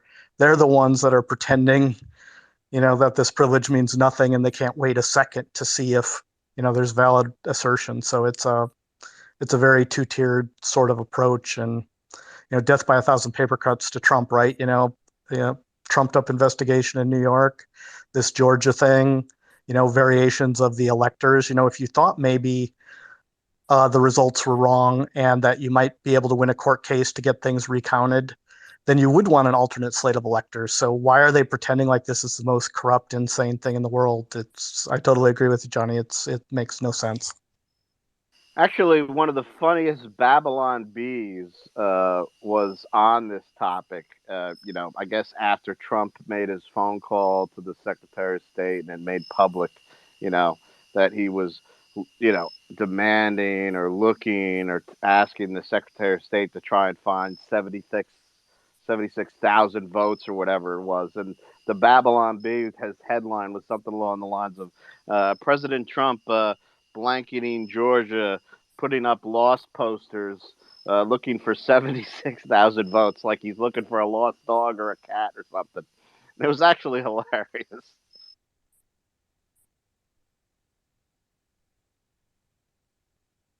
Yeah, essentially, I mean, what you have is this Democrat prosecutor, this is in Fulton County, subpoenaing a bunch of, Donald Trump related people. So, a slew of lawyers that represented him, as well as the high level Republicans like Lindsey Graham, both state and national levels, for her special purpose grand jury.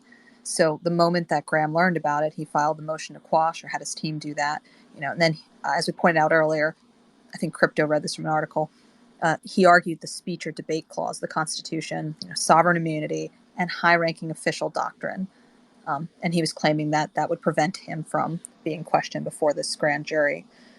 So just to read from, this is actually from Margot Cleveland's Federalist article, I think, which just came out on this topic, which of course we mentioned we didn't get to in the pod, but had wanted to. The speech or debate clause of the Constitution provides that for any speech or debate in either house, members shall not be questioned in any other place. This clause does not merely apply to speech and debate in the literal sense, but to all legislative acts. Thus, in seeking to quash the subpoena, Graham argued that the 2 telephone conversations he had with Georgia Secretary of State Brad Raffensperger, on which Willis's subpoena focused, qualified as legislative acts because his questioning of the Secretary of State on reported irregularities in Georgia's election were integral to the functioning of the legislative process. So that's what he was going for. But the judge that we've been mentioning, I think Baby Yoda just brought up the judge. Crypto's asking about the name. This is Federal Judge Lee Martin May. That is a Barack Obama appointee. Denied Graham's motion to quash, concluding neither sovereign immunity nor the high-ranking official doctrine would protect Graham, and that it was too early to tell whether the district attorney's questioning of Graham would run afoul of the speech or debate clause. So they concluded the grand jury would not necessarily be precluded from all inquiries about the call unless every aspect of the calls was determined to fall within the sphere of legitimate legislative activity. But at this stage of the proceedings and without knowing the specific questions to which Graham objected, the court concluded it was premature to address whether the conversation fell within the protection of the speech or debate clause. So that's kind of where things stand. So he tried to just entirely, quash the thing, wasn't able to do that. And so now he's hoping to, I guess, at least slow walk it. But he's definitely not out of hot water. But as I think Baby Yoda, you did a great job pointing out that they're just looking for anything to make it look bad, and they're definitely digging through whatever they can. And at least the appeals court issued that stay on Sunday, and basically is going to make sure that they review the questions in a way to see if they're appropriate, so there could be a partial quash if it doesn't make sense, rather than having all the damage be done and then saying you can appeal, which makes no sense, right? Hey guys, I know we're going to probably wrap up fairly soon. I was wondering if, the speakers or, the main crew. Exactly. What I was going to say, though, is what people's opinion are of this Dugan assassination attempt that happened.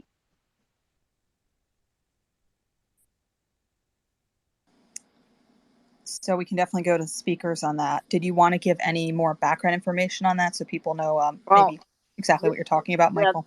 Yeah, I was going to say, Michael, I mean, isn't this guy really kind of a hard Soviet fascist from what I understand? He's not necessarily kind of this, renegade redoer from what I read. I think he's like an old school Soviet guy. And I don't understand it. Is he an oligarch? Was he really protesting the war? I don't know. Nobody said. Well, I mean, from as simple as I can put it, I mean, there are people that have literally called him Putin's brain. My understanding is that they have a very close, 25-year relationship. Pretty much anybody in Russia that has power is still part of what we would call an oligarch. But he was also a big-time newscaster, if you will. I mean, he was a media personality. And again, long story short, there was, I believe, a bomb placed in his car. They went to some type of event.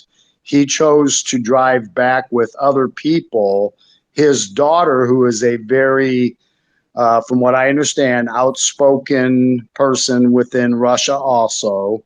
I'm guessing a Putin, advocate, if you will. And long story short, the bomb blew up. The car was incinerated. She was killed. The reason it's somewhat of a conversation is because the theories, of course, are bouncing around. Was this Ukraine? Was it even possibly the United States influenced with Ukraine? Some people are even trying to insinuate that Putin did it himself as a false flag, which I think has been literally reported in some of the liberal papers where they're using the term false flag, which I thought was basically illegal. So it's an interesting situation. And again, to try to end it quickly, I mean, there's a lot of people saying this is the type of event that is only going to push Putin to be much more aggressive. And of course, this is a obscure analogy, but I believe it was, World War I that a lot of people are pointing to when I think his name was something like Ambassador. It starts with an F. I forget. Baby Yoda probably knows. What, you're talking Archduke Ferdinand? Yes, sir. Thank you very much. Was assassinated basically that started the World War One. Funny story about that assassination. They actually missed him. The guy that was going to shoot him shot at the car, didn't hurt the Duke. And so then the driver of the car, the guy ran away. That was the assassin. And he went towards like this sandwich shop. And then later on, the car pulled into an alley to change directions right near the person that did the assassination earlier. And I think they stalled the car, because it was an old sort of manual transmission, stalled the car. And so then the assassin who had missed his first attempt went ahead and shot the Duke. So comedy of errors, just interesting factoid. And technically, it was all the treaties with all the countries that really initiated World War One. Yeah, you need to if you want to know more about World War One, which most people are taught incorrectly in high school and elsewhere. It's much more complicated than people think. But Dan Carlin's Hardcore History podcast covers it really good, because there was literally like 20 different ways the war could have been avoided. Like, one of the reasons that Germany had to attack was they were afraid that if they didn't attack, then if they were attacked, they wouldn't be able to do it. And all the royalty was, of course, related to each other, so there were back channels. It's just very insane. It's not what you get in high school at all. The assassination did not, cause it in any direct way. It was just very bizarre. So yeah, Dan Carlin's Hardcore History podcast.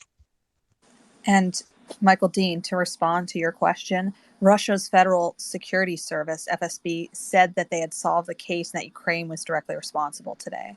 They claim that a Ukrainian woman had moved to Russia in July alongside her young daughter, but she was in fact a Ukrainian special services contractor. They said she rented an apartment in the same building as Ms. Dugina for a month, preparing for the attack. In that time, she allegedly followed Ms. Dugina through Moscow in a Mini Cooper. Paused for effect. Mini Cooper. Rented from Mark. It was rented out. He has an alibi. Yeah, I didn't know you were. No, just kidding. I'm looking for another one to expand the Mini Cooper operation. Yeah. So she allegedly followed, this woman through Moscow in a Mini Cooper, for which she used 3 different license plates. Then the suspect apparently escaped to Estonia after the explosion. So to me, that means that I guess this Russian woman was the intended target rather than her father, as people were uncertain about that. So an advisor to Ukraine's President Zelensky said the FSB's version of events was Russian propaganda from a fictional world. But the FSB later released video allegedly showing the suspect's car entering Russia, security footage of her entering what is said to be Ms. Dugina's building, and leaving Russia. So I guess take that as you will. Well, I think I have to just say, from my perspective, I probably trust the Russian report as much as I trust the FBI at this point. Well, and Julia and I have made this point before, which is that when Ukraine did all the propaganda to begin with at the front of the war, essentially overstating everything and pretending every Russian bombing hit a hospital with, babies, and staged all these things, the ghost of Kiev and all that, that they were hurting their own case because people wouldn't believe them when they had some legitimate, thing that would have rightfully been correct propaganda. So they were caught in so many lies. Like the Minister of Defense said things that were provably untrue, and even people on Ukraine's side were debunking them very quickly in the early days. So yeah, I would like to take Ukraine's side and everything, but it's very, very believable that they, were part of the attempt. A boy who cried wolf situation. Yeah, so that's interesting. Let's jump to Todd. Hi, everybody. I don't have any comments about the assassination. I had raised my hand prior to Michael bringing that up, but I wanted to piggyback on Johnny's comments, because Johnny did a great job of kind of running through the laundry list of things that Trump's been put through the years. But, in a very odd way, every single one of these things has not only fueled Trump as much as a pain in the ass they are to him. They fuel him, I think, personally, but also they fuel his popularity. If you go all the way back to the 2 weeks before the election in 2016, when that Access Hollywood tape came out, as devastating as that would have been for anybody else, they would have probably dropped out Trump just plowed through, and his poll numbers actually went up the next week, which is just so bizarre, and it's just so typical of the way things happen with Trump. And then just through the whole 4 years, everything that he's gone through, and it's just now he's as popular as ever. His rallies are as big as ever, and just like Brick Suit said, I think last night, he's going to the Pennsylvania rally, and he thinks it's going to be one of the biggest rallies ever, and I think it probably will be. So all of the stuff that he's being put through is only making him bigger and bigger and bigger, and I have to look at the positive that way. That's all I got. Yeah, I have to agree. Pennsylvania rallies are always big too. I'm trying to remember which one was like massive in 2020 toward the end of the election, but it had something like they were estimating it had to be anywhere from like 40 to 60,000 people. I think most people settled somewhere around the 50,000 mark, but it was huge. And then also like the rally in Hershey, Pennsylvania in late 2020, same thing. Pennsylvania loves Trump, so just had to point that out. Johnny, what are your thoughts? Yeah, exactly. Timed out well. That was my hand was up. I wanted to ask. First of all, will Julia be attending the Trump rally? I'm not sure yet. All right. I'm working on planning a trip because that's Labor Day weekend, and I was going to go on a hiking trip, so one of the national parks. So if not, maybe. So you're saying there's still a chance. There's Brick Suit was asking me, and I do like to attend the Pennsylvania rallies. Have you attended them before? I've been to 3 of them, and I also went to a Pence rally. Yeah, you really have to wait for a super, super long time in line, though, if you want to get anywhere close to the front. Dedication. It took like almost a day to get in the 13th row. So, and maybe you can go in with Brick Suit. Yeah, and then exactly. Yeah, he already asked if I'd meet up with him. Oh, dude, there's your in. How do you resist not being next to the Brick Suit? Then I almost got trampled at the Hershey rally. That was insane. But I asked Brick Suit how long he would stand in line or things like this, and he said he was probably going to get in line hours in advance for the Pennsylvania rally, and that he might have done more if he had more time. So he said like 2 days or something, right? That's wow. Yep. So a lot of tailgating. They get really upset if you cut in line. Like people get super mad. You can't do that. So maybe Johnny, you could come out there with your hibachi. Well, yeah, at a cooler, but. I have to say that I think that adds a little bit to why I really respect Brick Suit, because if you think anybody could weasel it in, right, it would be the Brick Suit, and he's still going to go out there and wait. You got to admire that. Oh he's dedicated. I'm just saying he's not using to try and get an angle either. If anybody could, he would, right? Yeah, he's been in Mar-a-Lago. He is the Kerry Lake Inn. He definitely has favors he could pull, but he's been to 32 rallies, and as far as I know, he hasn't cut in line at one of them. But being in line and being amongst the patriots, the deplorables, is part of the whole experience. So I love being outside in line and talking to people. So I think it is. So. But then when you wait that long and it's super cold, so I did it when the temperatures were almost freezing, and oh my goodness, let me tell you, it's something else. But being backstage is also an experience. But I'm just back on the rally. I think it's going to be interesting with Oz at this rally. I anticipate, they'll have their speakers there. Mastriano, is it? Mastriano. And his name ends in a vowel, so he must be Italian. Running for governor. I think he's going to get raving ovations. And compared to Oz, I think Oz will get that's what I'm saying. I think that Oz's performance there will be very telling, because from what I understand, he's moving up in the polls, which is great for him. But I think his reception there is going to say a lot. If it's kind of slightly lackluster, if he doesn't necessarily pull out all the guns, it can really hurt him. Because I don't necessarily know if all the Trump supporters are, all that far firm behind him. So I'm curious to see your opinion, Julia. I was just going to say, Johnny, at one of the rallies I was at, waiting for hours and hours and hours on end, you'd appreciate this. It was, I assume they were Italian people. They brought a cooler and they actually assembled Italian sandwiches in line, like from scratch there. Like they didn't just pull out a sandwich and take it out of like tin foil or something. Like they actually had all the separate components in their cooler. It was like a styrofoam cooler they could just leave behind because you can't bring anything inside. Yeah, the technical term is tailgating. Wasn't I've never seen tailgating like that. I'll put it that way. I'm pretty sure it's tailgato, Johnny. I mean, they had the sauces and like plastic spoons and stuff. That was, no cars involved, no grills, nothing. So any input on Oz at all? Curious. He's going to definitely get a lukewarm reception. It's going to be similar to the other rallies he's been at. I think he was at least one other that I saw, because I watch pretty much every single Trump rally and then live tweet about it if I can. People aren't big fans of him. You don't see a lot of, at least I haven't seen a lot of Oz signs here in Pennsylvania, but I see plenty of Mastriano signs. And I pointed this out in another space. I think if anything, if Oz has any real chance, Mastriano is probably going to help drag him across the finish line. Yeah, the polls, you could say the polls will be getting better for him, but in reality, that's just a different poll. That was Trafalgar. So he was put him within 5 points of Fetterman, whereas a poll 2 weeks ago that wasn't quite so friendly to conservatives had him at 11 points behind.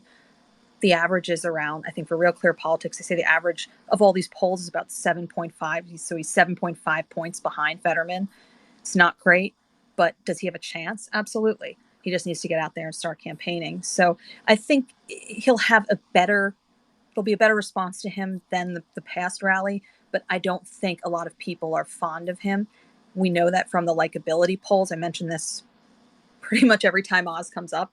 We've known for a while he's not super likable, and he was the least likable of the top 3 contenders for the Pennsylvania GOP primary, and he still remains not very likable based on recent polling. So that's something he really has to overcome, and that's among Pennsylvania GOP voters. So I was going to ask you a quick question, Julia. Sure. I think it was today, but it might have been before, Oz challenged Fetterman to 5 debates, and so far Fetterman has agreed to 0. So I'm wondering if that's a good tactic for Oz to just keep, pounding on the chicken, because I know Kerry Lake has used that technique. I know to some extent Mastriano's using the technique. Is that a good avenue? Absolutely, because that will highlight the fact that without having to explicitly state it, it's going to highlight the fact that Fetterman isn't healthy, in my opinion, isn't well, won't be able to speak well in front of people. That's something that he's not hiding. His campaign has actually said that he struggles with that. You can see it in videos. But, so Oz screwed up already, because he brought up the health when he challenged him. He said, unless you can't stand for 20 minutes in a row. So he should have just made it about the debates and not made it about, you had a stroke, because that was I was going to say, likable. If he's too sick to debate, is what he said, and in his concern he cannot stand in front of cameras for more than 10 minutes, then he should just say so. We're sure voters would understand, and so would we, that's terrible. We've talked about this in other spaces.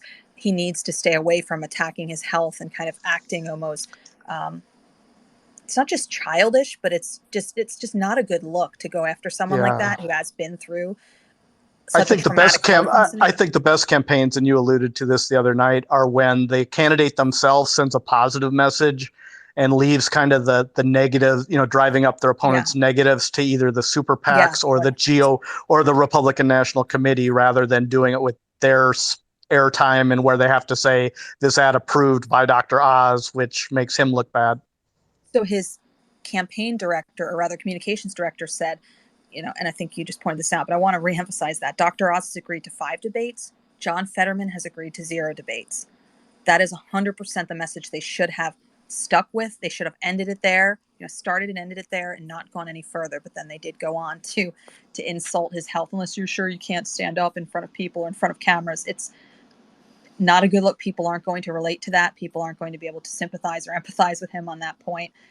He should have just stuck with the fact that Fetterman is not agreeing to any debates, at least not as of now, and just hammer that home over and over and over again. That would have been an excellent point. And Julia, I agree with you, but if I was Oz, I would then challenge him to 6 debates. And when he refused again, challenge to 7. And I would just keep on going up and up. You don't have to necessarily attack his health, But you Or can just sit keep there and saying, say, when are you going to debate? yeah, exactly, and just When are keep you going on to debate? There's throwing so it many back in issues his on the face. table. Exactly. And, the voters deserve to hear from us. They deserve to hear us challenge one another and hear our responses on all of these issues. Ask me Yeah. anything. Well, and the liberal like newspapers or things like this, or the people that tend to hold the debates or ask the questions, like they would be pissed off if they didn't have a debate so that they could be center stage. So in a way, Fetterman's screwing them over. Yeah, because Oz is the one who has to make up a lot of ground. I mean, Fetterman isn't even on the campaign trail. He's just coming back to it, I should say, but hasn't been on the campaign trail for how long? Is it almost months now?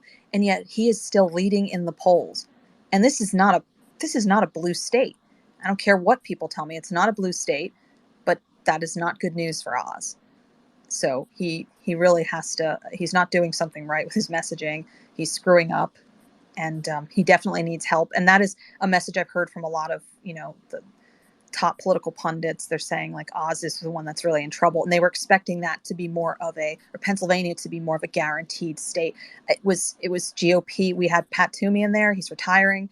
This should have been, frankly, a much easier grab for us. Now it's a reach, and that's really unfortunate. Yeah, I'm reading Fetterman's first campaign event was last Friday, or a week ago Friday, Yeah. Since his stroke. It's been months. All right, let's go to Mr. H, then we'll go to Todd. Yeah, I had a question. I was going to ask, with the case that Trump has, or the lawsuit he just recently filed about the Fourth Amendment violation, is it possible that may end up going before the Supreme Court? Would it help Trump if it does? And will it be best to drag the case out until we gain control of Congress?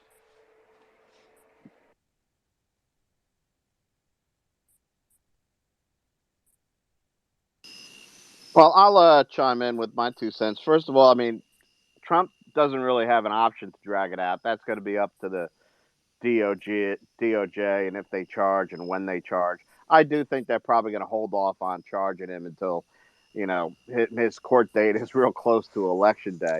And I'm sorry, what was your other question there before that? I was asking, is it best for him to appeal it to the Supreme Court? Oh, yeah, the Supreme Court. That was it. If it happens. Yeah. Well, I hope it doesn't get that far. I hope that the lower courts really hold up the power of the executive issue, that he really is in discretion, and the burden of proof is heavily on the DOJ to prove that he did not authorize the documents he says he authorized. And I hope that's really going to be handled in the lower courts before it gets to the Supreme, because it's really that blatant to me. But if it ever does get to the Supreme, you do know that the left and the progressives are going to be screaming that his 3 judges should recuse themselves, and it's just going to be a nightmare. Yeah, I'll just go directly against you, Johnny. One of the things that the lawsuit asked for is, because of the nature of the search and the Fourth Amendment grounds, was that the FBI be precluded from combing through the documents anymore while this is decided. So if that happens and he's granted that, then it actually kind of works to his advantage the longer it's drawn out and the more appeals it goes through. Who knows how high it'll go, because the Supreme Court can refuse to hear it if they like the lower court's outcome. So yeah, there is kind of a lot of nuance in that lawsuit. One of them is, I think, and Julia brought up these points earlier, like a detailed accounting of everything taken rather than just some classified stuff. But when the indictment comes, if it comes, is out of his hands.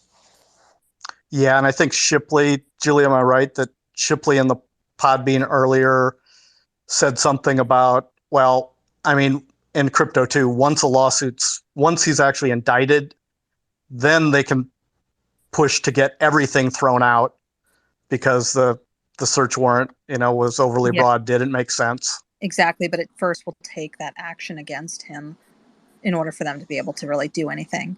And I think Ship was the one making that point. and this goes to Johnny's point. I don't know. I think you made this way earlier or something, but it was something along the lines of, well, this lawsuit really isn't very much. And I think, and I don't know what Shipley said, but the lawsuit isn't very much because until Trump's actually indicted, he doesn't have as many grounds that he can push back on, Well, other than, stop them while he appeals. right, yeah. I mean, just to be clear, we're talking about his motion on the warrant, not necessarily his lawsuit against Hillary and everybody else. There are multiple things going on with Trump. Yeah, the lawsuit filed today in the Florida, district court in Florida, related to this search of Mar-a-Lago, where Trump is requesting that it be stopped, that a special master be appointed to review any documents for attorney-client privilege type things in that, and for the FBI to give, back anything other than passports too that shouldn't have been taken and all that type of stuff, and then to pause the FBI while other issues are done. So, yeah, there are like about 5 different things in the lawsuit, but again, it's kind of a more like a civil pushback at this point about constitutional rights rather than a criminal thing. So, yeah, I mean, the problem with this right now is that none of this is ripe. So there's really nothing he can do. He's not indicted. So at this point, he's complaining about a Fourth Amendment violation, which, you guys have to also remember, when does your Fourth, Fifth, and Sixth Amendment rights kick in, right? If you guys notice, he filed it in civil court. He didn't file it in criminal court. So he's filing, essentially, he wants a special master to essentially stay all this, but until and unless they indict him, I mean, there's really nothing much to be done. But remember the election stuff where they basically said nothing was ripe when he tried to sue early, and then when he tried to sue late, he's like, it's a moot point. It doesn't matter now. You can't sue so they wouldn't let him sue before the fact, and they wouldn't let him sue after the fact. Right. Well, I mean, that could happen again. So, I mean, obviously if they say, which I don't believe any of it's ripe right now, which is why you see a CV. If you look at the filing at the top, you'll see a CV, which means that it's in the civil division. You don't see a CR. So he's filing in the civil division. And if they decide to never indict him, then yeah, this issue will never be ripe for him. I mean, that's just the way it's going to happen. If they indict him, then obviously it's going to become ripe, and he'll do a motion to suppress. And but if they don't, I think that's interesting, Crypto. I didn't know that it was actually a civil suit. I thought it was all part of the no, warrant. it's a civil. But I guess, No, there is no criminal case. Right. But there was the warrant. I thought maybe it had something to do with that. But I agree with you. But now let me ask you this, though. I guess here's my question. When I was reading through that lawsuit, I didn't see anything about, at least I don't recall seeing anything. And I went through it. I read it, but I didn't, read it like I read like a novel. But I didn't see anything about attorney-client privilege being violated as Trump had said, or got leaked out there. Now I'm curious, would that be something they would hold off for the criminal side if he gets indicted, or would they, maybe they didn't have evidence that it was taken, and that's why they didn't include it? I mean, is there a strategy there? If I recall correctly from reading his 27-page ad nauseum complaint, I believe it did mention attorney-client privilege materials. Presidential, I believe. I don't remember hearing attorney-client. But the special master can be for any kind of privilege, and attorney-client privilege was mentioned the night of the raid by his attorneys even. But Crypto, you're my impression. You weren't all that impressed with the draft. No, not really. I mean, I wasn't either. The reason why I wasn't is because A, it just covered stuff we already knew, and B, this is, I mean, I don't want to burst anyone's bubbles here, but it's kind of a big nothing burger because nothing's happened yet. So right now, really what we're doing is we're arguing over who has possession of these boxes. Trump wants the possession back on some things, and the DOJ and the FBI. I mean, essentially what we're having right now is we're having two big kids on the playground arguing over who gets to hold the football, because there is no criminal case and there isn't even a civil case. I mean, they had to, if you look at the heading, there's not even an adversarial case. It says in re, which you guys know means in the matter of, and it says in re search warrant for Mar-a-Lago. So it doesn't even have a plaintiff or a defendant yet. We haven't even gotten there. So there's no plaintiff, there's no defendant. We're just essentially arguing over what can be released, what can't be released, and who holds it. Which is why I think the night of, obviously raiding a president's house is big news. But then after that, they kind of went into holding mode, right? There was no indictment afterwards. Obviously, if there was an indictment, we'd have a case. You know, and as far as a special master, I mean, that's just one more stop in the long line of appeals that they're going to have. So, you know, and the only thing I would say to BY is, I mean, I could be wrong. I've never dealt with a special master, but any relief you request has to be in your motion. So if they don't mention, which is why I thought I read attorney-client privilege documents. He did demand some documents be returned to him. Right. But you're right, that would be a fairly small amount of stuff. But again, a person would have to sort through it so that the FBI didn't see it. Right. Yeah. I mean, if there's, I mean, obviously I think, I don't know. If I had to guess, I think everyone knows what's in the boxes, if I had to guess. Yeah, and he did reference like 5 boxes, A14, A26, A43, A13, and A33. So that at least gives the judge some teeth. Yeah, and I mean, you know, what would happen there is what's pretty normal is they would do an in-camera inspection. I don't know why they call it an in-camera inspection because the camera's not used. But what happens is essentially the judge goes in and looks at it by themselves, or the judge can do it with both parties, the judge can do it by itself, but essentially it's an examination by the judge, and most likely it's going to be ex parte with Trump and his attorney, because they'll obviously know what is attorney client. I mean, obviously if there's an email from crypto lawyer to Donald J. Trump, then we can all assume that that's attorney client privilege. It's a lawyer. We know there's an email, crypto. Right. So, but other things, you know, are not, you know, a lot of people write down, you know, things get very fuzzy when you get into mental impressions and thoughts and notes that people take. People take it in a wide variety. You know, I take it on paper, I take it on my iPad. And if those things were to be seized, you know, there could be a lot of work product privileges and mental impressions and thoughts, which are not allowed to be held by the police. They must be given back to an attorney. But only the attorney would know, you know, where they did it, how they did it, and things like that, because each attorney's different. But yeah, I mean, that's kind of where I am on this. You know, it's I mean, if anything, the Graham case, which is, you know, super boring to me, you know, at least that's an ongoing case right now. The case with Trump is just going to play out. And it's, you know, it's really going to have to be whether they indict him. And, you know, we could have an indictment, right, which has nothing to do with this. I mean, we could have a J6 indictment, right? I don't know. Plus, I haven't looked into when the statute of limitations runs on those, but it's going to be coming up, because if you want to indict the president with misdemeanors, the 2 years is going to be coming up in January. So there's a timetable on that.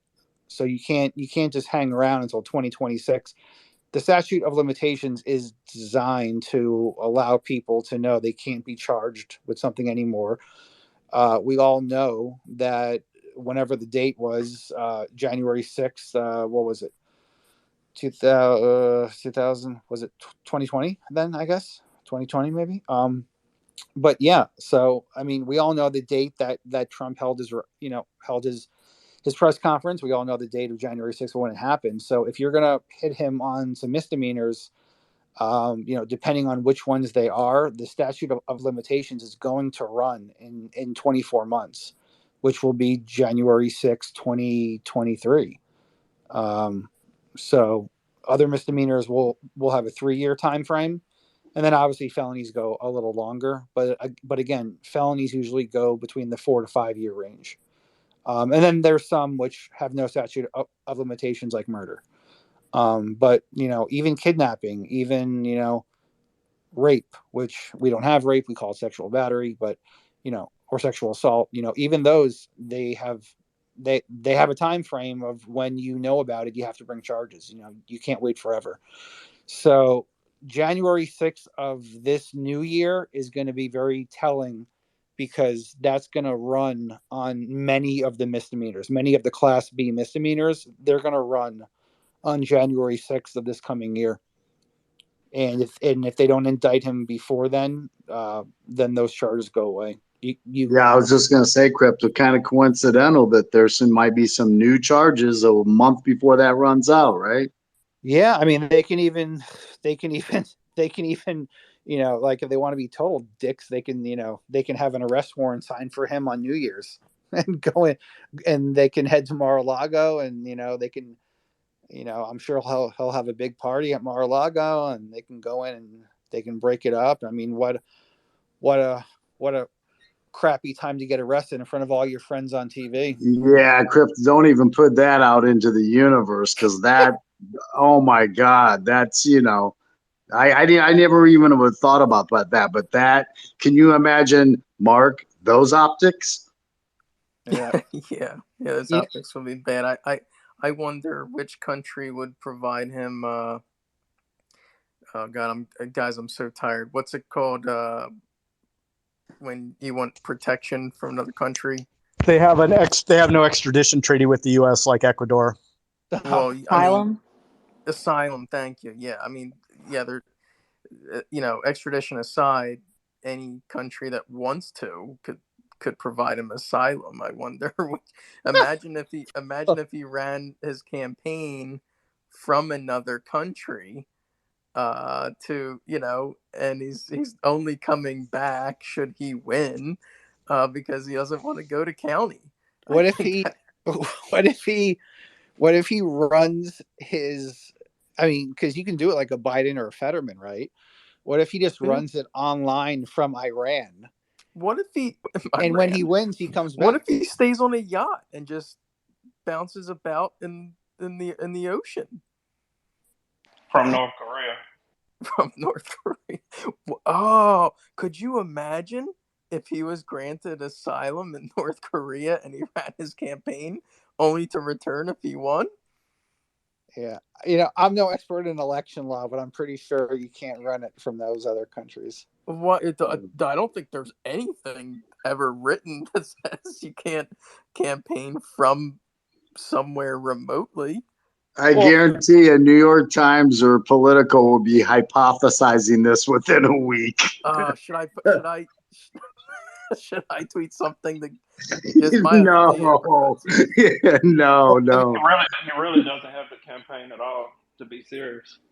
Yeah, that's true too. I mean, the other thing is, the problem is he's to run a campaign you need money. So there's election finance laws. There's wire fraud when you're which doesn't mean it's fraud. But if he's on the ballot, dude, if he's on the ballot, like he would just. Could you imagine Julia?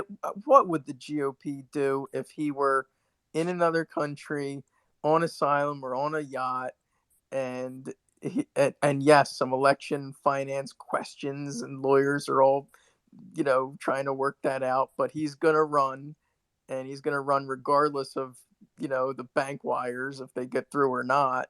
What's the GOP thinking if he if he's running from a foreign location?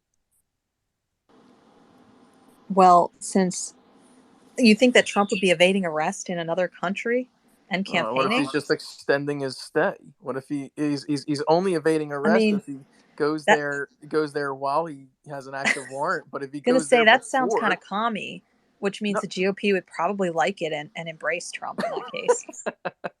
Yeah, the rhinos, Liz Cheney would probably back him then. The majority of it. I mean, MTG, she wouldn't be down for that, nor would like Boebert or Gates. But the rest what of if them everyone flipped? It would. That would probably work. Maybe he needs to Pelosi, change his Pelosi will strategy. spaz out. She'll spaz out. Nancy Pelosi. Nancy Pelosi, yeah. Oh man, it would change things. It would the history and the optics would be He incredible. needs to buy Epstein Island and do it from there. Oh, could you imagine? All right.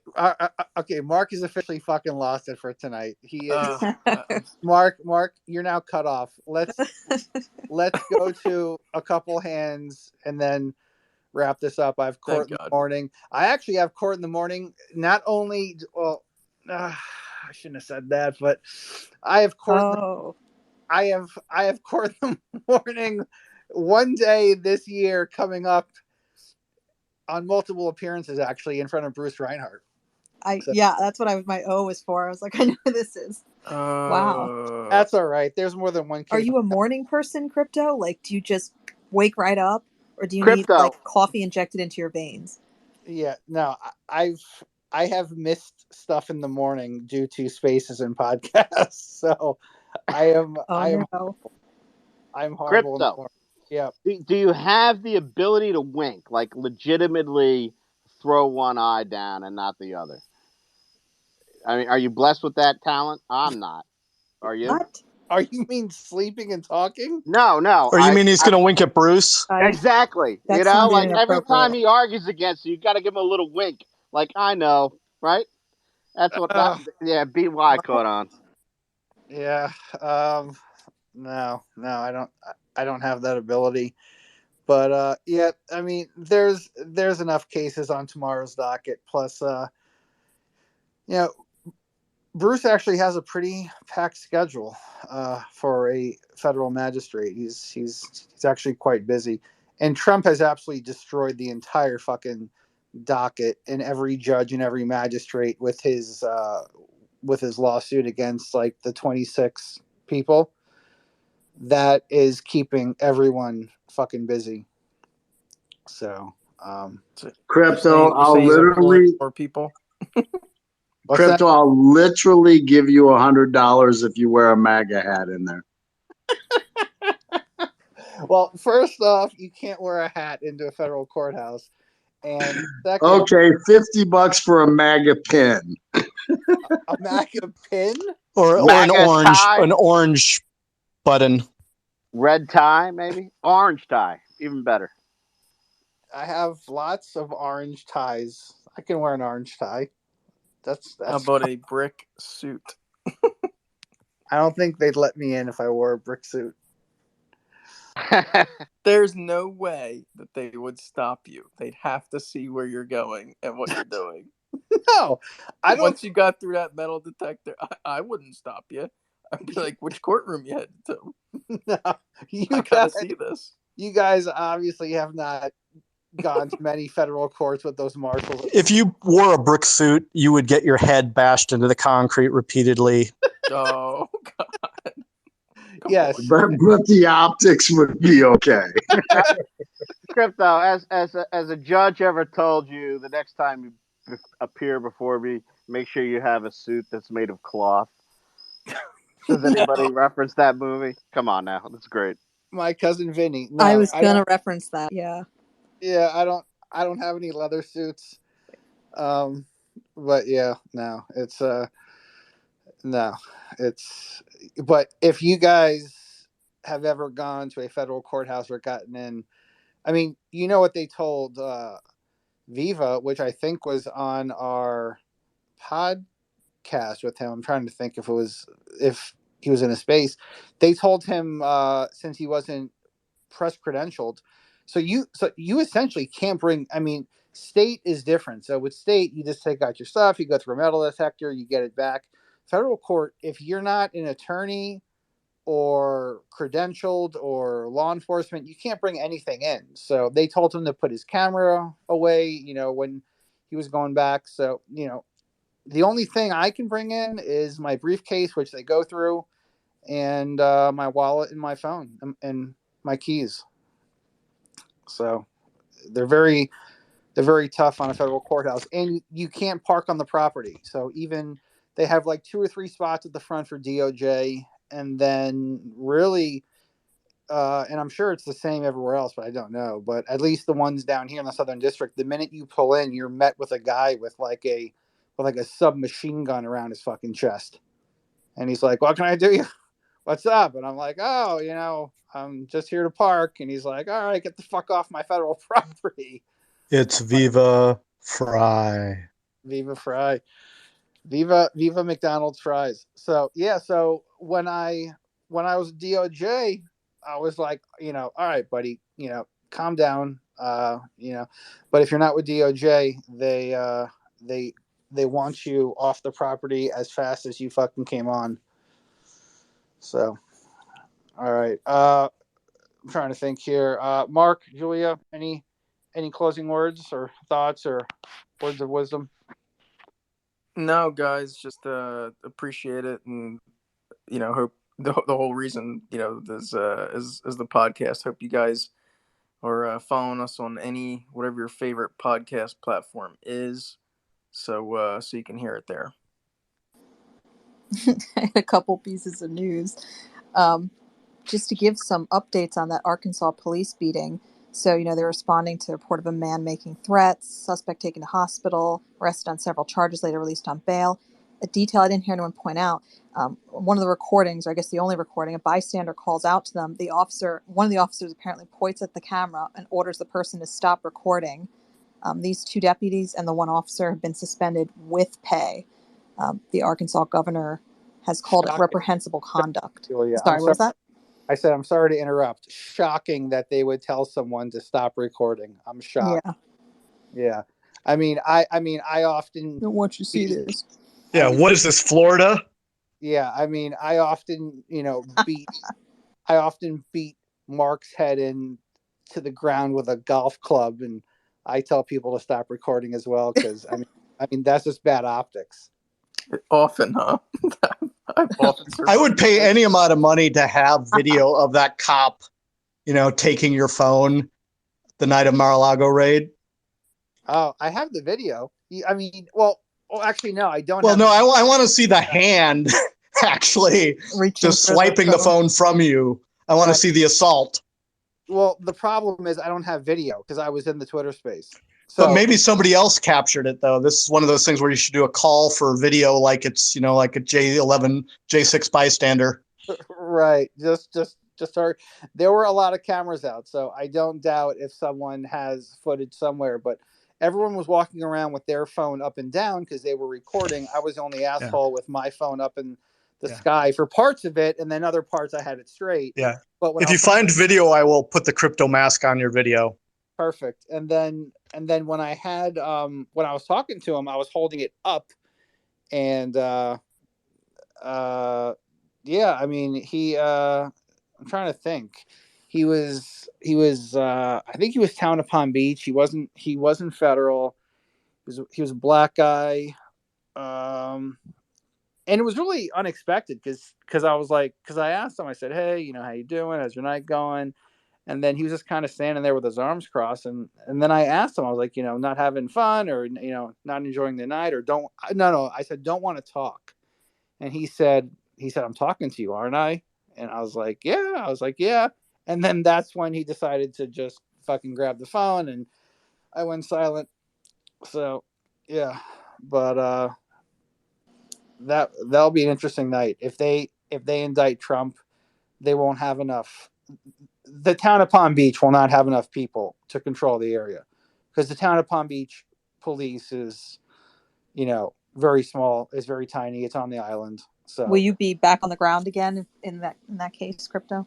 Oh yeah, maybe with 2 cameras. Oh yeah, I'll be back with. I might be on the spirit. Yeah, can you loan him a body cam from your police days, Mark? Yeah, I will be. So if that happens, if I hear of the indictment, and I'll have to find the closest Army Navy store, and then I'll have to buy a recording pen.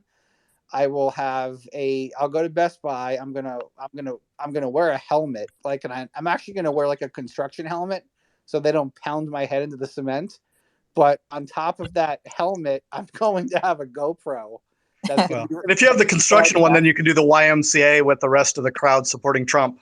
Exactly. So I'm going to have a bright yellow helmet with a GoPro attached to it.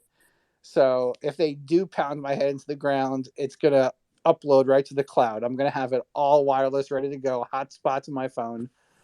Smart. So, yeah. So, Hey, I'll be in the area. Don't worry. I'll get video of it. yeah, perfect. Thanks.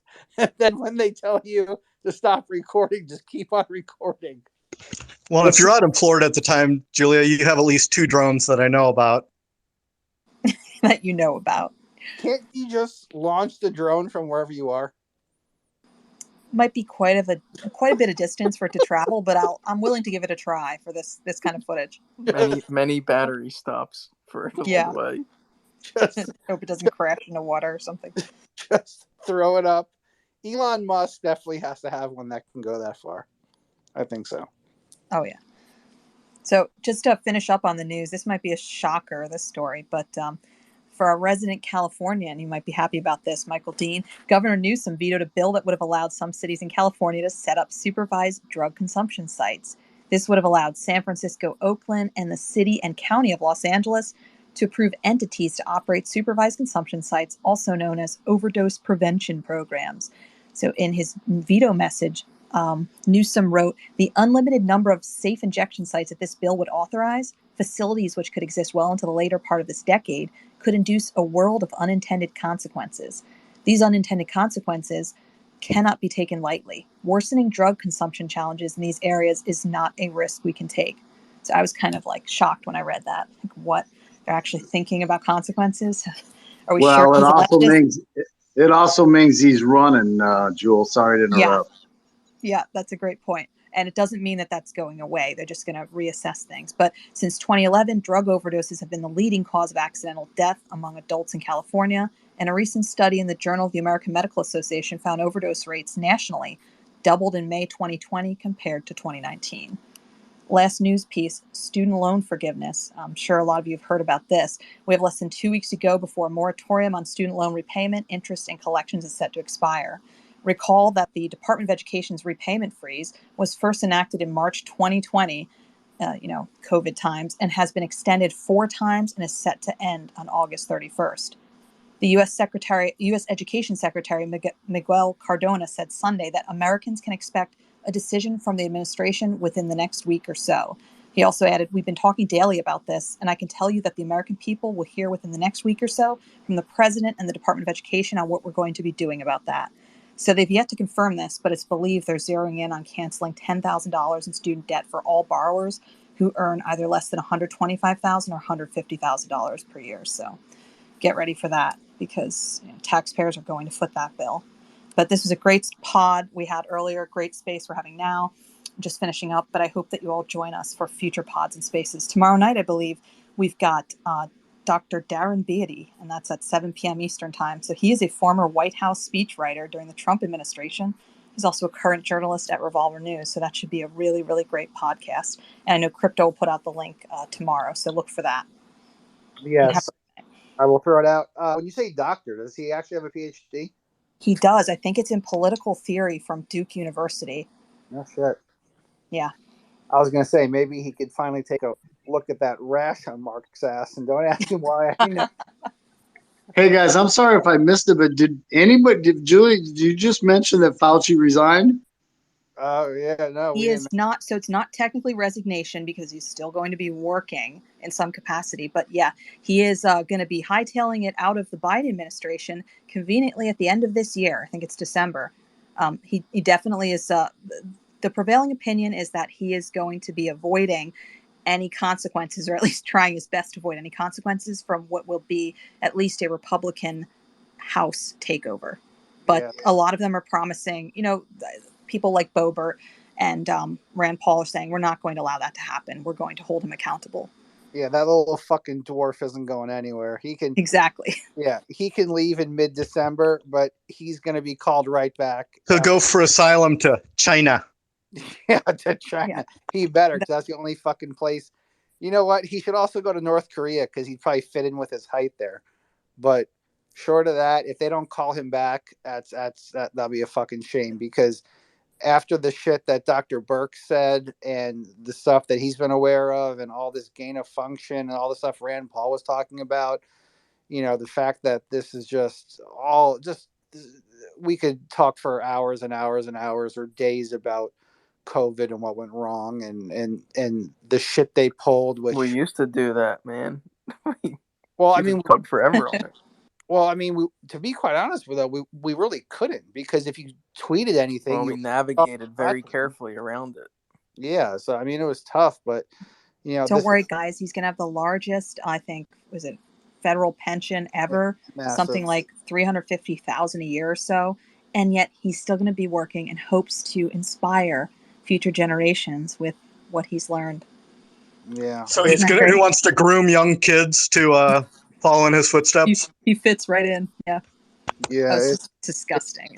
It's absolutely amazing. I hate that little law now. Yeah. I mean, the amount of stuff that we know now is just, and it's not like we just learned it as time went by. It's, they knew certain things back then and just fraudulently, maliciously, and willfully hid it. And, it's, I don't know. Well, the crazy no thing one's is, ever going to.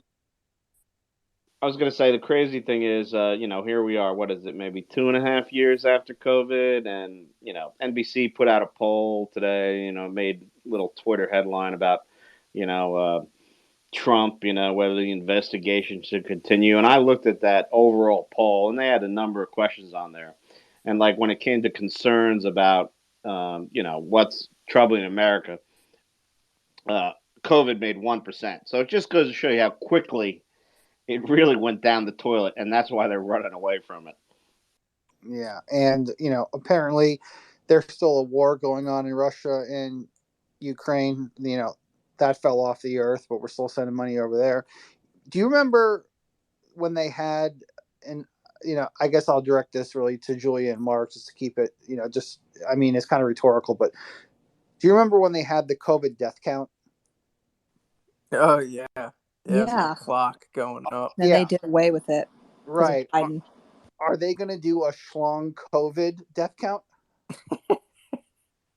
I'd hate to think what they're going to use for the graphic.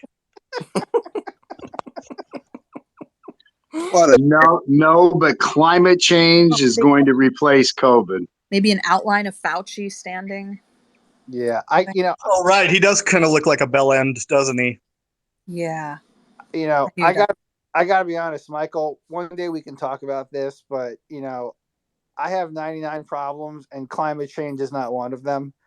So if that is one of your problems, and I'm not saying it is, really, for anyone, if you could intrigue me to give literally one shit about climate change, please give it a go, because I just do not.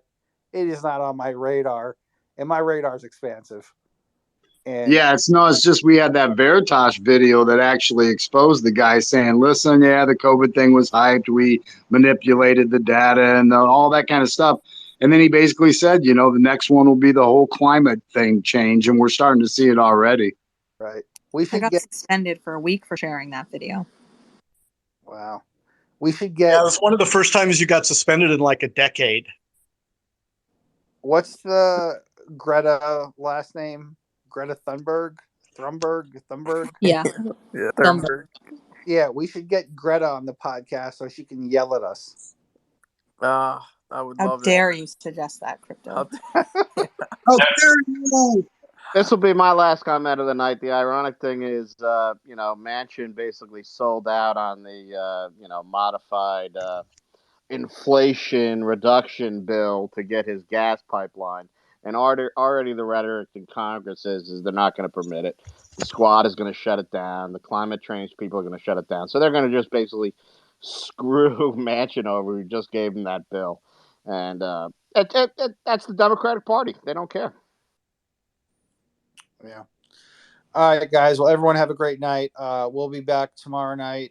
Same thing. If you don't subscribe to our newsletter, please do. Please do check out the emails because we do see the click rate and opens and all that stuff. So, we only send it when the pod is ready. So, please do check out those awesome sponsored content advertisements.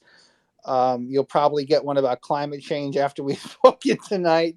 You'll probably get some cream for schlong COVID that may come through. So if you guys need that, click on it. Go ahead and check out the sponsored content. We have really good advertisers. So there's a lot of good creams out there for you guys. I'm just trying to help you guys out. I'm not a medical doctor. I'm just saying there's a lot of good content in our email. But yeah, tomorrow night, Darren Beatty. So we look forward to that, and I'll post it tomorrow, or it's actually already been posted. I'll retweet it once we end here, but it's tonight by 18 minutes. So, or it's Tuesday now. So it's today at 1900 hours. 1900. So 7 p.m. for all you fucking civilian folk on the East Coast. So feel free to join us in the live cast. Otherwise, you'll be getting the podcast once we're done with some awesome tailored advertisements to whatever your needs may be. So everyone have a great night. Be safe, be happy, be healthy. And for those of you that don't have to wake up in the morning, I hate you all. I do. But enjoy your night, guys. Good night.